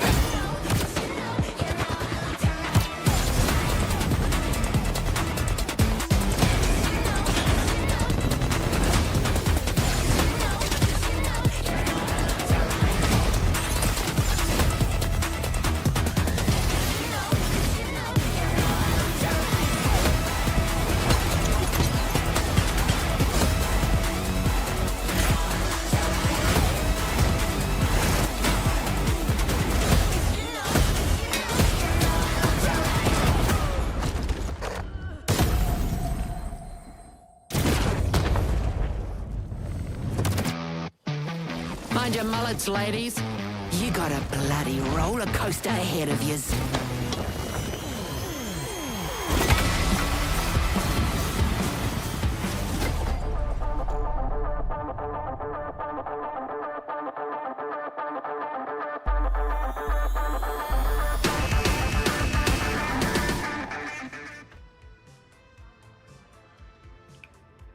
We did it. We're in the lobby. We're good to go. Block 2 is now going to begin.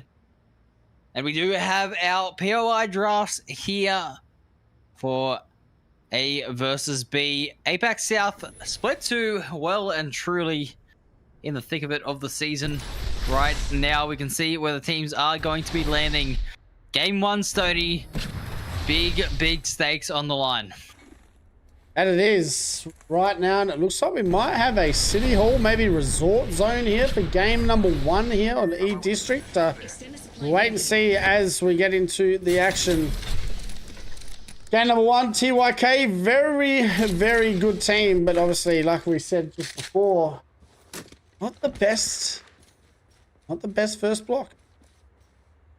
No, uncharacteristically quiet, as we were saying, right? Obviously, they're a team that's known for having that big performance where they get a bunch of frags, they go really crazy. Didn't quite happen in that first block, so that is a little bit surprising to see, but they got another block to try and bring things back. As we do see the ring being revealed to all the teams, it means that this this eastern side of the map, where there are so many aggressive teams, Tony, they are going to have to make a long rotate. Yeah, they will, and it is going to pull towards resort. So JD Gaming in a really good spot here for game number 1. Also, the team in City Hall, but if you are that team, you'd be more probably cautious knowing that teams are going to be rotating through, especially if they have ring knowledge, and that they do. So they are going to rotate towards that resort area here. Came in early here for game number 1. We might even see a bit of NML JDG action. Yeah, JDG don't actually have that ring information, so they are going to probably rotate in a bit more than they probably should. We'll see whether or not they do end up clashing, as you say. NML, another quality team that can show up big in the moments. See whether or not they can have a good start to the first game. They're in a pretty good spot, though, and yeah, it looks like JD Gaming have gone a little bit south, so they are going to avoid each other for now, as the rest of the teams are going to be rotating in. It's a pretty standard start to the first game of a block here, Stoney. Everyone's just kind of testing out the lobby and getting a safe rotate. They are. And it'll be interesting to see how aggressive teams start here in this lobby. As we know, it is always ran by Team Wolves. This is definitely their group. So it'll be interesting to see how game number 1 goes. And speaking of Wolves, they do have that ring information. They're making their rotate out of Electro Dam now, and they are going to have to go through a couple of teams. It looks like it is Source that are looking at them, but for now, with those blue Evo shields, they should be all right to just heal up a little bit with the cells and then get through without any real dramas. So at the moment, all 20 teams are looking to just try to rotate out, get themselves into this ring, or get as deep into the ring as they can. Yeah, Jackie Chan's playing today. It looks like maybe Marquez has found another name, as no name as well. So maybe he'll stick with a name. We'll wait and see. Maybe this will be his new name. But they're rotating into zone at the moment. Crazy Kong on the Newcastle, Donuts on the altar here for game number 1. We'll go and have a look. It looks like 5 Fears are rotating in as well. They're setting up. Silly Billy's very close by to them. And I mean, 5 Fears, they had a really good first block, and they'd probably be the most unluckiest team in the world. If you win 3 games out of 6 and still not even winning the actual set is insane. Yeah, they did have, you know, a chance to try and get back into it, but unfortunately, their last game, they went down without any points, or with very few points, and they ended up not being able to close the gap on Gen G, who were playing out of their minds, especially on Storm Point. But this map here, Obi District, is where Gen G did struggle, so they're going to need to have a good start to the block as well. As we can see, teams are starting to rotate in around them, and this spot up here near City Hall is starting to get cramped very, very soon. But as always in E Districts, there is plenty of buildings to play in, and we do see still 20 squads alive. They do get it down here on Nico, so Silly Billy's trying to rotate in. Go Gaps does get some nice shots to hit, but I don't know how much they're going to be able to try and clear that, but 5 Fears looking pretty good early on. Yeah, I'm just looking. It's about 700 damage roughly for their team already. So that's very, very good to see them still shooting, still hitting their shots. They've definitely been staying warm in between the blocks. So that is good news for them. Las Vegas Inferno as well, rotating in. I see on the map on this eastern side, they've been a team that's been playing the edge ring for quite a lot of Block 1. It looks like they're continuing to do the same thing here. And look at all the teams, and like we talked about Gen G, look at them on that south side. They're just going to take their time, K-Man, and try and get that purple shield. 100%. That is going to be the aim of the game here, as we do see some interesting rotates coming through here. BCG, a team that is never too far away from the action. They're trying to get a rotate as well into the ring. They don't really have a building to play from necessarily. It's more of this car park that they are holding down for now, but it's still a pretty safe area for them.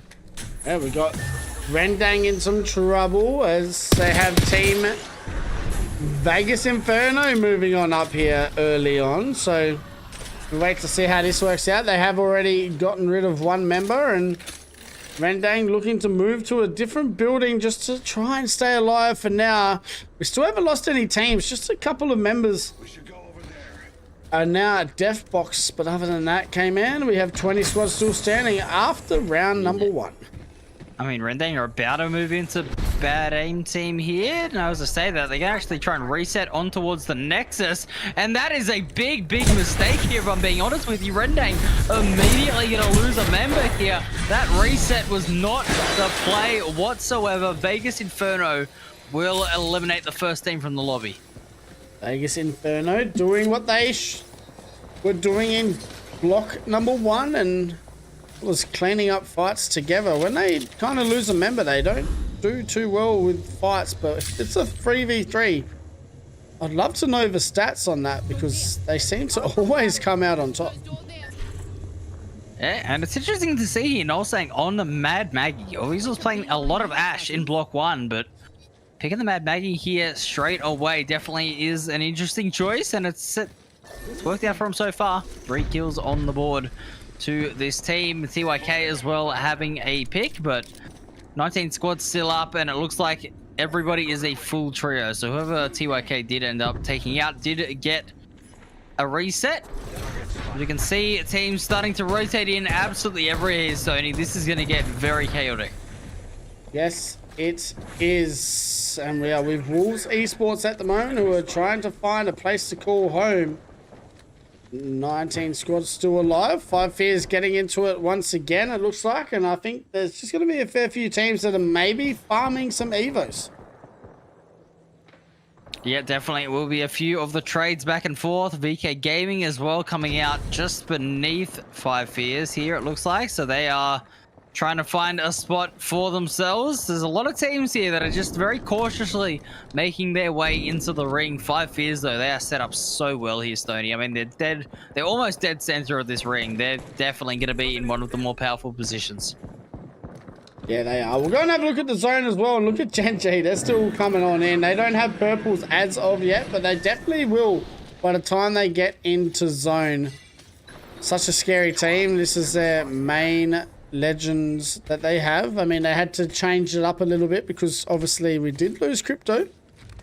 So now, without having any bans, they can kind of just stay relaxed here. And then, like I said, they will end up with purples, and that's exactly what they have going into round number 3. Yeah, it's definitely been improved, I'd say, Stoney. Like, the way that they're playing in this game to just prioritize the Evos. They did it all block 1. They did it all in scrims as well. It seems to be a game plan they've been working on for the past couple of weeks, and we're starting to see it succeed. So we'll see whether or not they can find the same success they found early in block 1 to start things off here on E-District. But E-District was the map that they struggled on, so any sort of a good game from them here is going to be a big improvement on that. Yeah, it will. I mean, you kind of, I guess it's a little bit like they had a high and then they just crash. It's always like their first 3 games are really good, and then after that it's like, it's kind of have had enough. But we're going to go and have a look at Vegas Inferno. This team is the only team to already have 3 kills. They're looking to get 3 more.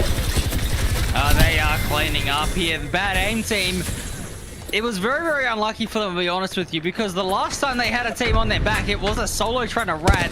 Vegas Inferno ended up cleaning them up, and then I think they thought the solo was still there because they didn't get the kill point. It ended up being a full team of Vegas Inferno, and they absolutely clean house. As I do say that, though, Source tracked the third party, and Raw 2 as well got taken down, so Las Vegas Inferno are having an absolute dream start to this block. They will lose a member, but that frag nade sent him into safety. Does Stepsis will get the banner back here. They now need to try and rotate away here from this action, but I do not like their chances whatsoever at the moment. I think that's the downfall kind of playing Wraith. Sometimes the Wraiths can get a little bit too aggressive, a little bit too confident, and they will sometimes get caught out where you can't expect a Newcastle or a Watson to rotate 100 meters in to get your banner, but they will get the banner. They do have a beacon in hand as well, and they might be able to get Raw 2 back in the games. Yeah, this beacon, while you're playing the Newcastle and the Watson, is absolutely huge. They should be able to get the reset, as you were saying, but JD Gaming were a team that was in the ring. It looks like they've gotten themselves into an engagement. MDYB are going to be taken down. The PK is still getting the job done here, and Peacock is actually going to use the portal to go back in towards the safety of that building. They should be able to reset before they plan the next rotate. Yeah, that's really well done by JD Gaming. Such a good team. You have that portal now there for that rotating purposes, so they can get away, but right now they seem to be okay. We will have a look at D-Cross Gaming as they're getting into some action as well, and it seems that a fair few teams are trying to get away from them, and looks like this team that did try to get away have run straight into Wolves Esports. So 17 squads still standing here, K-Man. Round 3 just about to close. Yeah, and I mean, Vegas Inferno have 7 kills, by the way. They are absolutely frying right now, having a great start to their game, as we can see them continuing to put some pressure on the lobby, but JD Gaming as well in a bit of trouble here, under a lot of pressure. In fact, they lose 2 members very quickly here, and whatever comfortable position they were in has completely flipped on its head. Maitong trying to run away as a solo, managing to just scramble away, but JD Gaming have shown up and taken the bridge. Yeah, such a scary team, JD Gaming. They've been together for so long. JR and XD used to be, I'm pretty sure, YC was their third.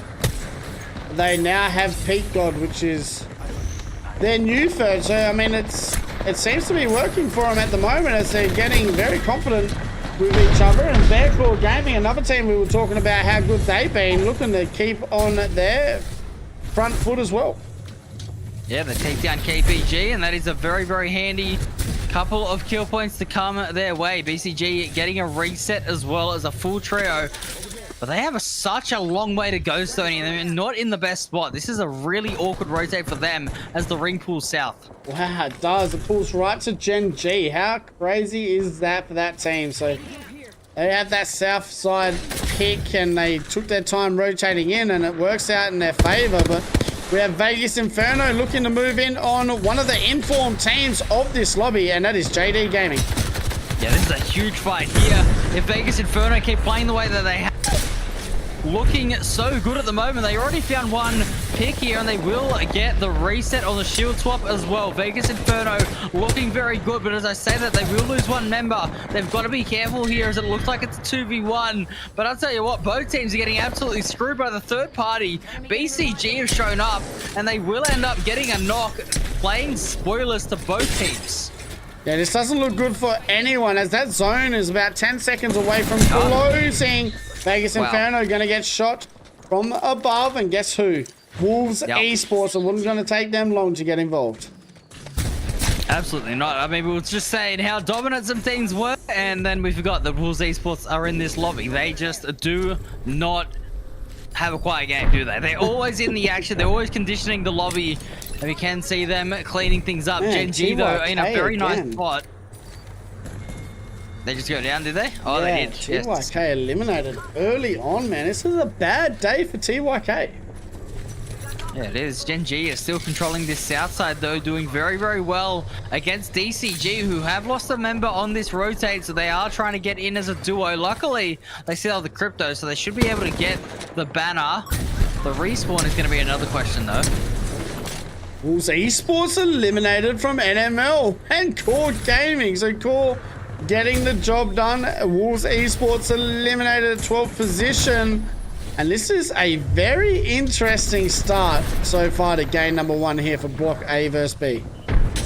It absolutely is. I'll tell you what, looking at this map here, Core Gaming have a completely isolated spot here. Very, very safe in this lobby. They've got the ring and the building on their left and right side. There is no way to flank them. They are looking to be in a very comfortable spot. As we can see, this ring is just pulling out into absolutely nothing. The only team really with, you know, good cover at the moment, I'd say, is Gen G, and you could argue Team Mango as well, with just a corner of their building in. But Stoney, this is a very, very uncomfortable zone. Yeah, it's uncomfortable as 5 Fears need to rotate in as well. So I don't like a lot of their chances here at all, these teams. Oh my god, remarkable team getting the down. We got Silly Billies above them. They think they heard the down, so they nearly moved in on that push then. They don't. They're going to take their time, but they will need to figure out their rotate towards that northeast side of zone. Yeah, there's so much pressure being put down on the lobby at the moment. 5 Fears.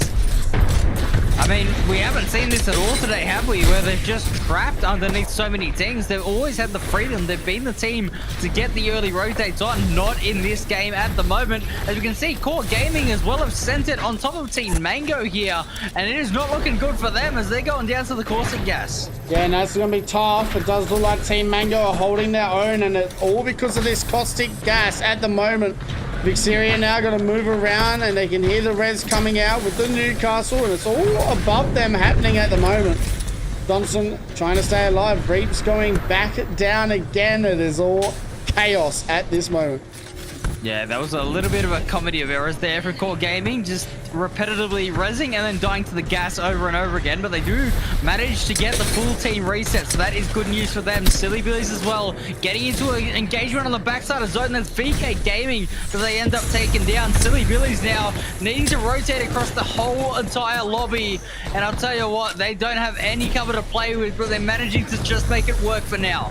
Yeah, this is going to be so tough. 5 Fears getting eliminated. Remarkable team now shot in the backside. And guess who? Gen G are still alive and moving in. Dexter getting some shots to hit. Ziki and Asia very close by as well. Remarkable team getting eliminated. And Gen G look good. So did Core Gaming. Yeah, Core Gaming do sweep up Silly Billies. The solo slid right into them. That was not ideal, and they do end up going down. But we have 3 teams left now. Yukoi, current lobby kill leader with 5. Playing an excellent game at the moment. Core Gaming, 8 kills in total. Have been looking good, but it's Gen G and Team Mango they need to go through if they want to win this game one. Gen G on the hide as well, so they will get the look down on these 2 teams. So Gen G to start the second block with a win would be huge. I mean, it would just continue to make this team more and more confident, wouldn't it? I mean, this team is looking so good at the moment. Ziki as well, having this drone, the crypto. I mean, we've just complimented how good he is at supporting his team at the moment. Gen G, 6 kills. He's got 5 assists, and this drone has been instrumental as it is going to get destroyed here. The information is going to be denied for now, but Gen G can't really do too much because they're really, really wary of Team Mango's lurk. Yeah, it's going to be interesting to see how Asia plays this as well. He needs to be careful. He doesn't want to be too aggressive on this situation, but as we know how dangerous this guy is, Gen G with the hide is also just such a scary thing here in this first game. Yeah, I gotta say though, Team Mango do have the ring pool. Like, if you see where that ring is gonna end up. So Core Gaming will have to go down on this right side, and as soon as they go, Gen G are gonna pounce on them. That's exactly what's happened here. And we do see Gen G start to go nuclear. They absolutely fry their opponents. They're getting a couple of downs there. All 3 players staying up. As I say that though, Asia is going to fall. That means that this is most likely going to be a 2v3 at the end. Team Mango could clean up. Man, Ziki needs to hit these PK shots. The G7 hit fire as well.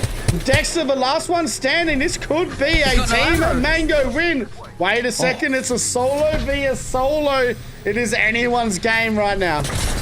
Yeah, Vixeria up against Dexter. Who's going to win? The gas is ticking Dexter lower and lower. He has nowhere else to go. He has to go low ground. Hits the shield battery. Gets a bit of a reset on the health. Sticking a medkit here is mental. Vixeria needs to find his opponent, but he's playing defensive. Yeah, Dexter gets the full reset. I don't like Vixeria letting that happen. And Gen G, don't worry about it though. It's the PK and Team Mango take game number 1 of our A versus B group here. Game number 1. Oh my god. Yep, that is game 1 there. Vixeria ending up winning that fight in the end. Dexter, that was so insane. Dexter had 0 ammo in the R9. Back into the ring, loot, I think it was Asia's death box to find light ammo and come back in. That was chaos there, but Team Mango, they do end up pulling that final ring and they convert with the win. So well played to them. Gen G, though, a very, very impressive second place coming out from them. I believe they had 9 eliminations or something like that. We will confirm that in just a second. But Team Mango, it wasn't, you know, it wasn't an absolute movie. It wasn't a frag movie by any means, but they get the job done with nice positioning. Yeah, they did really well. They did really well. Another team as well was Vegas Inferno. Before they died, they had 10 kills. So we're going to have a look at the match summary, and it is a Team Mango victory in game number 1. Gen G sitting 2nd, QOR 3rd, Remarkable Team 4th, Fizz6 Gaming in the top 5. And the crazy thing is Vegas Inferno got eliminated at 15th position. They had 10 kills from 15th spot. Insane. We're going to have a look at the series overall as well. And it is going to be Gen G leading the way after game number 1. Team Mango sitting 2nd, Core Gaming 3rd, Vegas Inferno 4th, and Remarkable Team rounding out the top 5. Yeah, Vegas Inferno going nuclear on the kills here, which is not something that, you know, they traditionally have been doing, but I suppose it's working out for them on the points here as they do walk away with 10, and it leaves them in 4th place overall, but only the 1 placement point there. They can have a couple more consistent games. They certainly could be threatening the top of this leaderboard, but yeah, Gen G looking still to be in the top form that we saw them in Block 1. Go and have a look at our legend bands, and it is going to be Caustic gone. So Ultra will survive again. Newcastle surviving as well. So Caustic out here early for our legend bands, and we did see him go first in Group B versus C. So interesting to see him go again. I did really think maybe Ultra would go, but Ultra and Newcastle being picked the exact same is making me feel like Newcastle is definitely back in APAC South, because he has been one of the most picked legends nearly all day today. So we'll go and have a look at our top 5 kill getters as well came in. And I mean, who else to be on top after one game? I mean, you may as well just make it the template of the graphic at this point. Asia just in first slot. Just leave him there. He's always up there. He's always getting the kills. 5 kills to come through. Yukoi, though, for Core Gaming as well with 5. And Sato lost Vegas Inferno. Like I said, they got 10 kills and only the 1 placement point, and Sato got 5. So he's playing really, really well. If they can just manage to clean a fight up a little bit better, because I think it was Wolves that came at the top of them, cleaned them up. And it's because they got into that scrappy fight on the bridge. If they can just have a cleaner mid-game fight, I'm liking the way that they're playing at the moment. They could be a real threat and a dark horse of this lobby. Yeah, that they will. And I mean, what a first game as well for that team. We'll go and have a look at the damage, and it's Dexter on top, Asia 2nd, Fafa 5th, 3rd, Sato 4th, and Reaps rounding out the top 5 for damage. But what a first game as well. And I mean, I don't think I've seen a Team Mango win yet as well. So I mean, maybe I'm wrong, but Team Mango getting the first one here on E District, they'll be pretty happy with that. Yeah, 100%. Like we said, it wasn't a flashy win. It wasn't, you know, a frag move that they weren't running through the lobby. They just had a good position. They kind of stayed under the radar for a lot of that game.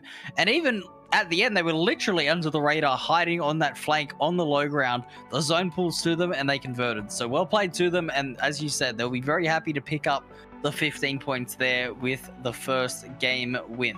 So, E-District, first game done. We got 2 more on this map before heading to World's Edge. Plenty of Apex to go at the moment, and game 2 is just around the corner. That it is. Game 2 not too far away. I mean, what a first game from Team Mango. We'll go and have a look at the POI drop spot. I just want to see exactly where Team Mango had to rotate for that game, having a north kind of zone, because I feel like they didn't have to rotate far at all. I'm pretty sure it pulled nearly right on them. Yeah, we are going to see the map come through. Team Mango, we're actually down in Street Market. They're on the south side, so they did rotate up there on the western side of the map. But I mean, it's not too difficult of a rotate if you manage to get the timing right. You can sort of work your way around. You can work your way around those teams that are north of you. They do tend to have an early engagement there with Silly Billies at Blossom Drive. Going up against BCG, it does tend to be a little bit of a strange fight. I've always noticed with these 2 POIs, one team tries to go a bit aggressive, one team gets caught out maybe, and then they kind of rotate away. So it's not the most difficult rotate to get up past those 2 teams, and clearly they made it work. Yeah, they did. I mean, Silly Billy's Bear Claw Gaming, where did BCG come that game? I mean, it was a pretty interesting game all around. So we are ready to getting into game number 2, just around the corner. Hopefully everyone gets in. We have already gone through 4 codes. How good is that? But this is going to be a lot of fun. So it does look like apparently maybe No Name is not playing today with Wolves. He is having a rest. So okay. No Name out here today. Jackie Chan must be their sub. So yeah, interesting. I mean, they are in front. He does have a ticket already booked for champs. to be honest, there's nothing really else to play for No Name. Yeah, well, I mean, Wolves still looking pretty solid despite playing with their sub. They are definitely a team that is going to make this entire lobby feel on edge as we are very shortly heading into game number 2. We do see the drop map here. Obviously, that northwestern zone, very interesting because JD Gaming and NML were the two teams that were kind of in that really good position you were saying. But because JD Gaming didn't have the information, they rotated aggressively into NML, and then that fight sort of broke out. They kind of disengaged in the end, but then NML ended up getting run over the top of by the teams rotating in. So it was a really awkward sort of position for both those teams despite having such good drop spots for that zone. Yes, it was a weird game. I mean, they kind of... Oh, this could be a Lotus zone as well, but JD Gaming kind of forced themselves to play that bridge, and then they put themselves in such a sticky spot because we know for a fact that with the amount of altars that are in the lobby, you can't play anywhere safe like that for as long as they did. So they tried their hardest. They did okay. They'd be hoping for maybe a better game here in this one. 100%. All right, we are going to be into our next game. As we said, ring is going to be going a little bit north, as Sony was mentioning. So we are getting this next ring here. Yeah, it should be an interesting game. Obviously, these teams on this southeastern side are again going to have to make a long rotate. There wasn't too much of a conflict for these teams like Gen G. We know that they are just starting to play a bit more of a passive early game. That is allowing VK Gaming to have a pretty free rotate as well, just north of them at Humbert.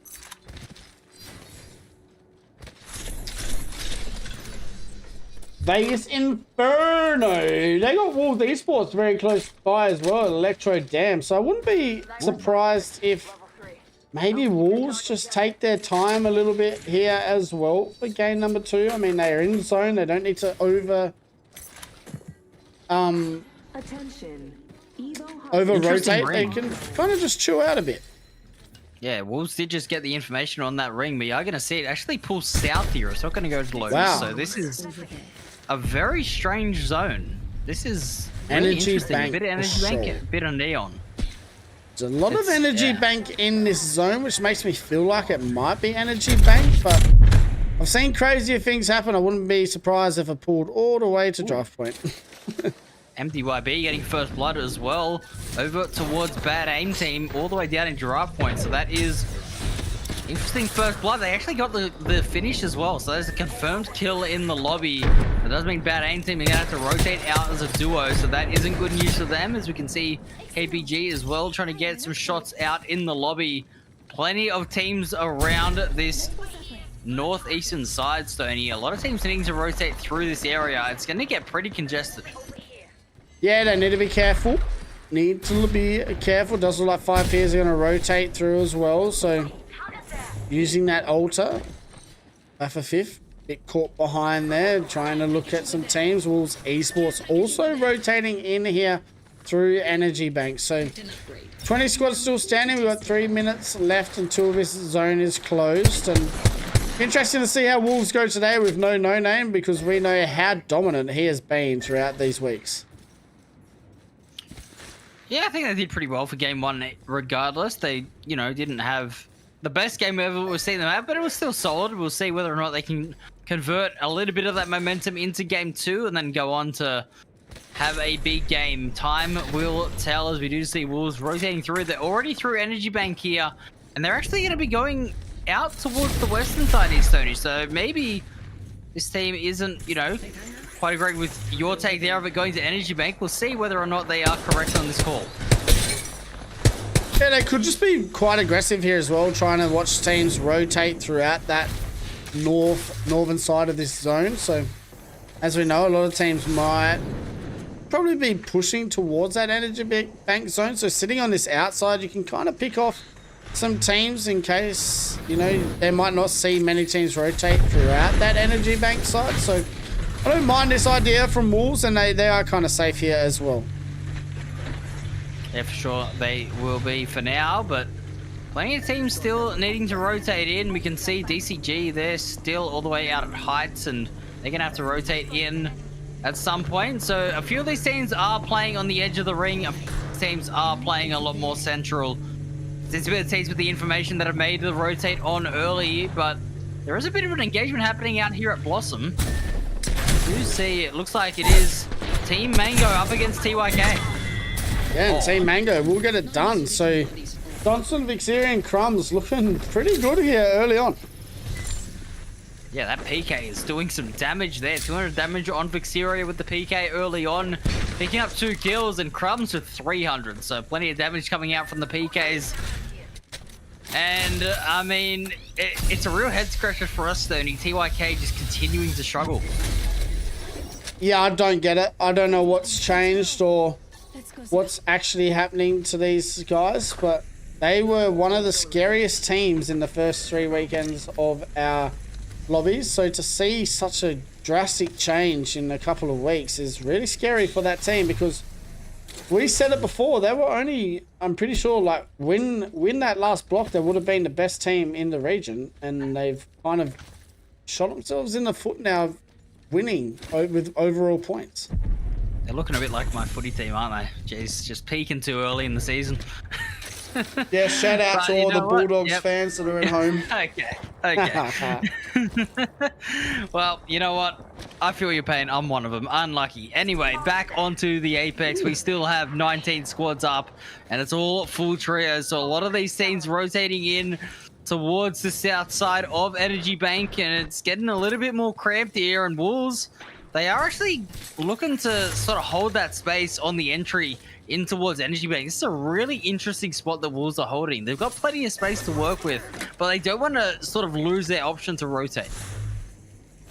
Yeah, it's quite smart. I don't mind where they're playing, to be honest, Wolves, and they don't have to force anything either. I think that's the greatest thing here for Wolves. Choosing this position, they get to just relax and try and enjoy the scenery on the district.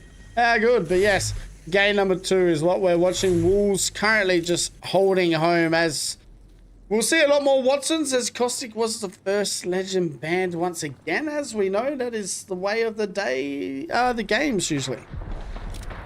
Yep. So Caustic still very, very much a strong pick, but you kind of only used it for the one game, and I suppose that's why it gets picked so much, right? Because teams are going, well, there's only one opportunity we're realistically going to have, so we may as well just pick it game 1. That is why the Caustic is repetitively being taken out despite all the other changes to the legends. But it's still a pretty standard meta here, at least in APAC South, as we are going to see Fizz6 in a bit of an awkward spot here. They've got a bit of natural cover to work with, but it's not the most comfortable spot for them to be in. They may want to try and rotate a little bit more north here to get a bit more cover, and that is at least what Witness Me is doing. And yeah, this is a much better spot for them, I think. Fizz6 Gaming, yeah, they're going to take their Void Nexus, set up home. Wolves Esports kind of getting a little bit aggressive here, maybe moving into a spot that he thinks, or he's just kind of having fun moving around with that altar. So we'll wait to see how it works out for him, as he's very close by to the team of JD Gaming, who are set up down the bottom here. Well, my ear's just about to burst, but JD Gaming, and they got a remarkable team just above them as well. Yeah, I think maybe Donut was trying to instigate some sort of a fight between these teams. Didn't quite end up working out, so he just reset. So we are seeing a few more teams trying to rotate in at the moment. As we will see, Wolves will get a knock in the feed, and that is onto Fizz6, so that isn't the most ideal position for them to be in. And Fizz6 are getting now pushed in on, and it's 5 Fizz who have shown up, and yeah, Fizz6 are going to go down, so that one knock does spell disaster for Fizz6. Yeah, I missed that fight, so I was watching something else. So 5 Fizz now, right next to JD Gaming, as they're trying to rotate in as well. Moving in on the action, using that Void, the Wraith Void here, but they're going to have to try and just get some loot. XD moving around with the drone as well, trying to get some knowledge. But we're now down to 18 squads left here round 2, a minute and 3 seconds away from closing. Yeah, you got a team like VK Gaming still on the edge of the ring trying to get in towards the south part. They're going to be setting up in a bit of an interesting spot for themselves, but we got plenty of teams that are going to have to move in. So as soon as you're in the ring, just try and set up and hold your ground. That is going to be the aim of the game here. Districts as Rendang are starting to be under a bit of pressure. That they are, and it is Deep Cross Gaming who are moving in on the action. So need to be a little careful here. They are taking that Void Nexus, and I reckon a fair few teams will be hoping that Altar is banned next, because that's quite annoying when you move in on a team and they just continually take Void Nexuses that are for free. Yeah, but I mean, they are playing the Legend pretty well there, if I'm being honest.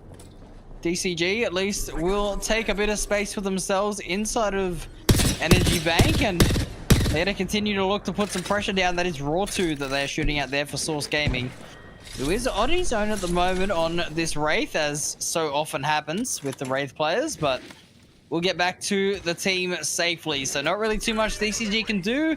Probably look to rotate into this ring, but they're going to have to walk into Wolves, and that is a very scary proposition. It is. I mean, we don't know exactly how good this team is without no name, so got to give it some time. It might be not as scary as usually it is. So Wolves pretty happy with their positioning at the moment, though, but they will maybe have to rotate a little bit south here in that next zone. Yeah, for sure. We'll see whether or not they want to go aggressive on the teams that still have to rotate in. I can see Vegas Inferno, the team that has been playing quite some time, is going to rotate into Source Gaming here a little bit north of Wolves, and then both teams are going to have to come into this position. So yeah, Wolves Esports are about to be very, very busy. That they are, and I think that's what I was saying before. That's why I feel like playing this position is actually not bad, because you can kind of just see teams rotating in for 3, but then again, if you do have Mad Maggies out there, it's kind of annoying standing up here getting drilled consistently. Yeah, it looks like there's a bit of an engagement actually between those two teams I was mentioning. As Rotu will get a knock in the feed there, and Mosu is going to go down. So it looks like Source Gaming and Vegas Inferno have ended up clashing here, and Vegas Inferno come off worse as Sato is down to just a solo, trying to get in on the action. The Havoc comes out, the shots land, and that will be a second knock for Sato. He might clutch this by himself. No, he doesn't. Source Gaming getting rid of Vegas Inferno here. So 17 squads still alive. 5 fears very close to the action, but Source Gaming getting rid of Vegas Inferno here, and they'll be pretty happy with that here for game number 2. Indeed they will be, and it looks like with the Newcastle, they end up getting a lot of health back. Is good news for Source Gaming and Source Gaming fans, as they will manage to get in safely, and Wolves, it looks like they were preoccupied with DCG coming in, so they weren't able to punish. Yeah, I think the closest team to them as well is Wolves. So Wolves on the height, and that doesn't look like they're looking down at Source at all. So Source with a nice free rotate in. And it does look like this zone pulls on the eastern side, the western side of zone. So it pulls out of Energy Bank here, which is going to be a very interesting time for these teams that are stuck on that Energy Bank side. But we'll have a look at the zone. Whoever wins this fight on this Energy Bank zone may take control of the whole game. I mean, MGY are in a really, really nice spot here, pretty much dead center of it, but they're exposed on both sides. Luckily, they are playing a Newcastle and a Rampart, so they do have a lot of walls to put up and a bit of cover to deploy, so they should be okay for now, but certainly a very exposed position. They're going to have to be careful, as we can see a massive, massive fight is ahead of Source Gaming, as teams are all around them. They're going to try and execute on a building here and see if they can take it themselves. Don't like their chance, but we never know. Remarkable team are going to hold it down. They do have the Watson and the Newcastle in hand, so every door is electrified at the moment. Remarkable team just going to have to try and hold on, but Source Gaming now getting looked at by the team that's playing the house above. Oh no, Rotu accidentally, I think, launching a nade into the Newcastle shield and now has to try and get out and rotate. We'll see him get in, potentially behind Silly Billies. They're right next to them here, and they haven't actually seen the Wraith. So the Wraith gets a surprise flank off on them, and that's plenty of damage to come through over towards Silly Billies, as Rawtsu is so low. Needs to try to queue out of there, will get taken down, and that means Back Review has to abandon the fight and survive as a solo. Yeah, I don't like his chances at all as well, because there's a team right on his north side that are soon just going to look down on him. And it looks like Back Review is about to die. So he's just going to hide behind his pylon for now. And we'll see how long he does survive. But VK Gaming now getting into some action as well, as Bad Aim Team are the closest team to them. Yep, Bad Aim Team trying to get into this game and do fairly solid, as VK Gaming are down to just a solo. Bad Aim Team as well are a solo though. This is a very scuffed fight at the moment, and Bad Aim Team come out on top, but they are looking so vulnerable at the moment. Luckily the Newcastle's here to get the reset, but the third party, oh dear. Wow. Gen G moving in on the action, and now they're keen to get in on some more as well, as it looks like Core's trying to get a reset. But Gen G, they're just going to move around, try and get this. No. So Asia now needs to just be careful, but there's so much action still popping off right now. JD Gaming trying to hold their own as 5 Fears move in, and it's a flow down as a solo, and they will get eliminated as well. So we've just lost a fair few teams there. K-Man in all that chaos with this zone about to close. Yep, 10 squads left now, 30 players up, so it's all full teams. We can see there's so many teams on top of each other at the moment. Silly Billies on this north side try to command the high ground on this bridge, but it's really an exposed area here. There's not too much of a safe spot to play from. Silly Billies going in, looking for the shots. The Mastiff is trying to go through from Hagrid, but they lose Nico in the process, and they're down to a duo. They should still be able to clean this fight up. Low key getting all 3 kills there. Silly Billies are really starting to have some fun here, and they're looking really good as well. Rendang now getting into some action. It looks like Core Gaming down to a solo. So Yukoi, who had 5 kills in the last game, currently stuck here with no kills. He will get one down here. He might be able to clutch this up. If he can get his Newcastle up here, this will be huge for Core Gaming. Yeah, we'll see whether or not they can survive. It looks like it will just be the solo though left. And Rendang very close by Yukoi as the solo. That is not the wall you want to jump over, but he may not have a choice. He's just going to pull out the Kraber, go for the no-scope, but he goes down in the end as Rendang are going to clean that one up there. Another kill point going to the side of Rendang, and this is much better for them than what we saw in Block 1, Stoney. They're in the top 7 with a couple kills. Yeah, Team Mango's still alive as well, so they're looking to go back-to-back here in these games, and it's Vixeria and Donson trying to hold their own in this fight, and Crumbs relaxing. So 7 squads still standing here, K-Man, and it is anyone's game. I'll tell you what, you said Crumbs is relaxing. He's got a nuclear 1500 damage by himself right now with a couple kills. He is popping off on the altar here. Top 6 scenario, 17 players are up. There is 5 full teams, and Rendang are a duo, but they're trying to get a reset off on top of this respawn beacon. I think they've got it. MDYB behind them as well. Rendang have so many teams to worry about. They're kind of caught in the middle of the sandwich. It's the one you don't want to eat, K-Man. So MVO does hold his own here, and they will get Basti back in the game. So that is huge for the team of Rendang. Yeah, and being on the altar, they're able to loot the death boxes in the ring. So that is huge. They're actually going to get their weapon attachments back up, as I believe they're holding double shotguns. I'm not too sure that's intended, but we are going to see more chaos unfold as we have 5 squads remaining. And I believe, was that Team Mango that went down? No, Silly Billies. Yeah, Team Mango somehow stayed alive, but Crumbs will go down now. So remarkable team. Down to our final 4 teams, and guess who? Gen G looking to go nuclear once again here. And that is a huge ult by Dexter. He's going to get 2 down. Rendang are in some serious trouble. Dexter going nuclear. Oh my goodness, the R9 still cleaning up. 3 squads remaining. Remarkable team MDYB. Still also full trios here, so by no means this is a free win for Gen G, but they have such a good positioning on this high ground. They have the natural cover to work with here. MDYB need to be very, very careful of their next move. Sheila in hand, they got to start lacing their opponents. They do just that as Gen G Asia is being down quite low.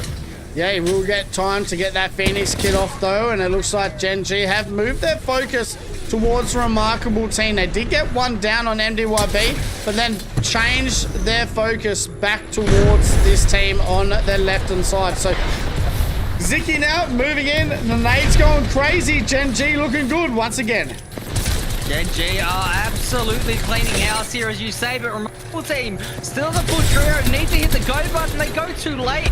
It looks like the fight's already been cleaned up. Gen G are ready for as Zicky falls, but Dexter responds, and Dexter with the R9 cleans house yet again, and Gen G take game 2.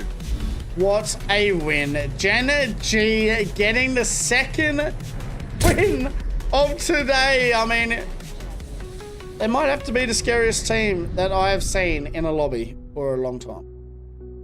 I mean, they are rolling through at the moment. Game 2 is their victory, and it's like we said, Stoney, Gen G, they were the team that did have a great first map on Storm Point, and then they fell off at E-District. To see them get an 11-kill win here in Game 2, after a refreshing sort of break in between blocks, to come back and do the damage that they have done there is absolutely phenomenal and great to see.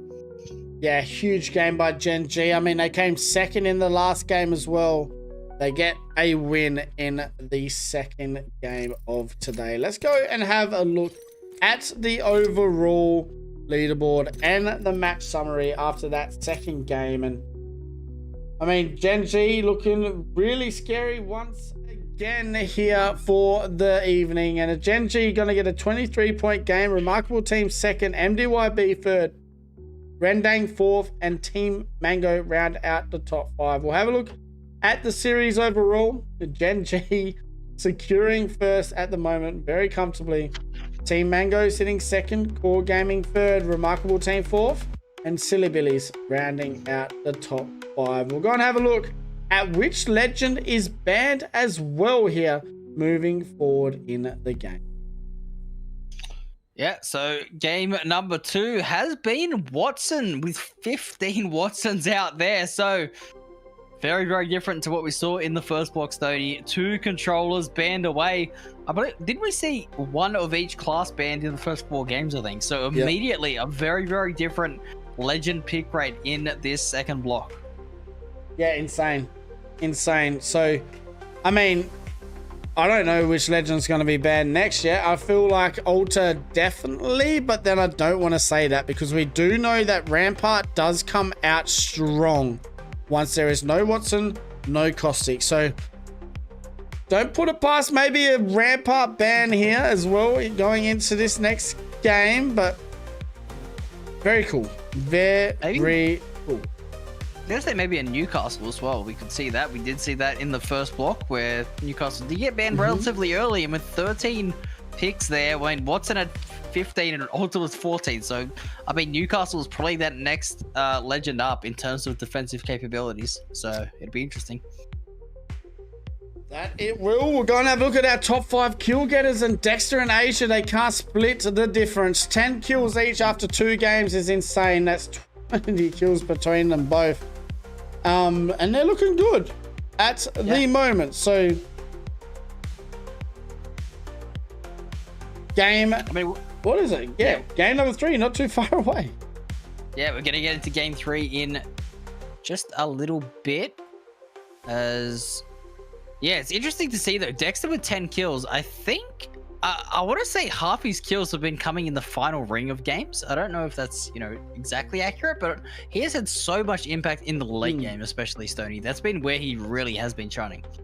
Well, I mean, they don't do anything until they rotate into zones. So, I mean, it's insane. They literally don't do anything. They get into zone 4, zone 5 with no kills at all, but then end the game with 10, 11 kills and so much damage. So Gen G, looking good. Dexter on top, 3.8k damage. Asia second with 3.6. Loki third, Puffer fifth, fourth, and Crumbs rounding out the top 5. We'll go and have a look at our map overlay as we go to get ready for our final game here on E-District. Yep, and Gen G, it's a day of wins for them. They get another one in the bag, and again, it's the second game of the block that they do walk away with the victory. So, well, they won the third one great to last see them. 5 years went back to back. Oh yeah, went back to back. Sorry, yeah, you are correct there. But Gen G still off to a great start here in this block 2, and I mean, they are looking in some of the best form that we've seen them in quite some time. It's always been about whether or not they can convert the, you know, solid early game starts into late game wins. It looks like they've taken a backseat on the aggression early days, transferred that towards, you know, ring 5, 6, 7, and it has been working out almost flawlessly for them today. Yeah, no, they look good. They're a very scary team as well. I think, you know, you're good when you have the rest of the world talking about you, and at the moment they'll be definitely talking about Gen G after today. That was insane effort all round by this team, and I mean, I don't think they're going to stop. The scary thing is, though, when they do get to those back end games, that's where I think we need to see what comes out from Gen G. But I don't think we're going to see a crypto ban anytime soon at all, so they might not have to change legend composition either. Yeah, we did see it in that one game, and then they picked Seer. So, sorry, in block 1, they picked Seer. So, I mean, they do have a backup plan, and look, obviously it wasn't as effective as the crypto. I think it's fair to say that they did have a bit of a struggle playing the Seer, but they do have a plan clearly in place if crypto does end up getting banned away. But yeah, I think we are going back to sort of more traditional bans that we've seen in this split 2 so far. So, obviously, with the Corsic getting banned away in game 1, which is very, very obvious, Watson being banned game 2 means that Gen G can keep going on with their game plan. That they can. I feel like they know that now as well. That they're like, hey, let's just pick a legend trio that never gets banned, and we'll just get really good at it. Yeah, that's what they've done. So don't change what's not broke at the moment, right? Yeah, I mean, the Bangalore everyone was talking about before the season started. How broken she was going to be. You don't see many people play Bang every game except Gen G. And I think that's why the crypto works so well, right? Because crypto isn't the most meta character at the moment, but having that scan type of legend on your team, combine it with the smokes, it is, you know, a really deadly combination. We haven't seen that come out as much for Gen G. It's more just been about them all hitting every single bullet with an R9, and that's kind of how they've been cleaning up teams. But yeah, they've definitely got their own game plan worked out, and when they're individually as good as they are as well, you can kind of play whatever, you know, not whatever they want, but whatever makes sense as a combination. Yeah, no, I agree. I do agree. I mean, it's crazy as well that Wolves have... I mean, I understand that No Name's taking the day off. At the end of the day, I'm like, you had 2 weeks off, bro. You want to win this... Like, I get it that, you know, it's okay to have a day off. But at the end of the day, I'm like, you guys want to be the best team. And I feel like every weekend matters. Taking a weekend off, sometimes that can ruin a lot of the mojo going forward as well. So, does look like we're very close to getting into game number 3. We are heading over to World's Edge after this. And I mean, the last time we watched World's Edge was when Wolves Esports was playing, and that was insane. I mean, it was one of the best end games I've ever watched in my life. So, I'm excited to get into these World's Edge games as well. 100%. We have one final game of E-District, ladies and gentlemen. We appreciate you guys in the chat watching over here at Battlegrounds. Make sure to follow or subscribe if you're watching on YouTube, and keep on supporting the broadcast. We absolutely love you guys, and it has been an absolute privilege to be covering my very first split of Apex Legends. You guys have been absolutely awesome. So we are hopefully getting into our 3rd game fairly soon, although I'm not liking what I'm seeing on my screen with the 59 out of 60. We'll see whether or not we can get everyone in. Fingers crossed. Hopefully they can load in at the very last second. We'll see. It might be a reset, but either way, Gen G I mean, that's the storyline at the moment. Everyone is going to be talking about this team with how well they've been playing. Yeah, so scary. I mean, I might even stay awake, I think, and watch EMEA tonight because I just want to be able to see, is there a team that is as scary as Gen G? I mean, Alliance have always been the best team in EMEA, but have you ever seen a team as scary as Gen G? I don't think so. I don't think there's been a team that is this aggressive as Gen G, and the consistency too of them now as well. I mean, I'd love to get interview with one of the NA people that players that do play against Gen G at LANs and get exactly what they think of Gen G as well, and Wolves, to be exact, because when we're watching this here, it feels like it's a force. It's like a tidal wave just running at you, and you can't get away from them. They're there, and then it's, yeah, scary times. Anyways, that's enough chit chat from me. We had another DC. We'll be back. I need to get into this lobby. I need to have a drink because I'm running out of energy. So I appreciate you guys all so much for being here. We'll be right back with game number 3 just around the corner.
Dedication, competition, greatness. For some, it is the reason we forge rivalries, drive to be the best. Others, mate, we're just here to have a bloody good time.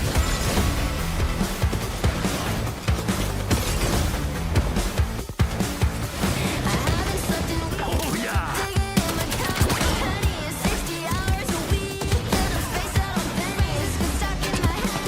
It's not your mind playing tricks on you. It's just me. Maggie's back and ready to rip some heads off. Hi, friends. Hi, friends. Hey, that's me.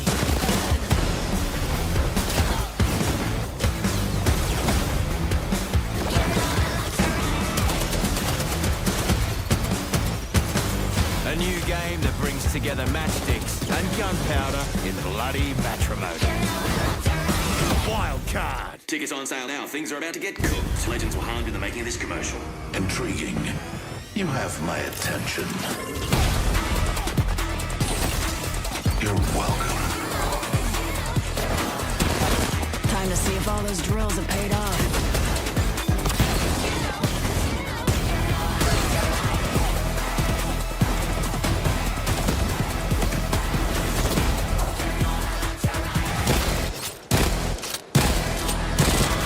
Nice triple kill. I'd say congrats 3 times, but we're still in.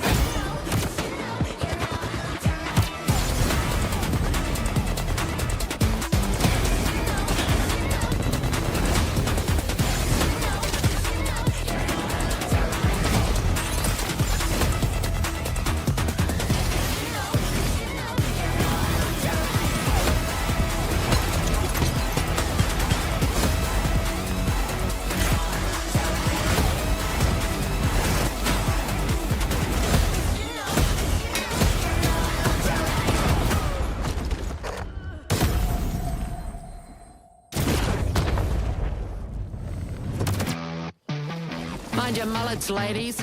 You got a bloody roller coaster ahead of yous.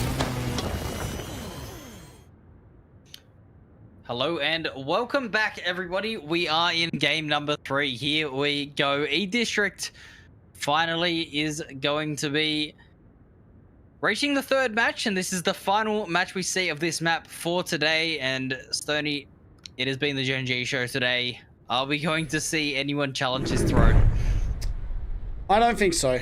Not right now. I think Wolves Esports obviously a very dangerous team as well, as we know, but man, I don't know. Such a tough topic, I guess, because Gen G just looks so good.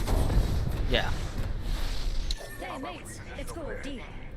It'll be interesting to see here with the Legends. I'm seeing a lot of alters being picked here as well, Stoney. So, I mean, I don't really know. I can't do a quick count off the top of my head, but there is a lot of alters on this map. So it'll be interesting to see if we're heading to World's Edge without the altar being picked. It's obviously going to be in the back of the minds of some players, but we do see this 3rd ring coming out. Well, 1st ring for game 3, and it looks like it is going to be a little bit more of a south zone. Yeah, we wait and see. It could be an energy bank, as we know. That seems to be sometimes the way of the way, but game number 3, we are finally in it. How bloody good.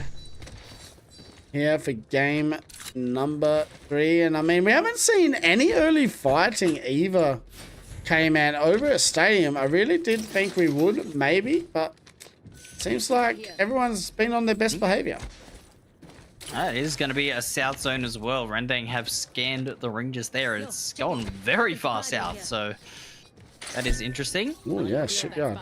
We'll see whether or not it continues to stay down there if it goes back up towards draft, but that is a very, very interesting zone. And you're right, though, about this stadium area, right? You got DCG, Core, VK Gaming, and Gen G all in this area, and they're not fighting each other. It's not something that we're used to seeing. We would expect when you say those 4 team names that there was going to be some sort of an early game engagement. But yeah, it's been fairly tame and civil almost between these teams, as we can see a lot of these other teams trying to get their rotate on from the north side. But Gen G, they're dominating, and they're doing it from Old Town Stoney, which is a drop that, you know, you wouldn't really rate or expect to be the top teams dropped. Yeah, I mean, also it was the last pick of the draft. Yeah. So, they haven't even got into their Sky West games yet. That's the scary thing as well. So it'll be interesting to see exactly how they play this, though. They haven't had a zone so close to them for a while. So, like, do they rotate, like, hard east and north and just, like, run away from zone just to get what they need? Or are they going to move in aggressively here towards that next zone? Speaking of some aggressive moves going on, I'm just saying already teams being set up around draft point here. I'm seeing about 3 or 4 teams on top of each other. Going to be a lot of trading going on, I'll be assuming here. We can already see some knocks going on in the feed as well, as we are seeing plenty of teams starting to get into a couple of fights. So game 3, and it looks like some teams are a bit antsy and a bit keen to maybe try to get some kill points to swing the momentum of how their block has been going so far. Yeah, I mean, it is kind of north heavy, isn't it, as well? So, like, zone team. So we'll wait to see exactly how it goes. JD Gaming need to be careful, but we do have Yo Boy Q in chat today as well. He will be casting next week with K-Man. I will be away or saying goodbye to my Nana as her time has come up. But we have 20 squads left standing here. And it is TYK that are going to rotate into zone here. K-Man, and I mean, this is a story as well, because, my God, they have been quite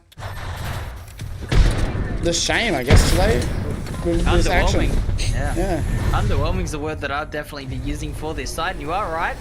We'll see what, you know, if there is anything obviously going wrong for them. I mean, they're kind of just getting caught out and taken down in just a straight 3v3 we're seeing a lot of today, which, I mean, a straight 3v3 is something that they are known for love being in the middle of, but yeah, today it just hasn't been their day at the moment, as Gen G looking like they're in a bit of trouble as a Prowler has taken them down. It looks like finally we're seeing VK Gaming get aggressive on them. And this is what I said. I feel like this is where it kind of... Genji, I feel like, hate having a zone on them. They will be like, yes, when the zone's away from them. But when the zone's near them, it's kind of like, no. What do we do now? And it looks like they were being aggressive, and it's kind of not worked out in their favor. Yeah, they do at least potentially have an opportunity to reset here down in Old Town yet again. It looks like that is going to be the play. But DCG as well have come in over the top of VK Gaming, so they got to be careful here, Stoney. They're now in a bit of trouble themselves. As you can see, another fight breaking out on the other side of the map with Source Gaming. Yeah, and Silly steps this. He's rotated in. And they've gone so aggressive in the 5 fears, and they're going to be the first team eliminated here in the game number 3. So very unlucky for Source Gaming. They haven't had the best day today either, but still a lot of games left to go. Yes, there is. There's going to be a bit of a recovery. They will have to wait until World's Edge, but for the rest of these teams, 19 squads still up. And it looks like we are going to also see Genji did get their reset as well, so there should be plenty of teams still up and looking healthy. The 5 fears are continuing to just get their loot, but as I say that, there is still a couple of teams looking in their direction. They got to be careful. Genji getting the reset as well, so that's the best thing about having the crypto stay alive, right? So Ziki getting the reset, and it looks like Asia and Dexter using that to their advantage, and they're moving in on VK Gaming. Asia just doesn't miss, does he? He just loves getting in the face and absolutely letting it rip with whatever weapon he can get his hands on. As we can see, Genji putting this pressure down. VK Gaming, it looks like they've gotten their lick back here almost in terms of just getting a knock, trading it back, and it's LQ done to go down. The crypto is eliminated, so VK Gaming going to be in a bit of trouble as a duo. Yeah, it's going to be interesting now how this game goes to them, because they don't have the crypto. They don't have the ability to do what Genji do. I mean, that's why I feel like crypto is so important, just with like being able to have the reset that quick with the drone. So 19 squads still standing, Genji getting the reset, and they're looking pretty good once again. I'm seeing on the map as well, a big issue for VK Gaming is that they're going towards Stadium to reset. That's exactly what TCG are doing as well. So they're going to have to try to get into an engagement here up on this eastern side. And with the ring pulling in, this is going to be a completely isolated fight. But it looks like the reset has come in just before VK Gaming commit to Stadium. So they will be able to get out. Yeah, they're going to take that evac and get out of this situation, which is pretty smart. But now they have to rotate very far north here and around to get a reset. So it's going to be tough for the remaining of this game for VK, but they should be okay, as we have Keep Going Gaming very close to MDYB here. Game number 3. And KPG are looking to be a little bit aggressive. A couple Skynades coming out, and that's 100 damage to come out from Tracy Dam. So that is big nade to go through there, but Yuling able to use that shield battery and heal back up. Shouldn't be in too much more trouble, as a very, very cheeky attempt by KPG isn't going to get punished. They will get a reset. Yeah, MDYB nearly getting 2 downs there, where that would have been quite scary for Keep Going, because they wouldn't have been able to keep going. I reckon it would have been eliminated. So 19 squads still standing. This zone does look like it is maybe pulling more towards that south side, but a lot of teams playing very central. Not a single member in Shipyard, so no one really thinking it's pulling that far at all. Yeah, it looks like the teams have got the memo that it is going to be pulling a little bit more. There's a bit more of a draft point zone here, but still 19 squads up. And this is the test of E-District. Like, the positioning is so important. It is always going to be a stacked lobby when you have so much cover, so many buildings to play. But you've got to prioritize the positioning for that 4th and 5th ring, because that's when we start to see the lobby get torn apart. And that is when those teams that do rotate late get punished. They do, and I mean, it is definitely not pulling towards Shipyard, so that's probably why no one is over there. It is pulling right in the middle here of draft points. So it'll be an interesting game. We still have 19 squads left alive here, K-Man as well. 100%. I suppose, you know, as I am saying that, you know, teams will get punished.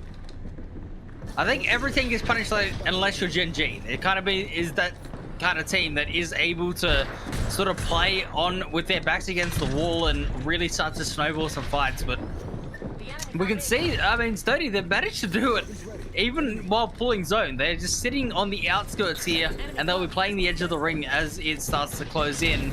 As we can see some other teams trying to rotate in. DCG, I can see in the zone, are rotating through, and VK Gaming are going to be to their north. So those teams are all still trying to get inside the ring. That AIM team's still alive as well. So there's a fair few ramparts. Like I said, there might be. Having no more Caustic, no more Watson. It seems to be the legend everyone likes to use. I mean, I kind of enjoy watching Catalyst though, so I don't know why people don't use that as much, but I do understand obviously the amped up shots as well with that wall. Like, you can get more damage nearly every shot, so very good pick with that rampart. As we are getting down to our final stages here, round 3. We've got about 55 seconds left before it starts to close here, Cayman, and at the moment we've only lost one team. Yeah, and it was Source Gaming who did go down earlier on, but Core Gaming, it looks like they're under a little bit of pressure here. Bad aim team very, very close by. In fact, I believe that, are they on top of them here? I'm not too sure. Yes, they are. They're directly on top of their building. So Core do have to be very, very careful here. We are going to see the ring starting to close in very, very shortly here, and Bad aim team, you're going to have to be careful as Major Chan was looking for some extra space and does end up having to use the Nexus to reset. Go and have a look at this zone, see where everyone is rotating in at the moment. Look at Gen G. They are just chilling out on that south side, waiting to see exactly where they want to play. So nicely done there by Gen G, playing very content today, and they look really scary. So imagine if they could get another win here. My God. Yeah, that would be insane. Gen G, though, I was just saying Dexter as well, did get that myth spin. Didn't get the Kraber, but does get a G7 R9 full gold. Yeah. So that is probably even better than a Kraber in the hands of a Gen G player. Especially Asia.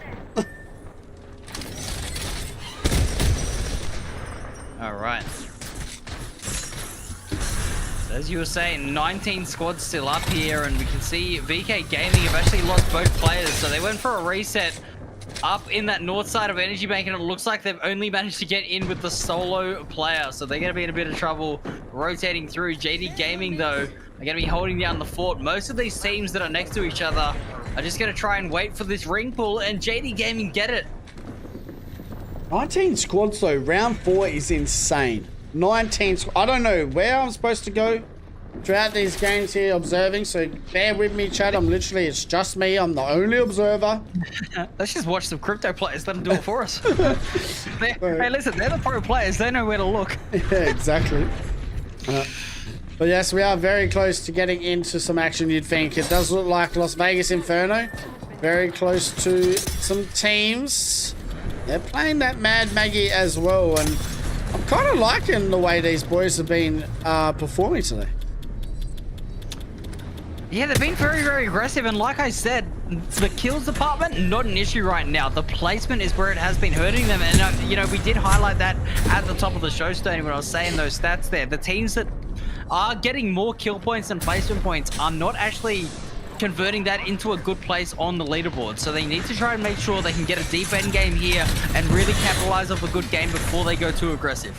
BK Gaming going to get eliminated. They did try to get the reset, but that will be all she wrote. So 18 squads here for game number 3, round 4, about to start closing here in 10 seconds time. So we're starting to get a little bit crazy here as NML are trying to hold off Deep Cross Gaming. Yeah, definitely two quality fighting teams going head to head at the moment, and it looks like the Ash is going to get up here on top. DCG have a flank on, and the Peacekeeper is going to land. That's 2 knocks back to back. Absolutely insane as DCG absolutely clean up, and that is a big fight to win. Yeah, they're going to get 2 members out there from NML, and it looks like Vegas Inferno will clean it up. So well done there by Vegas Inferno. It looks like they're moving in on some more action as well, and it looks like Sato has a pretty good angle here, but does need to be careful, and it looks like he will take that back towards his team here and figure out a different rotate in, but it's going to be absolute chaos because there's still 17 squads here with round 5 about to begin. Oh my goodness. Yeah, this is looking very, very chaotic, but Las Vegas Inferno going to continue to go through with this Wraith and this Seer combination. It's a very, very interesting one, but they have absolutely adopted it here, and they're playing pretty well at the moment. Need to be careful of the nades coming in, but they should be fine to reset. 5 Fears as well, going aggressive. It looks like their patience is wearing thin a little bit. They want to try to take some space as we're seeing more and more action in the feed here at the moment, Stoney. There is so much going on. Vegas Inferno continuing to hold back a remarkable team. Yeah, that AIM team will get eliminated, so 5 Fears getting the job done there. They had a really good first lobby, 5 Fears, and it looks like they're going to have to try and hold off here as well as keep going above them. So MDYB now trying to stay alive with Core Gaming on top of them. TYK eliminated as well at 16th position. This is just not their day at all. Yeah, it's looking a bit rough here as we are going to see MDY getting taken down. KPG actually denying a reset there, so well done to them. We can see plenty more action going in. Core Gaming starting to get active, and that is going to be MDYB taken down. So they were tempted to go for the reset, and they do get punished. Yeah, they're doing well, though. They look so good, and look at 5 Fears rotating in as well and keep going, and they're going to get rid of here with me. So Fizz 6 still alive. We still have 13 squads left standing with round 3 still closing here. And these teams in this building do need to get a move on. And it's the PK coming out with the P20. And I don't like this though for keep going, as they will most likely die to the 21st man, and that is the zone. Yeah, Vegas Inferno as well do get taken out in the end. That positioning as we are going to see 5 Fears getting in. Oh my goodness, Go Gap, beautiful shots to come through, great damage, but it's not enough. They end up going down to their opponents, I believe, on the high ground. We can see Heck with a Kraber in hand, only 3 shots left. Need to do some damage here. We have 7 squads remaining in this lobby, and the headshot comes out.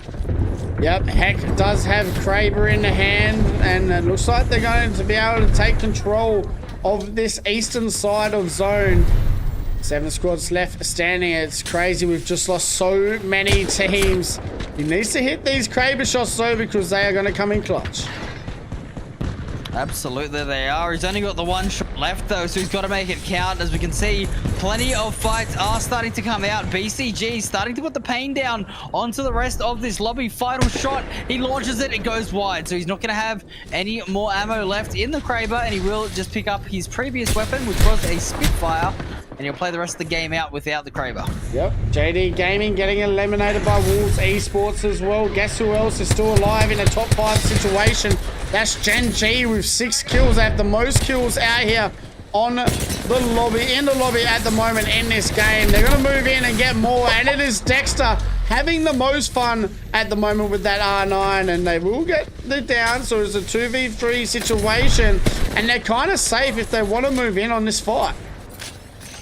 What did I tell you about the R9? It's almost better than a Kraber for them out of bin, and they are putting the pain down, but that Dexter goes a little bit aggressive. He will actually end up getting knocked by Razi in the end. I don't know if they can confirm the kill, but it looks like Gen G will get that reset. 5 squads remaining. Core Gaming right next to them. Absolutely screwed in this position. They have really got nowhere to go, but Gen G can't finish the fight.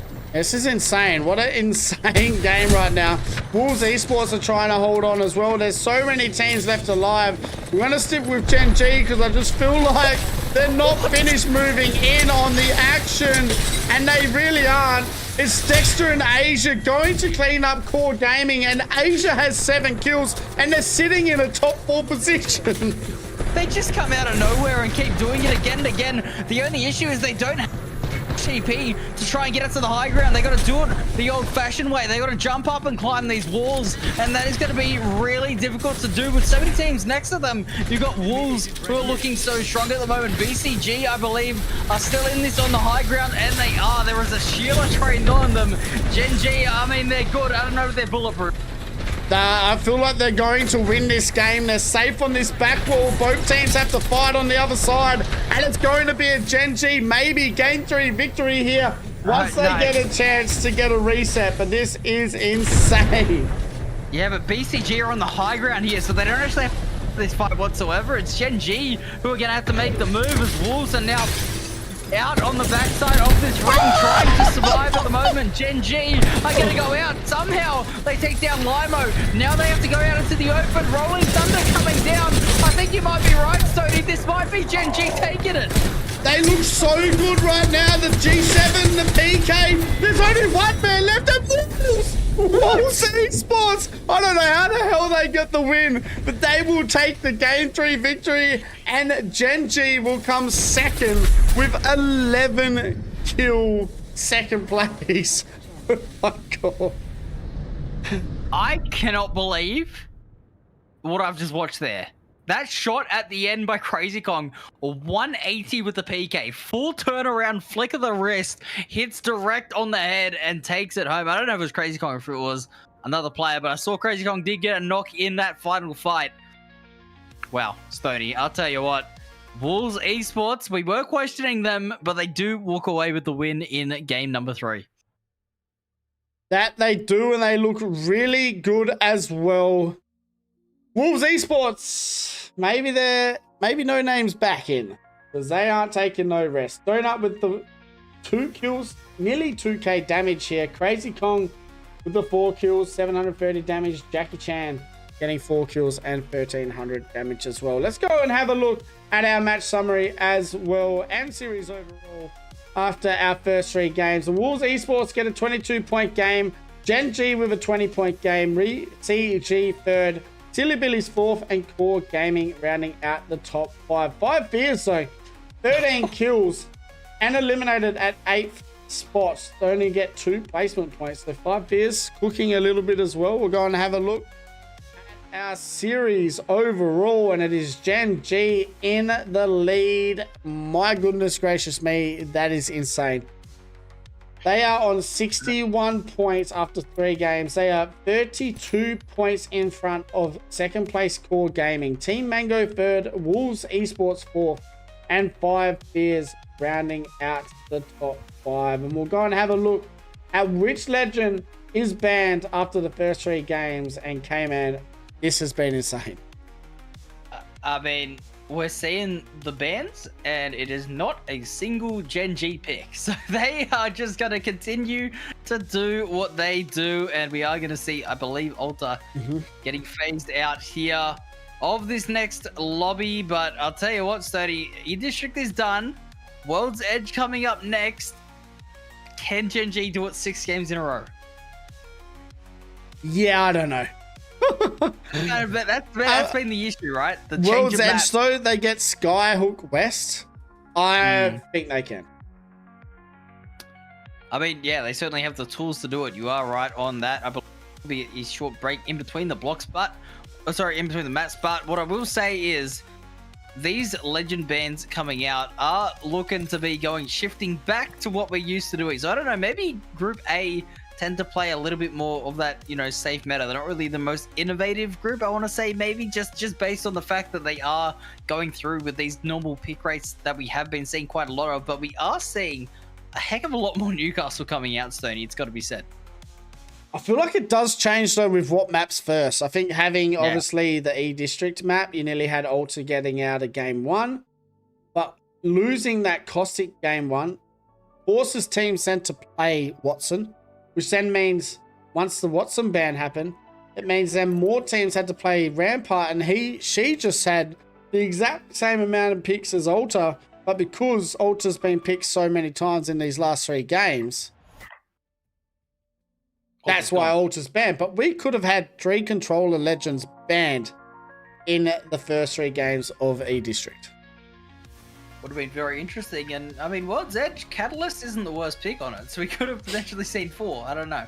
But either way, it isn't going to be the case. Alta is banned away, but there is our match summary. 3 games, 3 different winners. Team Mango got the first, Gen G came through in the second, and Wolves somehow stopped the bullet train of Gen G and won match number 3 with 10 kills for themselves. So a very, very solid game out of Wolves there. I mean, we obviously watching Gen G cook and they were frying Stony, but I mean, Wolves, you gotta say, you gotta hand it to them, a very impressive third match. Yeah, they look good. They get the final win on Eve District. We have 3 more games left to go. World's Edge is the next lot of games. And I mean, Wolves Esports, they took control of every World's Edge game that we had in the last weekend of matches. So to get the final win on Eve District, I wonder if this could be them turning the table here with their sub today. So be interesting, but Gen G only winning 1 game and still being 32 points in front of everyone else is the craziest stat today. I mean, yeah, this, like, Gen G. I mean, that's all you gotta say, and people know what you mean. Like, they are just all playing phenomenally well. I gotta say, Dexter at the moment has been going to another level as well, right? Obviously, we always talk about Ash on Asia getting the picks, but Dexter today especially has been so deadly with that R9 and has been a real factor in just enabling Gen G to get so many of these winning fights. Yeah, I think it was some silly stepsis when we had the interview last week saying who is the most underrated player in APAC South, and he said Dexter, and I couldn't be more correct. When you speak Gen G, teams usually say Asia, but Dexter has proved today he is here to stand. I mean, we go have a look at the kill and damage leaders now, and I think we're going to see Dexter right up there next to Asia. Indeed, we are. Asia leading the way, though, with, I believe, is it 18? Yes, it is 18 kills. Dexter with 13. Fifth with 10. Loki with 9. And GoGaps with 7. So 5 Fears still putting up good numbers. And they had a very good first block as well.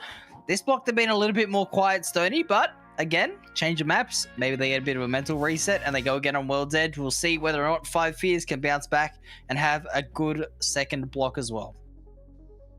Yeah, well, they're right there. Faffa fifth, third with 10 kills. Loki with 9. And GoGaps with 7. We'll go and have a look at our damage getters. And Dexter with the damage, just a little bit more than Asia with the 6.2.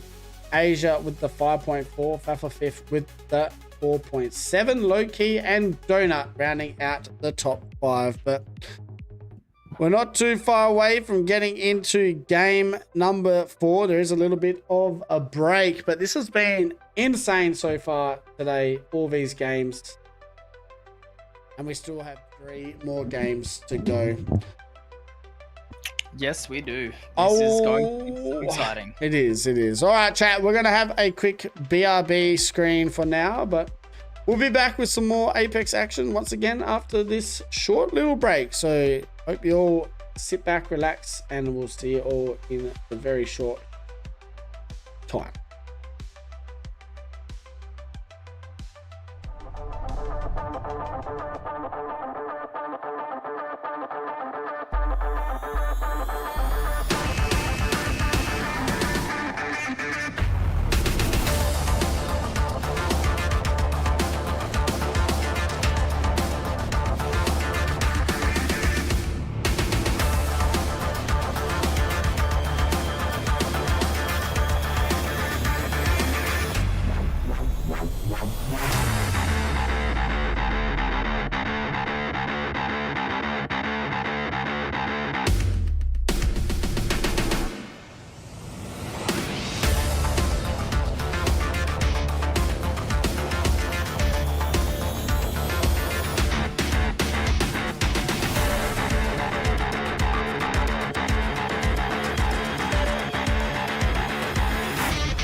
dedication, competition, greatness. For some, it is the reason we forge rivalries, drive to be the best. Others, mate, we're just here to have a bloody good time.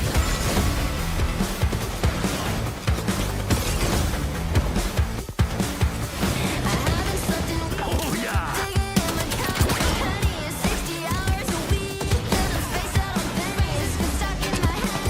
It's not your mind playing tricks on you. It's just me.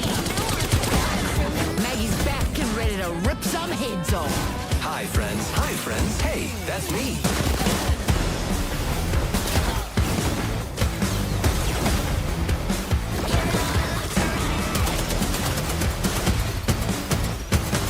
A new game that brings together matchsticks and gunpowder in bloody matrimony.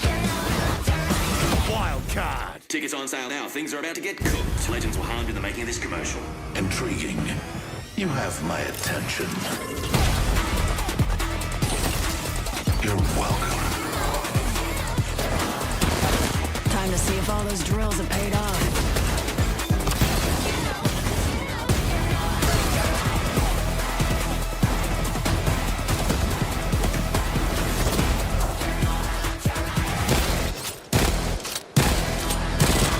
Nice triple kill. I'd say congrats 3 times, but we're still in.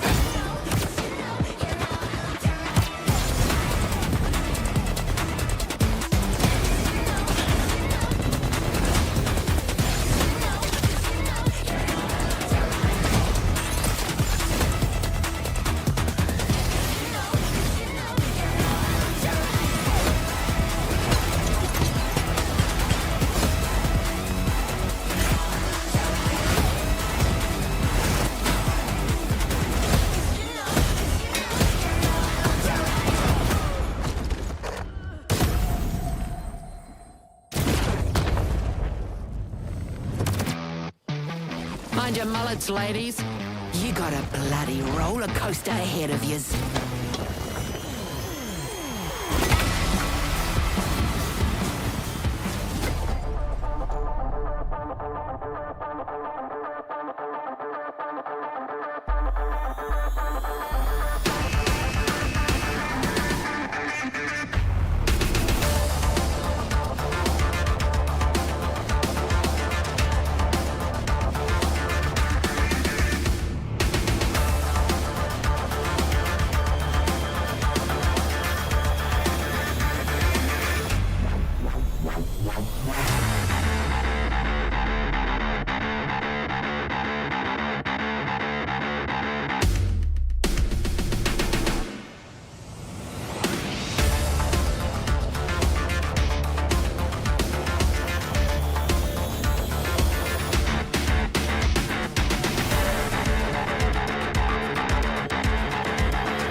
All right, everyone, welcome back to the Block 2 today of Pro League APAC South. We are heading into World's Edge, the first game today on World's Edge. We've seen plenty of Storm Point, we've seen plenty of E-District, and now we are finishing on this final map. And the drop spots here, the draft, Gen G getting trials whilst being absolutely dominant, Stoney.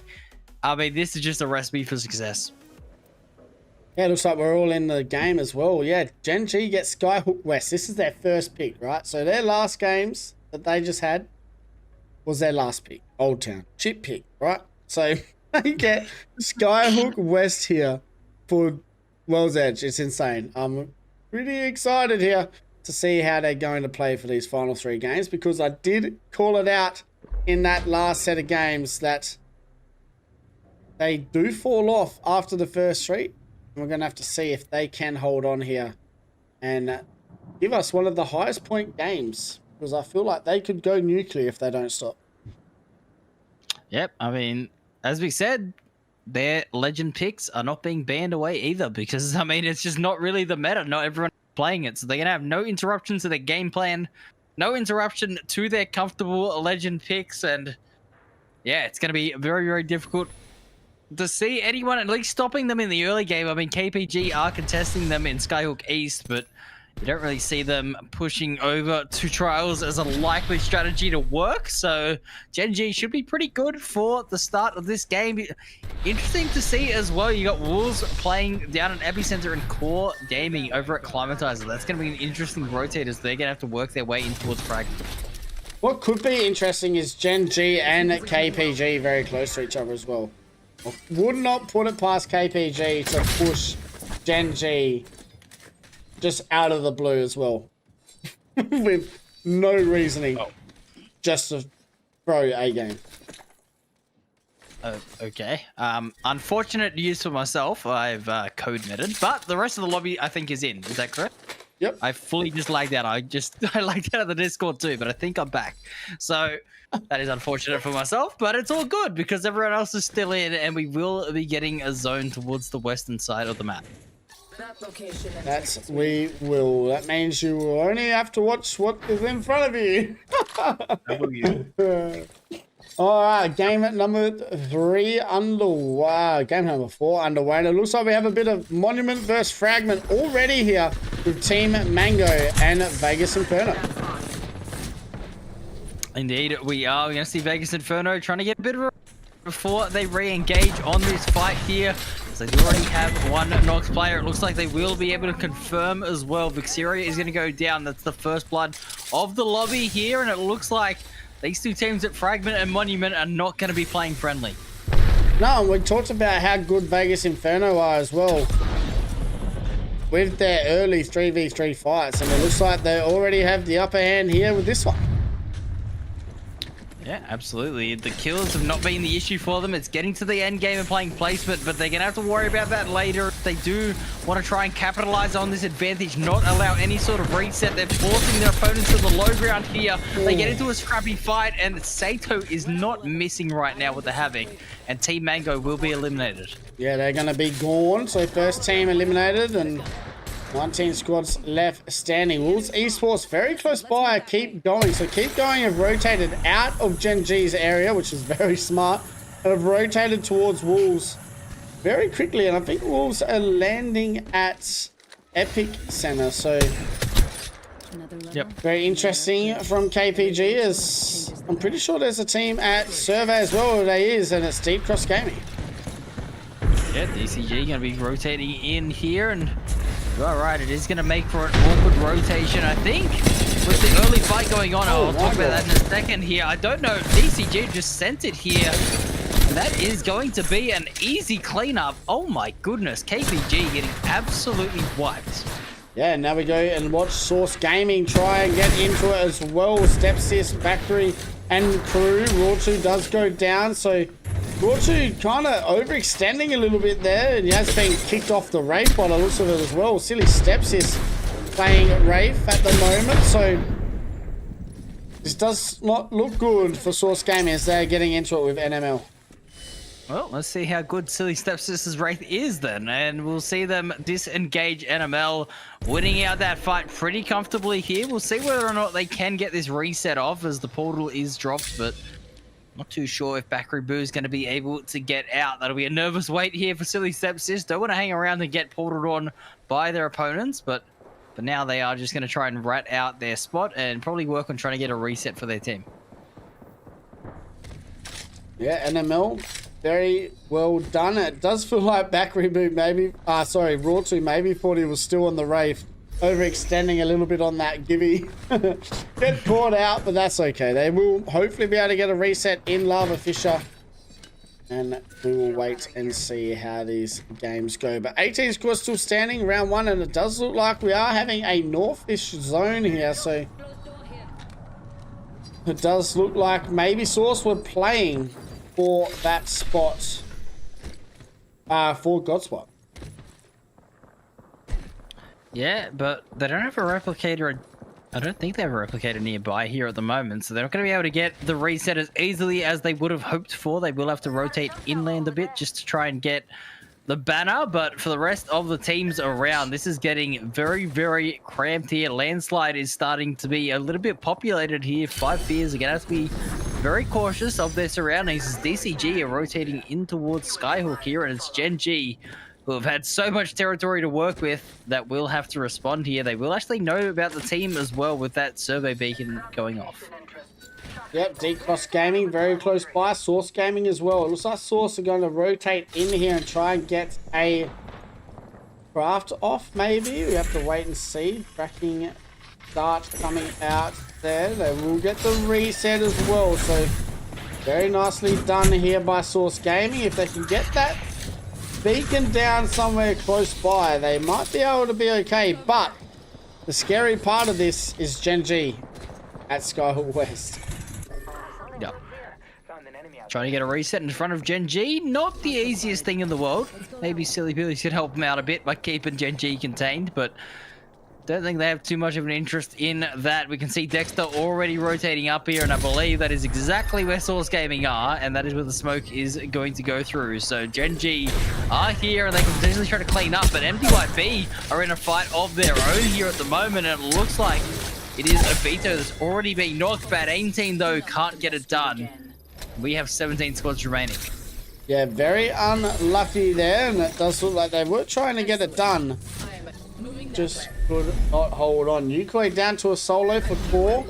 D-Cross Gaming getting some kills with them. So 17 squads still standing. Round 1 finished. Round 2 just underway. And it's crazy when you go from a map like E-District to World's Edge and you realize how small World's Edge is compared to ED. Especially for rotating in. You just feel like nearly every team is on each other in these types of games. Especially if they don't move early on.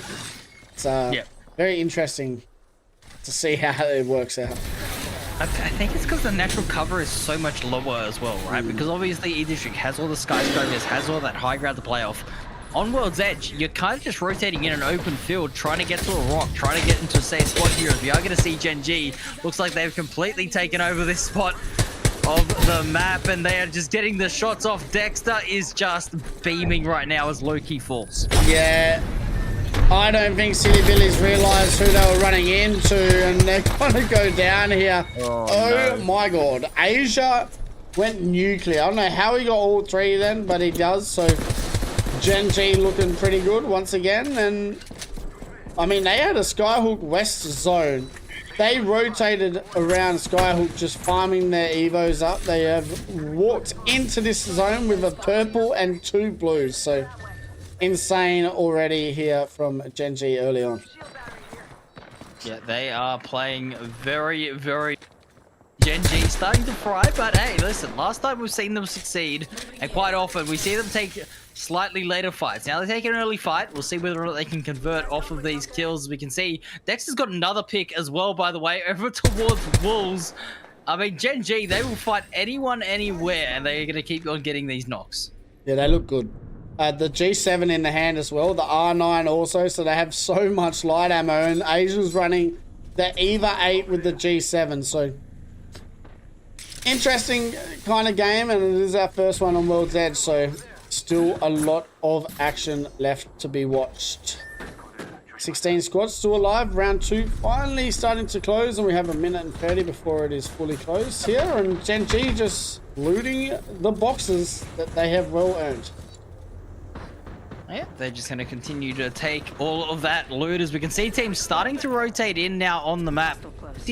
Of teams that are going to have to be in the open space now. They're not going to be able to get into Countdown, Source Gaming being one of them. Luckily, somehow Source Gaming have survived. Maybe they knew, I mean, they would have known seeing the drop map. Obviously, Gen G was on their north side, so they got out of that situation very quickly.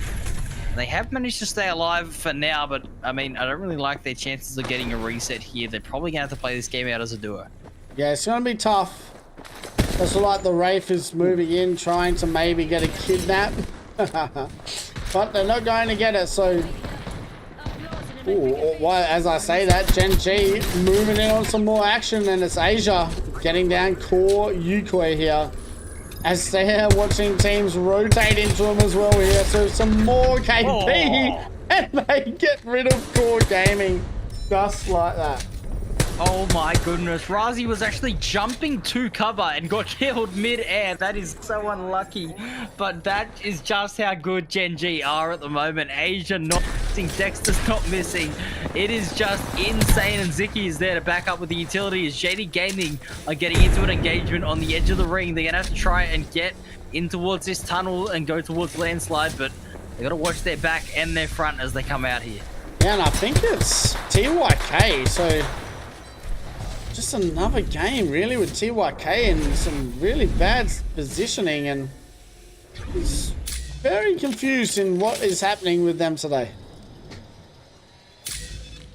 I mean, yeah, we covered it in block one. It just seems to not be their day, right? It's just, I mean, people have days like this. It's unfortunate they haven't been able to turn it around with that break in between the blocks, but they're just continuing to struggle. So that isn't good news for them. Luckily, they do still have a solo alive, and there is a replicator there, so they will get a reset. But yeah, I'm not too sure about their chances of getting back into this game, as Source Gaming have somehow found a Kraber. And they're also going to try and get a reset. So this is insane, and I don't mind it. They do have the Wraith portal there as well, so Raw 2 will be able to drop down and get it into zone. So well done by Source Gaming to hold it together. Yeah, just very curiously watching Raw 2's health bar here, but no, he lands directly into the... Okay, he's safe. Yeah, very, very clean. Good reset to come out. They do have a Kraber online as well as a Charge Rifle, so they have plenty of firepower there. As BK Gaming looking like they're getting into a fight. And this is looking a little bit awkward here. They're going to be careful not to go too far into the open. And as you say that, LQ does just jump straight off the height, down to the low ground, and put BK Gaming on the back foot here. So Rendang got to hold on. They do have the Newcastle as well, which is going to come in clutch in this situation, which it does. And as we say that, DYB have come in with the third party.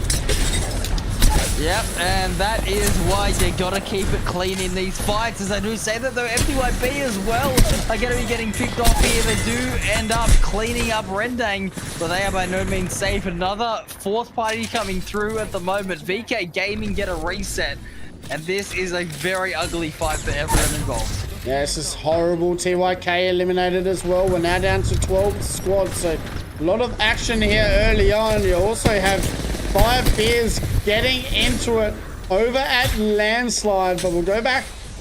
Oh, sorry, no, I was going to go back to JD Gaming, but they do get eliminated. So Fire Fears trying to hold off a team here at Landslide. As we can see, the R9 coming out from GoGaps, and it's a beautiful 117 as they're going up against the boys of BCG. And BCG is down to the solo. Heck, I mean, he's just one shot away. There he is. Goes down.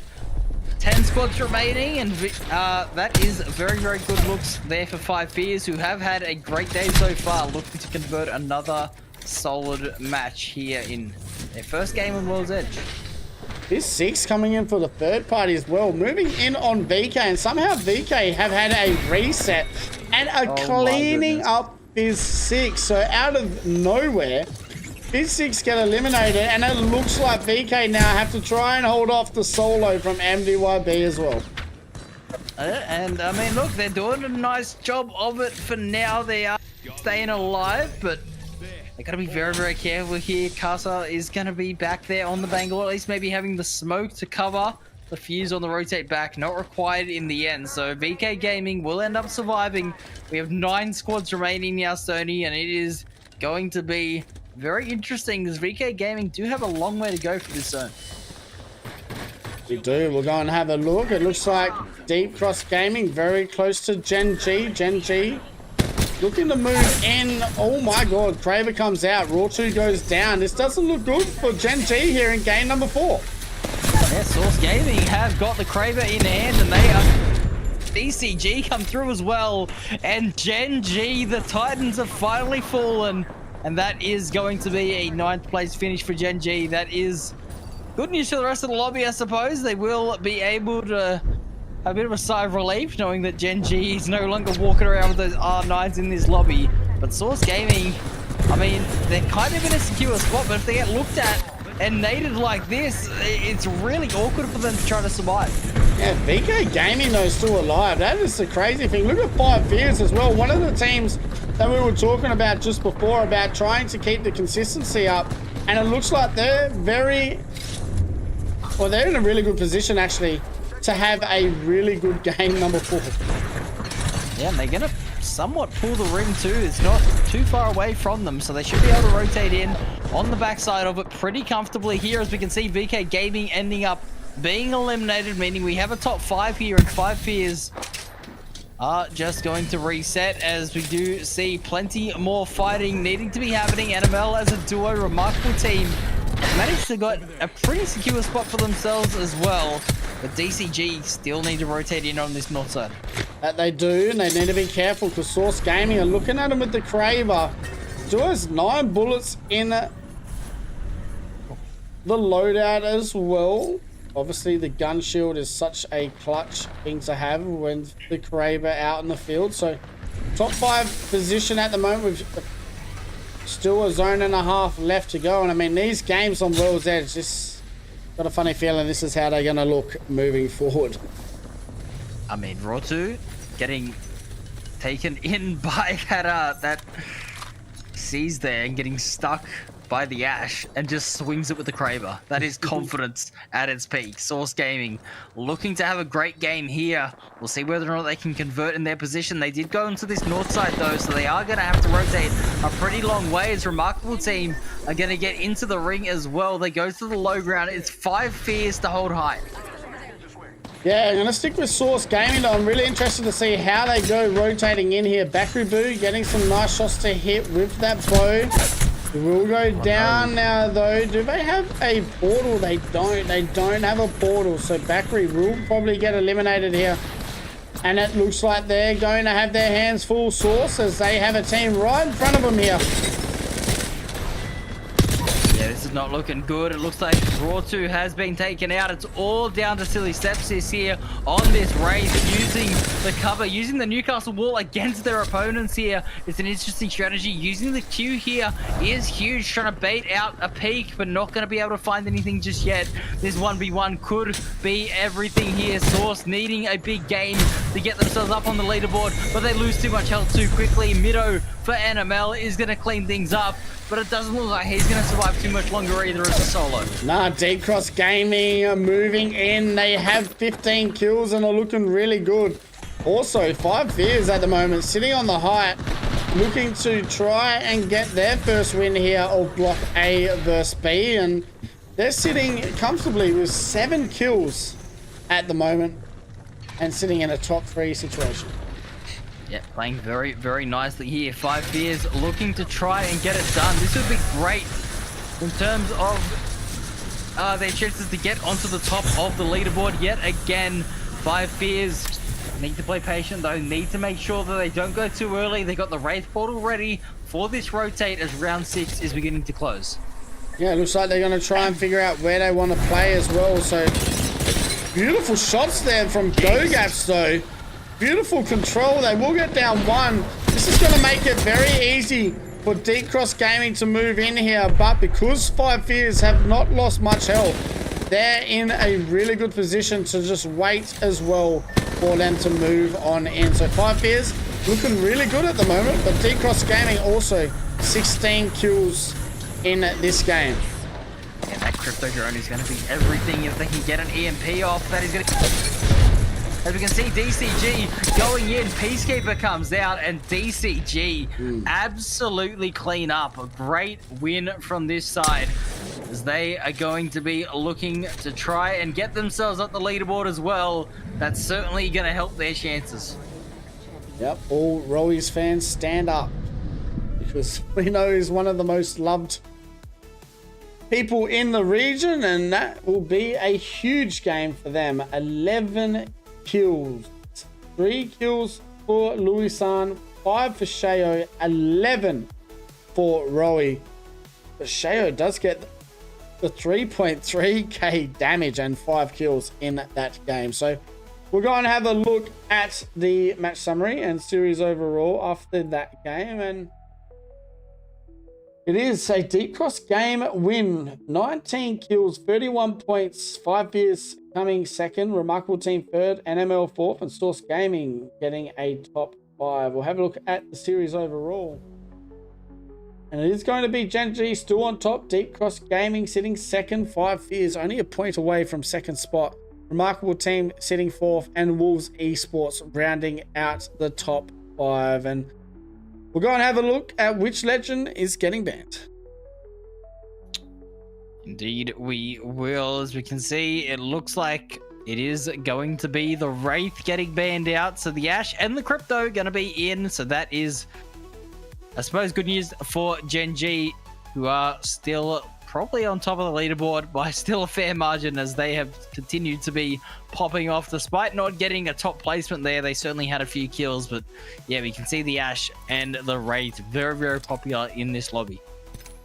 Yeah, the Ash is going to be probably the next band. I wouldn't put it past it, or even maybe the Newcastle. We'll wait to see exactly how these games are going to go. But it's kind of an even spread of picks, right? Because 100%, yeah. there was no real 50% pick at all. The second pick was a 40% pick, with 35% pick being the third one. So very interesting set of picks there. And we will have a Caustic, Watson, and a Wraith ban after our first 4 games. So and Altar, sorry. So very, very interesting. No Recon Legend banned yet, no Support Legend banned yet, and we had one of every single perk except Assault in that first lot of lobbies. So game number 5 not too far away. We'll go and have a look at the map overlay as D-Cross Gaming get the first win on World's Edge.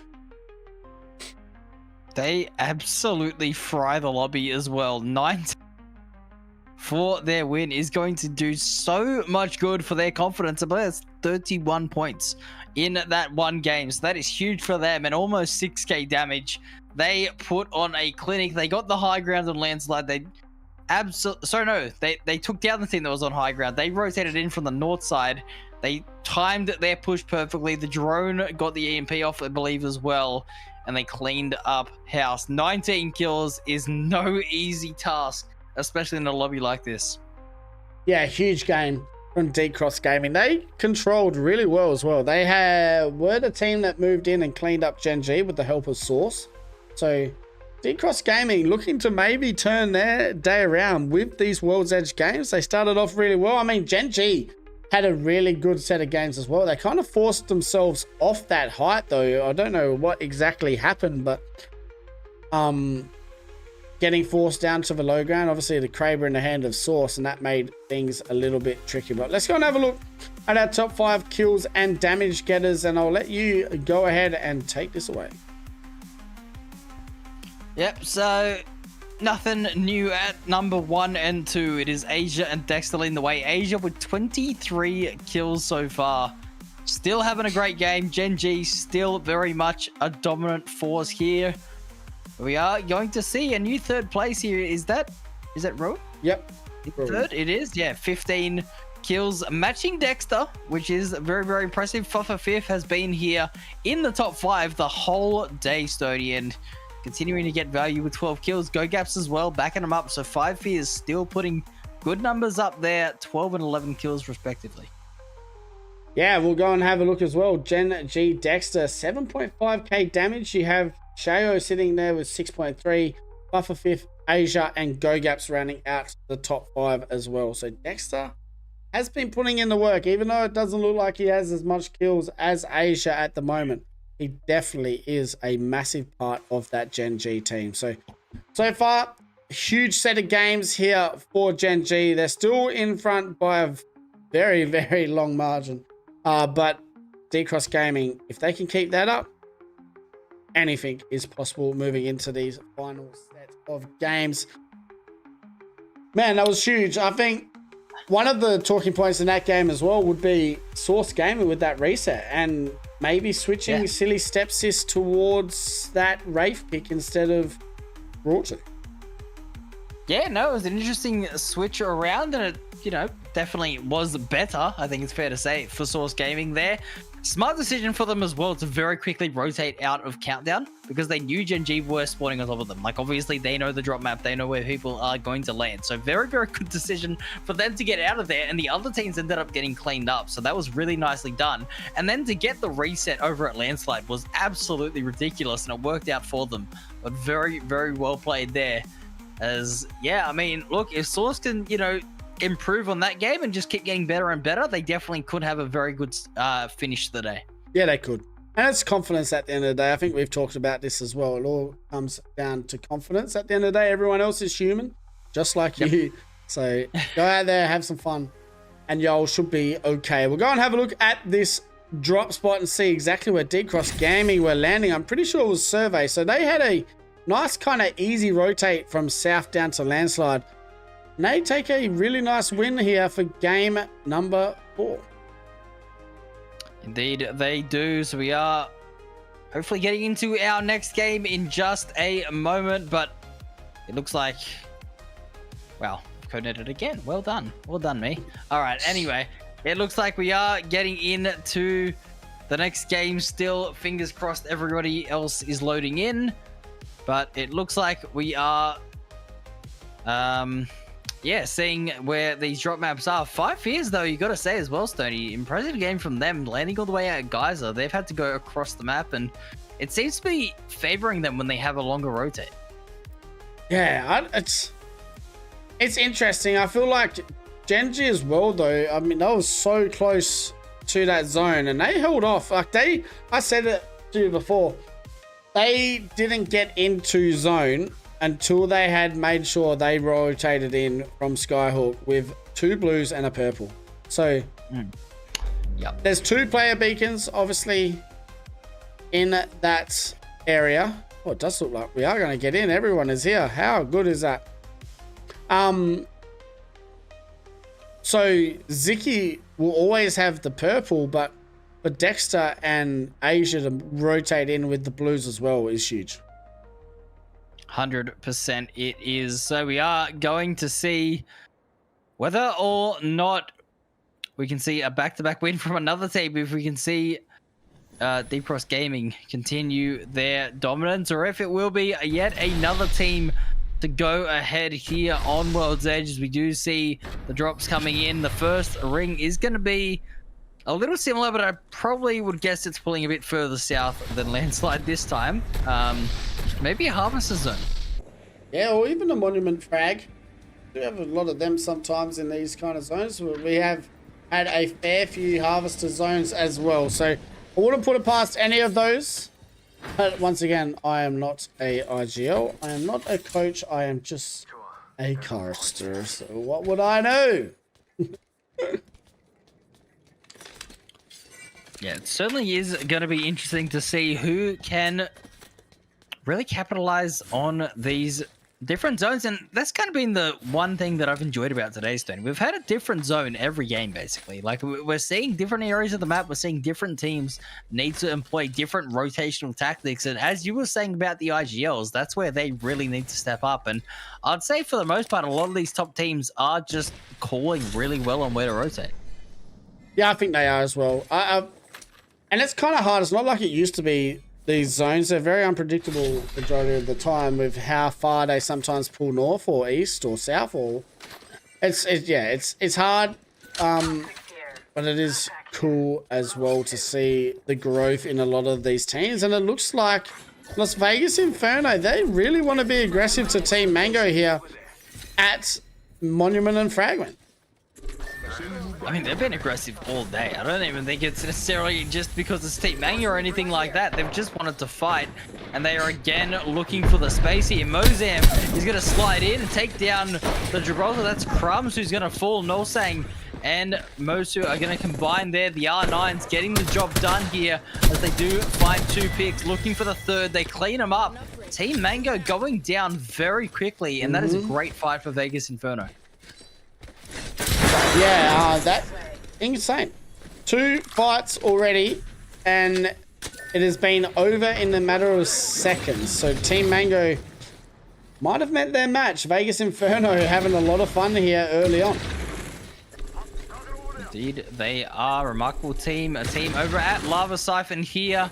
Just looking to reinforce their building, play a safe early game, and just keep their positioning. Maybe try to farm a bit of Evo on these teams that will have to rotate in eventually. We'll see whether or not they can find anything, but yeah, very, very quick exit there for Team Mango as we are seeing another knock in the feed here. It looks like another fight is breaking out with NML, but for now, remarkable team.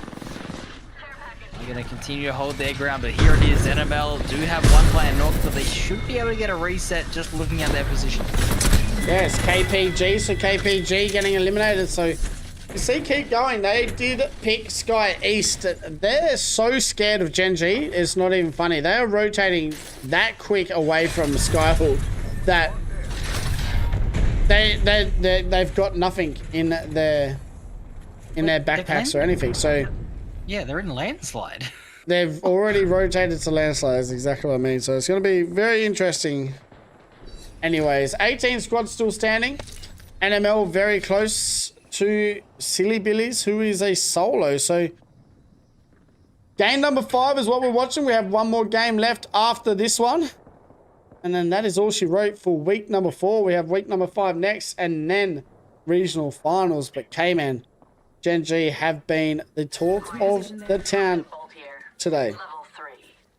Indeed they have, and I mean, I suppose it's, you know, hurting their kill point record by having a team rotate out as quickly as they are, but I mean, other than that, they're just looking so good, and if anything, it gives them even more space to work with and gives them the ability to loot a little bit slower and just make sure they get absolutely everything they need. So they are looking very, very good here. As we can see, VK Gaming, it looks like they've gotten into a bit of a fight here against Source. Silly Stepsister's gone down, and that is going to be a kill point here towards VKG. Yeah, Source Gaming not looking too good here, down to a solo, but look who wants to come in on the action as well, and that's TYK. So this team we were talking about before haven't had much luck at all, and I mean, if there's a time to turn things around, it is definitely now, right? 100%. They're going to go in, try to third party this fight. Let's see how they fare up against the EWC champions. We'll see whether or not they are able to do so. But Vegas Inferno, they're in yet another stead. Core Gaming are getting into it here. Rapes has gone down already, and Vegas Inferno are looking to clean up. Yeah, I think there's only one man left standing for them, and they will try and clean it up. Ooh. And that they do. Core Gaming getting eliminated. So Vegas Inferno getting into the action already. And it's insane how much we've seen. 3 teams eliminated already. We've still got a minute left for round 1 to close. And anything is possible here on these World's Edge games. 100% they are. As we can see, Vegas Inferno continuing to loot up. They have got 20 points, by the way. They have 17 kills as a team. Like, they're just only kill points here. They're getting into so many early game fights, and it's working out. But it seems to be, again, those rotates that are hurting them. So we'll see whether or not they can go on with this match here and potentially secure a good game for themselves. We are going to see 5 Fears as well. They've been holding down this sort of building for quite a while here, and it looks like they're set up very nicely with the Newcastle and the Rampart. We can see how many are being used here. I think it's the 5th one, Stoney. So they are just getting their aim damage and looking for some extra Evo. Kind of looks like hurdles at the moment inside there. You could kind of just jump over each of those. But 5 Fears definitely been the second best team in the lobbies today. I think they're just very unlucky that they're in the same group as Gen G, because they are one of the best teams in this region for sure. I mean, Gen G at the moment could be one of the most informed teams in the world with where they're playing. It's been insane, but we're seeing the Sheila coming out here again, Papa Fifth, who has been extremely good, has been in the top 5 of damage and kills pretty consistently today, and is continuing to put some damage out here with the Sheila already up to 250. So good start here, but needs to be careful as the Rampart wall will be fired up in time. It'll be interesting because I don't know exactly what I was going to talk about just then, but Buffer Fifth gonna hold it down. Man, I just lost exactly what I was going to say. It's like someone just cut my tongue out. But JD Gaming, they have 2 Grey Shields still, and they're sitting on that hill in between Geyser and Big Maud. So JD Gaming not really got much of a chance by the looks of it to farm their Evos at all. This is going to be tough for them, K-Man, because it's late stages. I know Zone 2 it basically is kind of not late stages, but going into Zone 3 or Zone 2 with this kind of shield is just kind of put yourself in a disadvantage. Yeah, and I mean, this kind of goes back all the way to week 1, doesn't it? Where all those teams were playing passive and we saw 4 or 5 teams get a ring pull and just sit still and basically just be stuck on the grey Evo. And it was really, really strange to see. We've kind of moved away from that, but as you are saying, there is a couple teams still struggling with that in this lobby right now. TYK, a team that has to go so far across the map now, will have the ring on their back as well. This is a very, very difficult fight to take.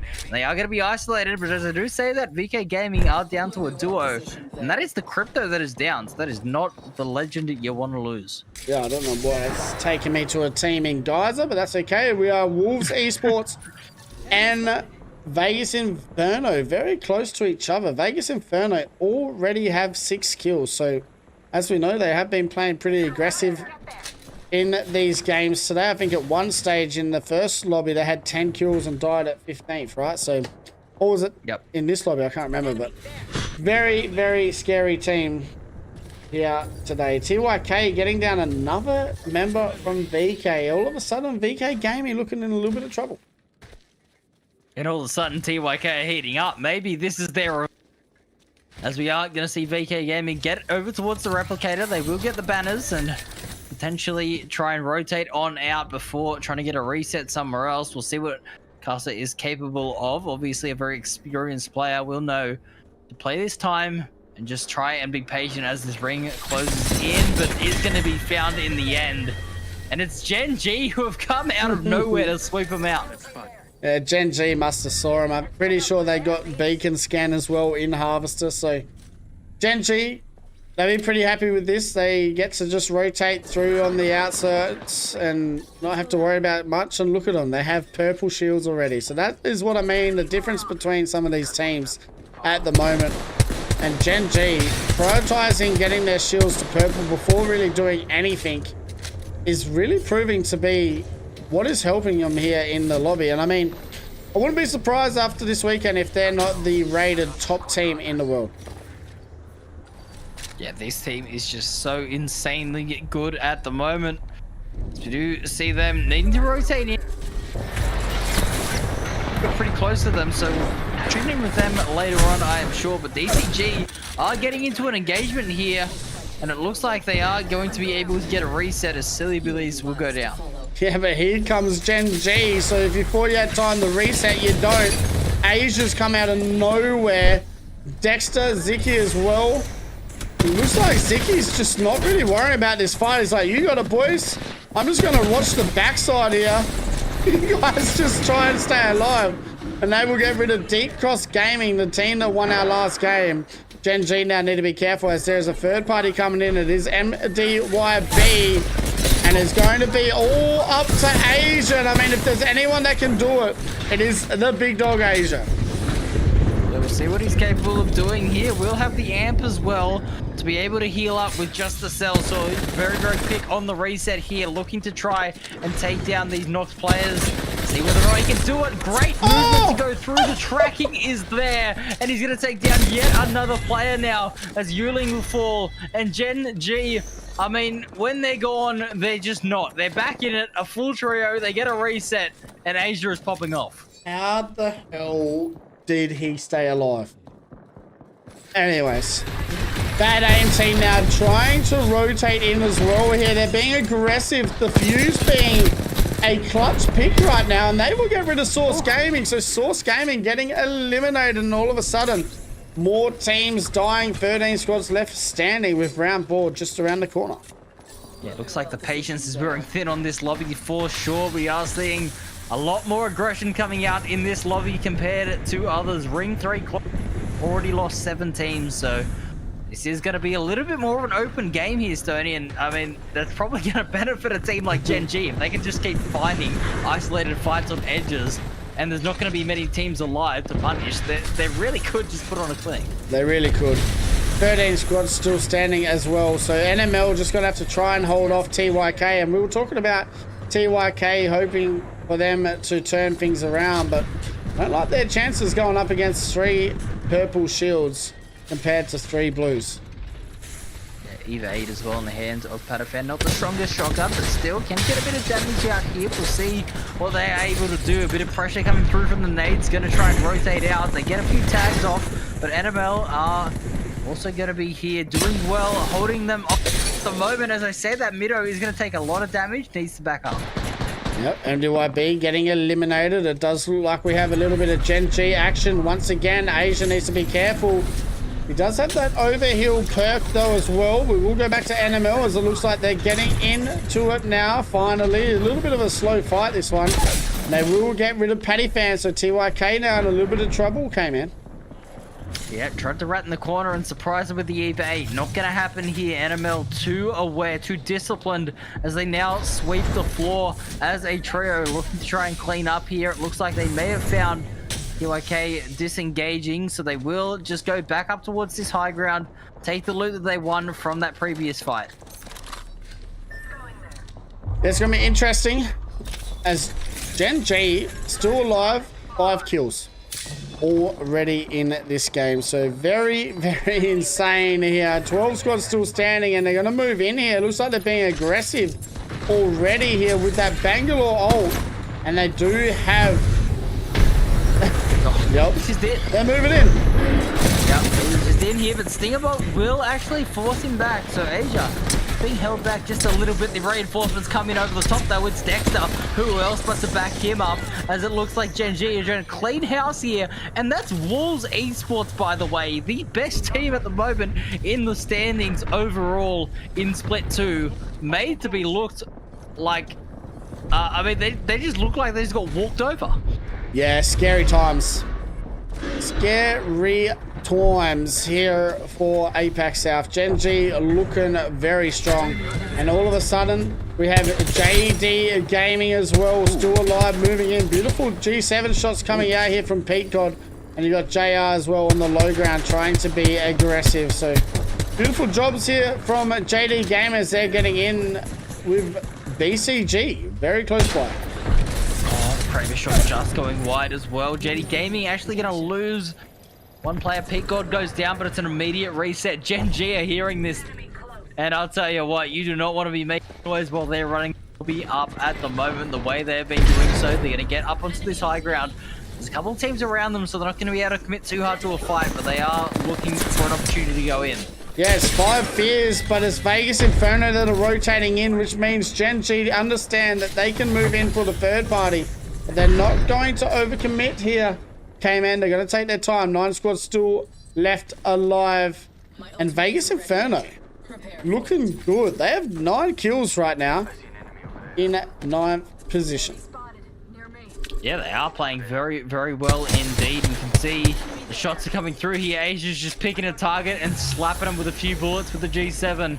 Very, very nicely done. Still being scouted out by that Seer. That is Vegas Inferno. They've been playing the Seer all day, and it seems to have been helping them out a lot in the fights. But here we go. We're going to see whether or not they can convert this game, this good start, into something even better. Well, Gen G still in the lobby, still running things up. It looks like Asia's trying to get in ahead of this rotate, and they will actually find a pretty good position here as they try to isolate the solo player, and every shot of that R9 just hit. Oh my god, he is so good at this game. And JD Gaming thought they were doing the best thing there, but they got absolutely destroyed. Asia now needing to try and get a reset. While that's all happening, Vegas Inferno moving in as well with some more action. Yeah, but it looks like they are going to be quite weak here, and Rendang are going out, looking to try to get the knocks, looking to try to get the final damage here. Vegas Inferno are going to be down to a solo, but it's Nolsang again who is going to be tasked with clutching. Can't do it though. 7 squads remain. Yep, Gen G going up against JDG once again. Pete God goes down. Asia does need that shield swap, so he nearly is going to drop down for it. But he does anyways. It doesn't matter. JD Gaming getting eliminated. Gen G getting the job done there. We have 5 squads left. Fizz 6 getting eliminated as well. And it's a remarkable team trying to hold on here also. Kraber in the feed there, getting the knock, so that is good shooting to come out there as Limo as well is going to go down. That's BCG, who are now under a bit of pressure. Gen G get a full reset, by the way, on that low ground. Looking so good. BCG get eliminated. Gen G just reset. They walk up, half a second later get a kill. Yep, Asia just got his 30th kill in 5 games as well. So 3 squads left standing. Gen G in a top 3 situation. They have 12 kills at the moment. Remarkable team still alive, and Rendang also. So our final 3 squads standing with all teams full with each member. Yeah, I mean, this is ridiculous shooting to come out here. 2,400 damage in the 1 game by Asia. And I'll tell you what, they are cooking at the moment. 3 squads remaining, 9 players left. There's still a chance of the other teams playing spoiler, but I'll tell you what, the form they're in, I wouldn't want to be fighting them. Nah, no way. No way whatsoever. You still have Ziki with that crypto, so they know exactly where everyone is. He's just doing what he has to do, right? And now all of a sudden, it looks like Remarkable Team and Rangdang are about to fight each other. So Gen G may get one of the easiest wins here today. And the ultimates are coming out. Rendang under so much pressure at the moment. They're surviving thanks to the Newcastle utility for now. The Catalyst wall as well is breaking that line of sight. They're trying to survive, but trying to survive is not exactly the best way to play against Gen G, because they will smell that weakness and they will absolutely send it on top of you. Yeah, look, he's just trying to find some angles where he's not going to get looked at by the team on the far side as well. Reese was still standing. It looks like maybe they're going to swing Gen G. Oh my god, Asia is just farming right now. But they will now be kind of put in the middle of this sandwich, and it's going to be interesting to see exactly what these teams decide to do. Oh my. Yeah, he's just not messing with this R9 at the moment. As we can see, Gen G continuing to farm up on the damage, but can they get the kills? That's going to be the question here. Can they convert on this game? They've played it so well. The shots are coming out here. That's going to be a remarkable team losing a member. Gen G on the high ground, smoke everyone out, and it looks like Gen G are going to take this one. Man, he has 300 damage and 2 R9 guns in his sleeve. Gen G looks so good right now, but they've overextended a little bit here. Why are they not fighting each other, the other teams? And they're going to lose again. Rendang get the win. Gen G kind of just overextending a little bit there, but Rendang and Remarkable Team not fighting either. They saw the smokes going down there and they jumped in, trying to get in on the action. They had to stay on that high ground, and it was only Asia left to do it. He couldn't clutch it, and Rendang come out of nowhere and steal the show. But that is still a phenomenal game to come through. Gen G are certainly not going to be disappointed with that game, but it was Rendang in the end to come through. 6 kills and the win. Huge game by Rendang. We'll go and have a look at our match summary and series overall, and it is a huge game again from Gen G. Second with 22 points. Rendang do get a win with 18 points. We have Remarkable Team third, BCG fourth, and Fizz 6 rounding out the top 5. Vegas Inferno with another 8th position finish and 9 kills. So kills isn't the problem at the moment for this team. Positioning and placement points is. Series overall, I mean, who else would it be to be sitting so far in front right now? And it is Gen G Esports sitting on top with 92 points. Decrops Gaming sitting second. Remarkable Team third. 5 Fears fourth. And BCG rounding out the top 5. I mean, the R9 in the hands of Gen G is just not fair at this point. It doesn't miss, and they are absolutely loving it. And I'll tell you what, I think a big part of their success in this match, not only is the fact that their drop spot is so good over having, you know, trials and all that, but also with the fact that I believe it's KPG landing near them that are just getting out of there, giving them all that extra loot. Gen G are literally walking away from their POI with whatever they want. Yeah, it's insane. I don't get it. I truly do not get it. But going into the next game, I do get is Ash will be getting banned. So Oh, Game number 6 just around the corner, and our final band will be Ash. So no more Ash, which means Asia will have to mix it up a bit here for our final game, and it'll be interesting to see exactly what he does for this final pick. And last time we had him, I'm pretty sure he played a Mad Maggie. So get him on the Octane, get him jumping around. I want to see more tracking out of the sky. Unbelievable. Oh dear. Very, very good gameplay coming out from Gen G. They absolutely have dominated both blocks today. They didn't win the game, but they did definitely steal the show. And it looks like they are going to continue to have success. But as we said, we did see when the crypto got banned, they pulled out the sear. We haven't seen the adjustment so far with the Ash being banned. And that is definitely going to be a question that they will be answering very, very shortly. I just don't see him playing anyone else other than an Assault Giant Legend now. I would not be surprised if he pulls a Revenant out just for lols. So I have to wait to see exactly how he is going to play this. I think he just needs someone fast that he can move around with, and it's either a Mad Maggie or a Revenant for me. But once again, we'll have to wait and see. We'll go and have a look at our map overlay, and we have another winner here for game number 5.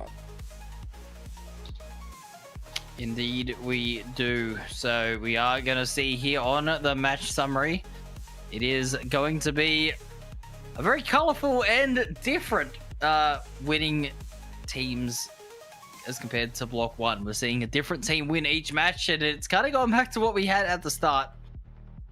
But yeah, Rendang walking away with that 6-kill victory there. Going to do them a world of good.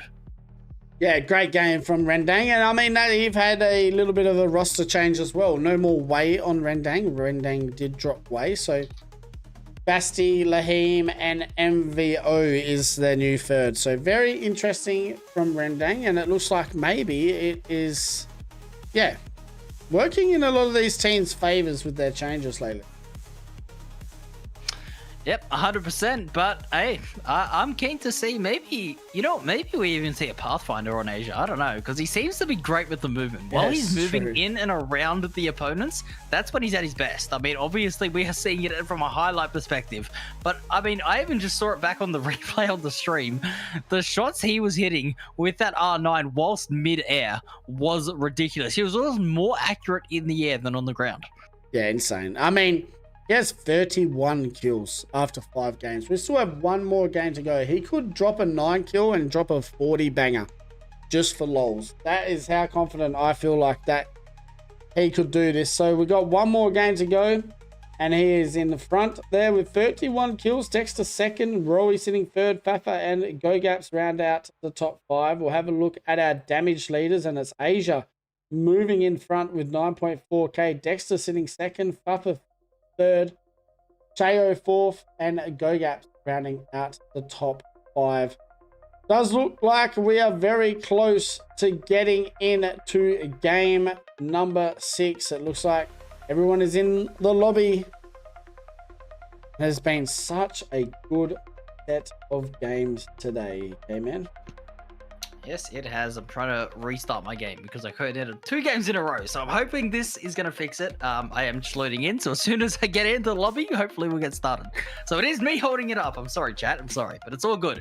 Yeah, this has been a great game. A great day of Apex, but it's an even better day for Gen G. I mean, they are just looking so good at the moment. The way they are playing Apex is just on another level, and it's kind of what we saw with Wolves in the first couple of weeks, that no one can match the team that is dominating. No. I mean, but Gen G have not been this consistent over 6 games in any block. Any block in, the whole 4 weeks. But they are, they're looking good here for a 6-game set. Gen G looks scary. Mm-hmm. Absolutely, they do. So, Yeah, we got our final game of the day, Stone. We've made it to the final game. It's been great games all round. Great form, though. Gen G, the talking point of the region. It is looking very, very exciting. It is. Alrighty, game number 6 just around the corner, chat. We will try and get in just very soon, but we'll hit you with a BRB. Game number 6 just around the corner. Thank you very much all for being here. Not too far away. Game number 6.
Dedication, competition, greatness.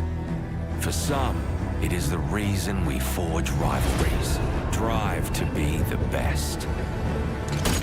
Others, mate, we're just here to have a bloody good time.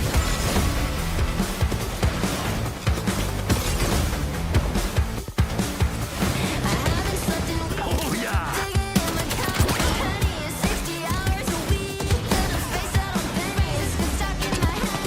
It's not your mind playing tricks on you. It's just me. Maggie's back and ready to rip some heads off. Hi, friends. Hi, friends. Hey, that's me.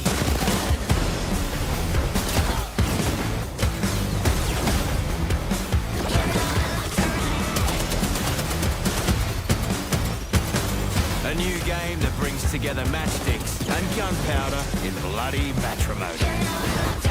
A wild card. Tickets on sale now. Things are about to get cooked. Legends were harmed in the making of this commercial. Intriguing. You have my attention. You're welcome. Time to see if all those drills have paid off.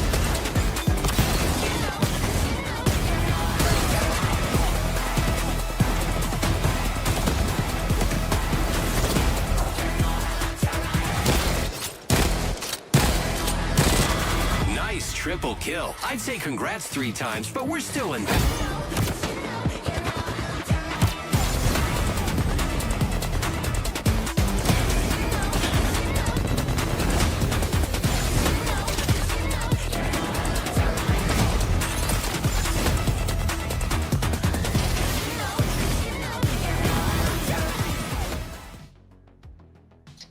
Right, ladies and gentlemen, game number 6 is on the way. Everyone is in the lobby but K-Man again, but that is okay. He gets to watch the screen that I'm sharing to him. It's not a lot of fun though. It is a bad game sometimes to some of us. Our final game underway. Also, just a crazy stat. I'm pretty sure if Asia gets 9 more kills in this game, he will break the record for most kills in a block. So you need 9 more, you're saying? 9 Wow. more kills. I mean, hey, listen, the way they're playing, they're definitely going to be getting in. Yeah, that is very, very scary. This team is in some of the best form that I have seen a team in this entire split. It is very scary to see. So we are going to be heading in to World's Edge, the final game of the day. And it does seem like... Yeah, I mean, it seems like there's just no way of stopping them. Gen G, unless KPG want to start turning around and fighting him, I don't really know what else is the answer. Yeah, I don't know either, to be honest. Not a single thing. But game number 6 is underway.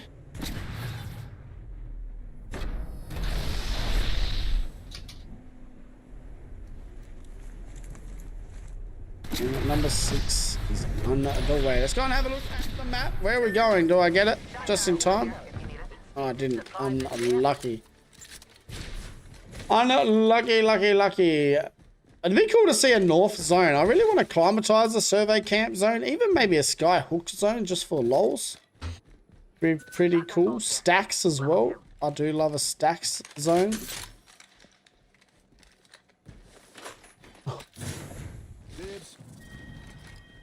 Oh, we will definitely maybe have a skyhook zone. That is crazy. Here for game number 6. Indeed, we might. So we will see. I mean, hey, maybe that's the answer. Give Gen G the zone. Stop them W-keying into other teams. Maybe that is it.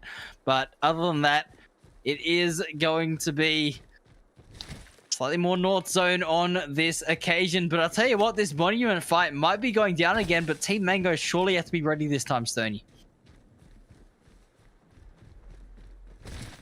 Yeah, I think they will be.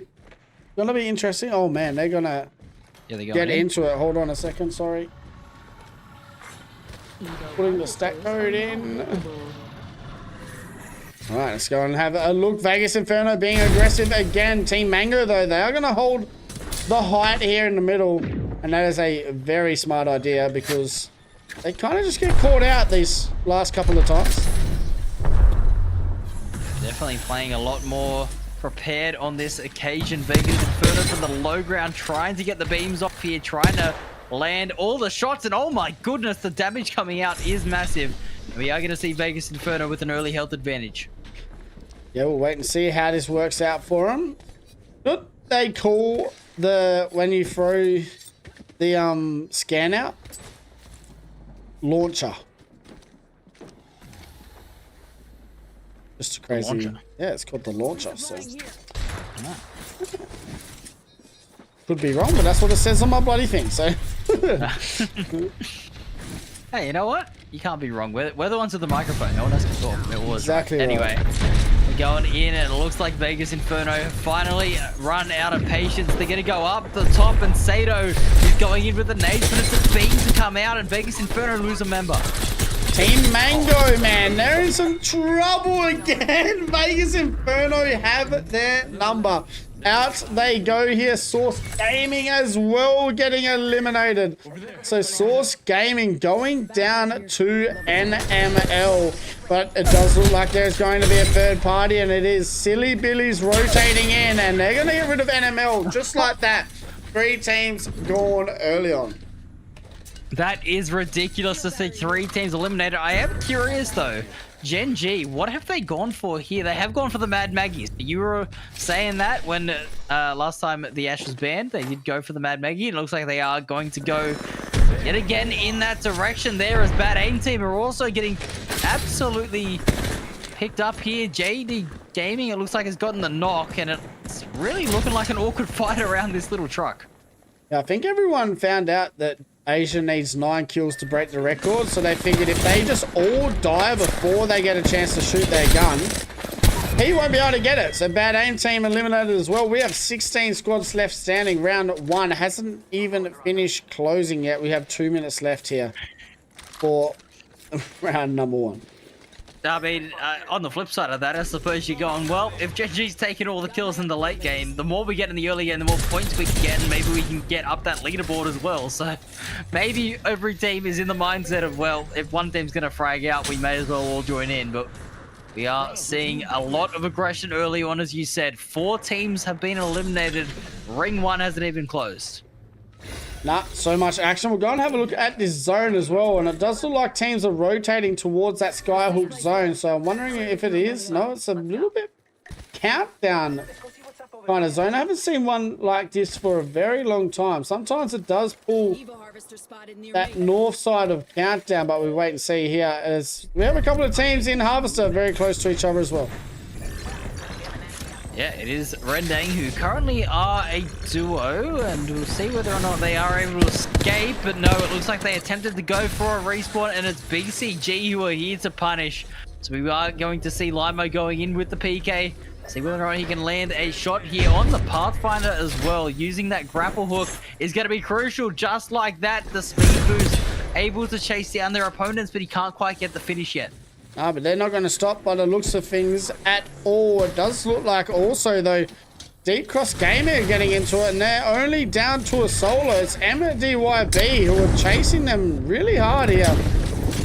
And this game has gone out the window. The quality, my God, it is all happening. And look at this. Jenna G, Asia already with 1 down here. Dexter needs to just try and give some entry damage. Don't steal all the kills. We need Asia to break some records. I mean, it's very, very unfortunate. I think a team was potentially going for the vault here, and Gen G have taken them out. They have just... Anyone that comes near Skyhook is going down there. No, the vault is still closed. I don't even know how this team's ended up here around Gen G, but it is a mistake they are definitely regretting, as it looks like Gen G are going to clean up. A remarkable team going down in the feed, but I don't think it's the team that they're fighting here at the moment. So they got rid of Core Gaming. So Core Gaming getting eliminated. Man, 14 squads left alive. Round 1 just finished. 6 teams eliminated already here in our first round of match number 6. This is going absolutely insane.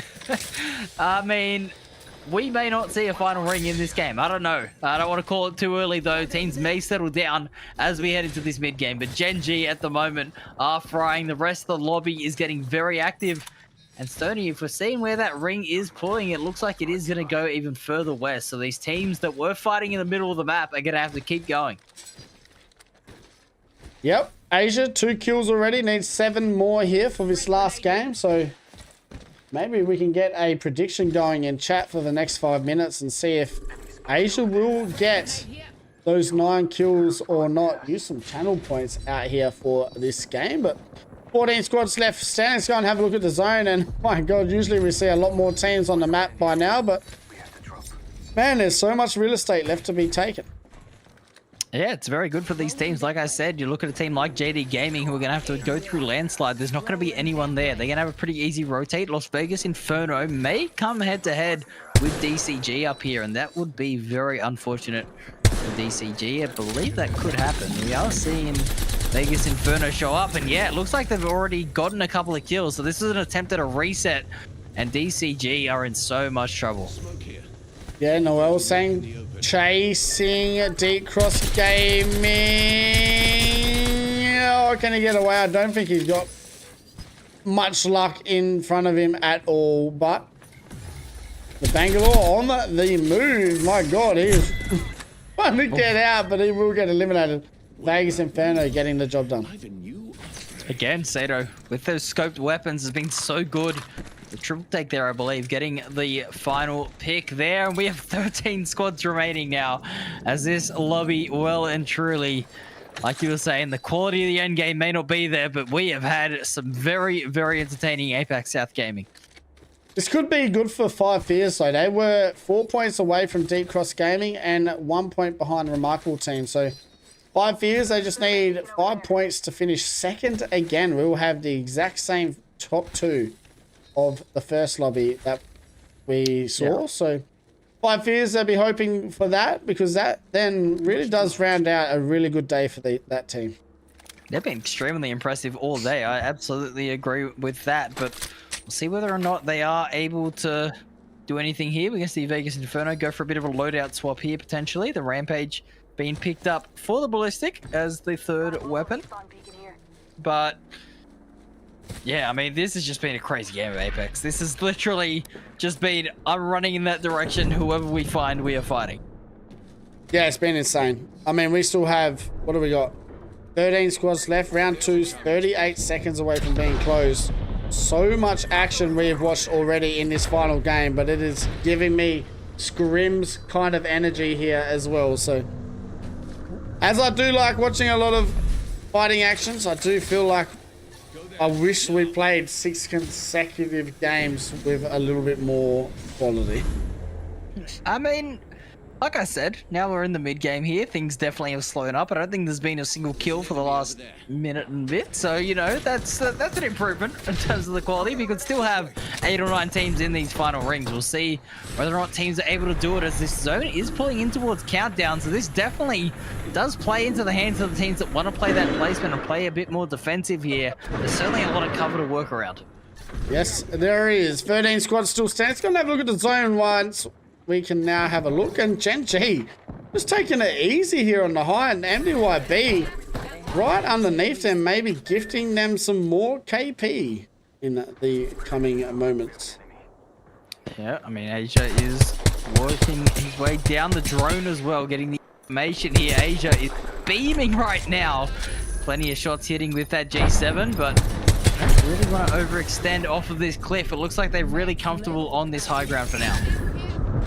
Yeah, and they're just getting all the knowledge too, thanks to Ziki. This team is such a good team when you have someone like Ziki that is just happy enough to rotate and look around.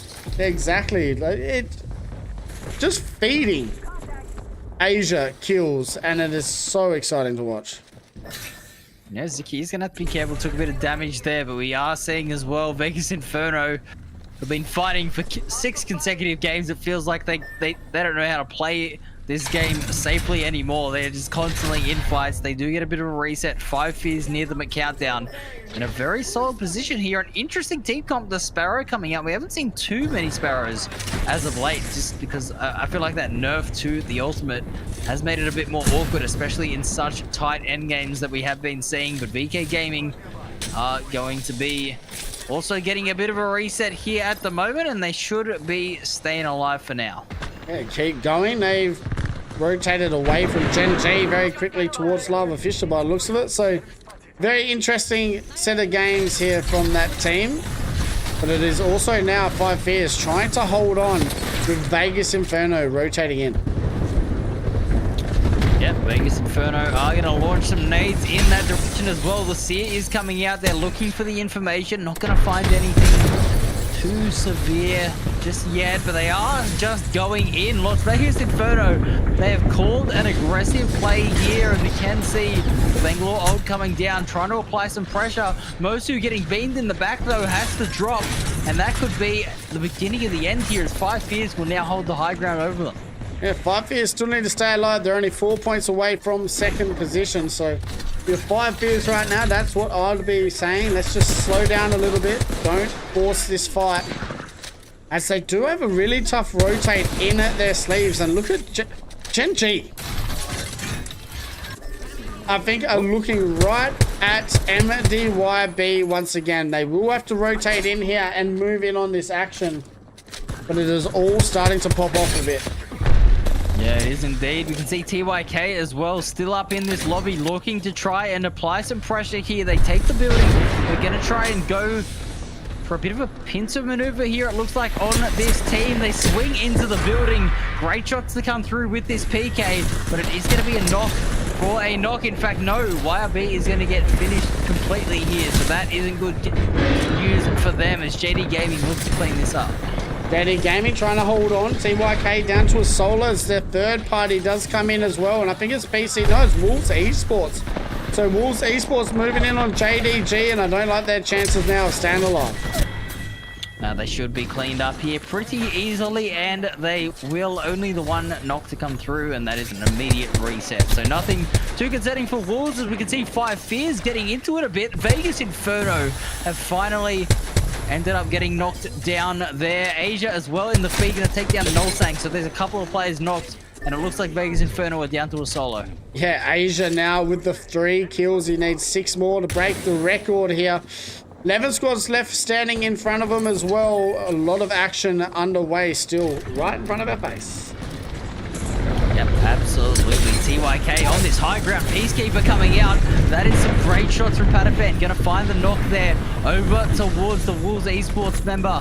Jackie Chan does go down, and that does mean we do have a 2v2 potential situation here as Wolves on this low ground. I'm gonna be able to get this. I don't know what this play is.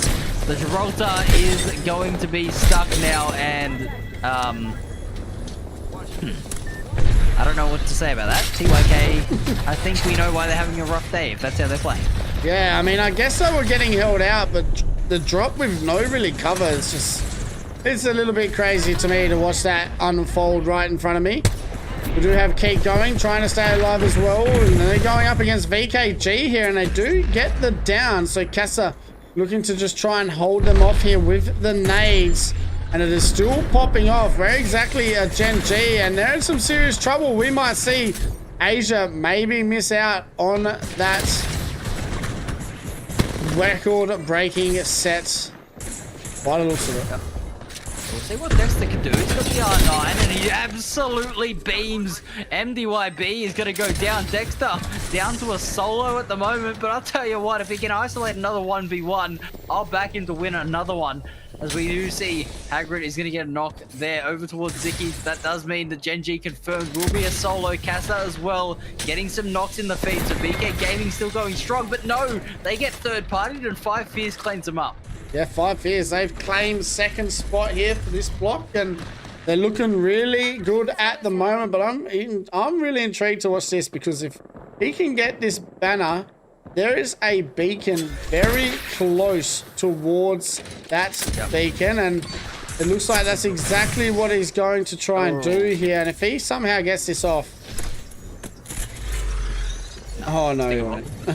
Stinger Bolt is going to deny, so now Dexter is going to get isolated, going to get hunted down. He's hitting a couple nice shots here, and he's playing Ring Around the Rosie. He's trying to escape, get himself in towards Lower Fisher. He's going to at least get the shield battery off. Somehow he stays alive. Ooh, Fuffa Fifth missing the Kraber shot there. I think Gen G might be getting eliminated right here. But Fuffa Fifth does help the cause for Gen G to somehow stay alive. Oh my God! What is going on? Fuffa Fifth with the beautiful clutch. Somehow Gen G is still alive here, and this is going to be an easy Silly Billy's victory in game number 6. And Silly Billy's, what a victory. Gen G just get a second off that. You're telling me they get second place off that? They went for a respawn as a solo, escaped to the other side. Somehow a Kraber shot no scope saves Gen G. They get second place at the end of it all, but as you say, it is Silly Billy's to walk away with the victory there for the final game of ABB. We know for a fact Gen G have won this. I don't know how many points they got. It's probably close to 115 or something like that. But Silly Billy's walking away with an 8-kill victory, 20 points for themselves in the final game. Gonna do them a world of good. Yeah, insane. What a beautiful set of games today. For all these teams, 12 games we've made it, K-Man. It's been a huge day of Apex. We're going to have a look at our match summary and series overall for these final two, for this final game. And it is Silly Billy's with the win in that final game. Gen G second, 5 Fears third, Rendang fourth, and VK Gaming in the top 5. We'll have a look at our series overall, and it does look like 5 Fears and Gen G will finish on top again. Gen G with the 105 point game, 55 kills, 50 placement points. 5 Fears finished second, Deep Cross Gaming third, Remarkable Team fourth, Silly Billy's in the top 5, Rendang 6, and Wolves Esports rounding out the top 7. We'll go and have a look. Oh, I mean, won't look at anything just yet. K-Man, I mean, there's nothing else really we can say. I mean, I mean, one other storyline you can talk about is Group B on top, right? Group B are dominating right now in this week. They have so many solid teams coming out in force here at the moment. They've been playing extremely well as a group, which I know, you know, obviously they're not all on the same team, but they are just playing very, very nicely here at the moment. I mean, it has just been an incredible day of Apex Legends, it's got to be said, but very, very well played to Gen G. They absolutely dominate. We thought they dominated in the first group. The second group, they go even bigger. They only got 84. Okay, well, I say only, but they got 84 points in the first block, and they get 105 in the second. They get 190 points in a single day. Yeah, and 34 kills for Asia in those 6 games. 34 kills. Dexter got 19, Fuffa 5th with the 16, Rowie with the 15, and GoGaps with the 14. But 34 kills from Asia is insane. Also, his damage, I mean, they got 102 kills with the team. 7k damage for Asia. Dexter nearly had 10k damage himself with nearly half the kills that Asia had. Insane set of games. You know, I'm starting to think with the weapon sets I had about the R9 being out South, I think Gen G do about 80% of the damage with the R9. Like, they just don't miss with that gun. They absolutely love it and they fry. But yeah, Fuffa 5th as well, a very solid game from 5 Fears. I'll tell you what, if it was any other day, they might have been favorites to go and take it all the way with the way that they've been playing. But Fuffa 5th, 8.8k damage. GoGaps 7.8k, very, very nice. Very well played in the end, but my goodness, Gen G are looking, I mean, you play a chance right now and they're looking top 3 minimum. Yeah, no, they're scary. Scary, scary good. I mean, we'll go and have a look at the match point, the map overlay as well, and have a look at our 6 winners. We had a different winner each game here for Block A versus B. Team Mango starting it off. Gen G with a huge Game 2 win. Wolves with a Game 3 win. Deep Cross Gaming had a really impressive Match 4 win. Randang with one of the most weirdest wins, but also holding off Gen G in that Match 5. And Silly Billies with the most gangsterous logo in the world, getting the Match 6 win as well. And I mean, that's just another PLQ team, Silly Billies, proving themselves today, just like Meraki and the others. Indeed, and I mean, I kind of feel for Team Mango, right? I mean, they started the day with that win and they were looking okay, and then they kind of didn't really get it going after that on E-District, and then they just got spawn fought for the entire time over on World's Edge. So that was very unfortunate to see them sort of falling off despite having that Game 1 win. So that is unlucky for them, but hey, as you were saying, a lot of these teams are showing up, and to have 6 different winners again just shows that, you know, whilst yes, it was dominating from first and second, the rest of the lobby, it was very, very good still. Yes, it was. Well, that is all she wrote for match day 4 for me and K-Man. I will be back tomorrow afternoon with CC finals with the one and only Gazma. K-Man will be back next week with Yo Boy Q, one of my good friends from NA. He is a great caster.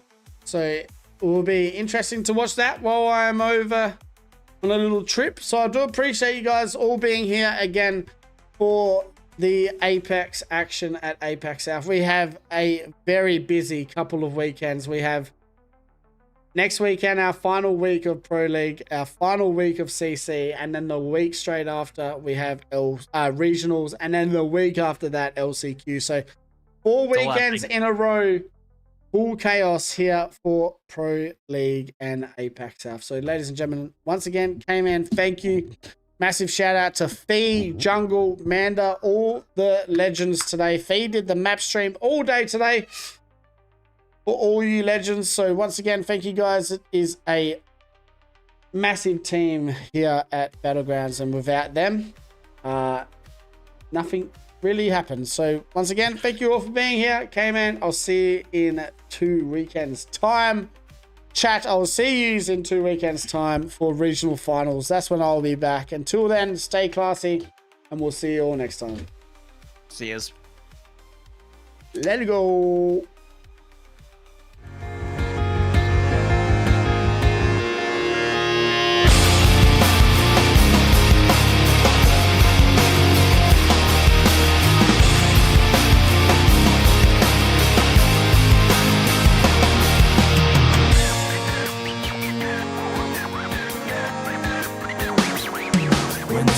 began, I had nothing to say, and I'd get lost in the nothingness inside of me. I was confused, and I let it all out to find that I'm not the only person with these things in mind. But all of the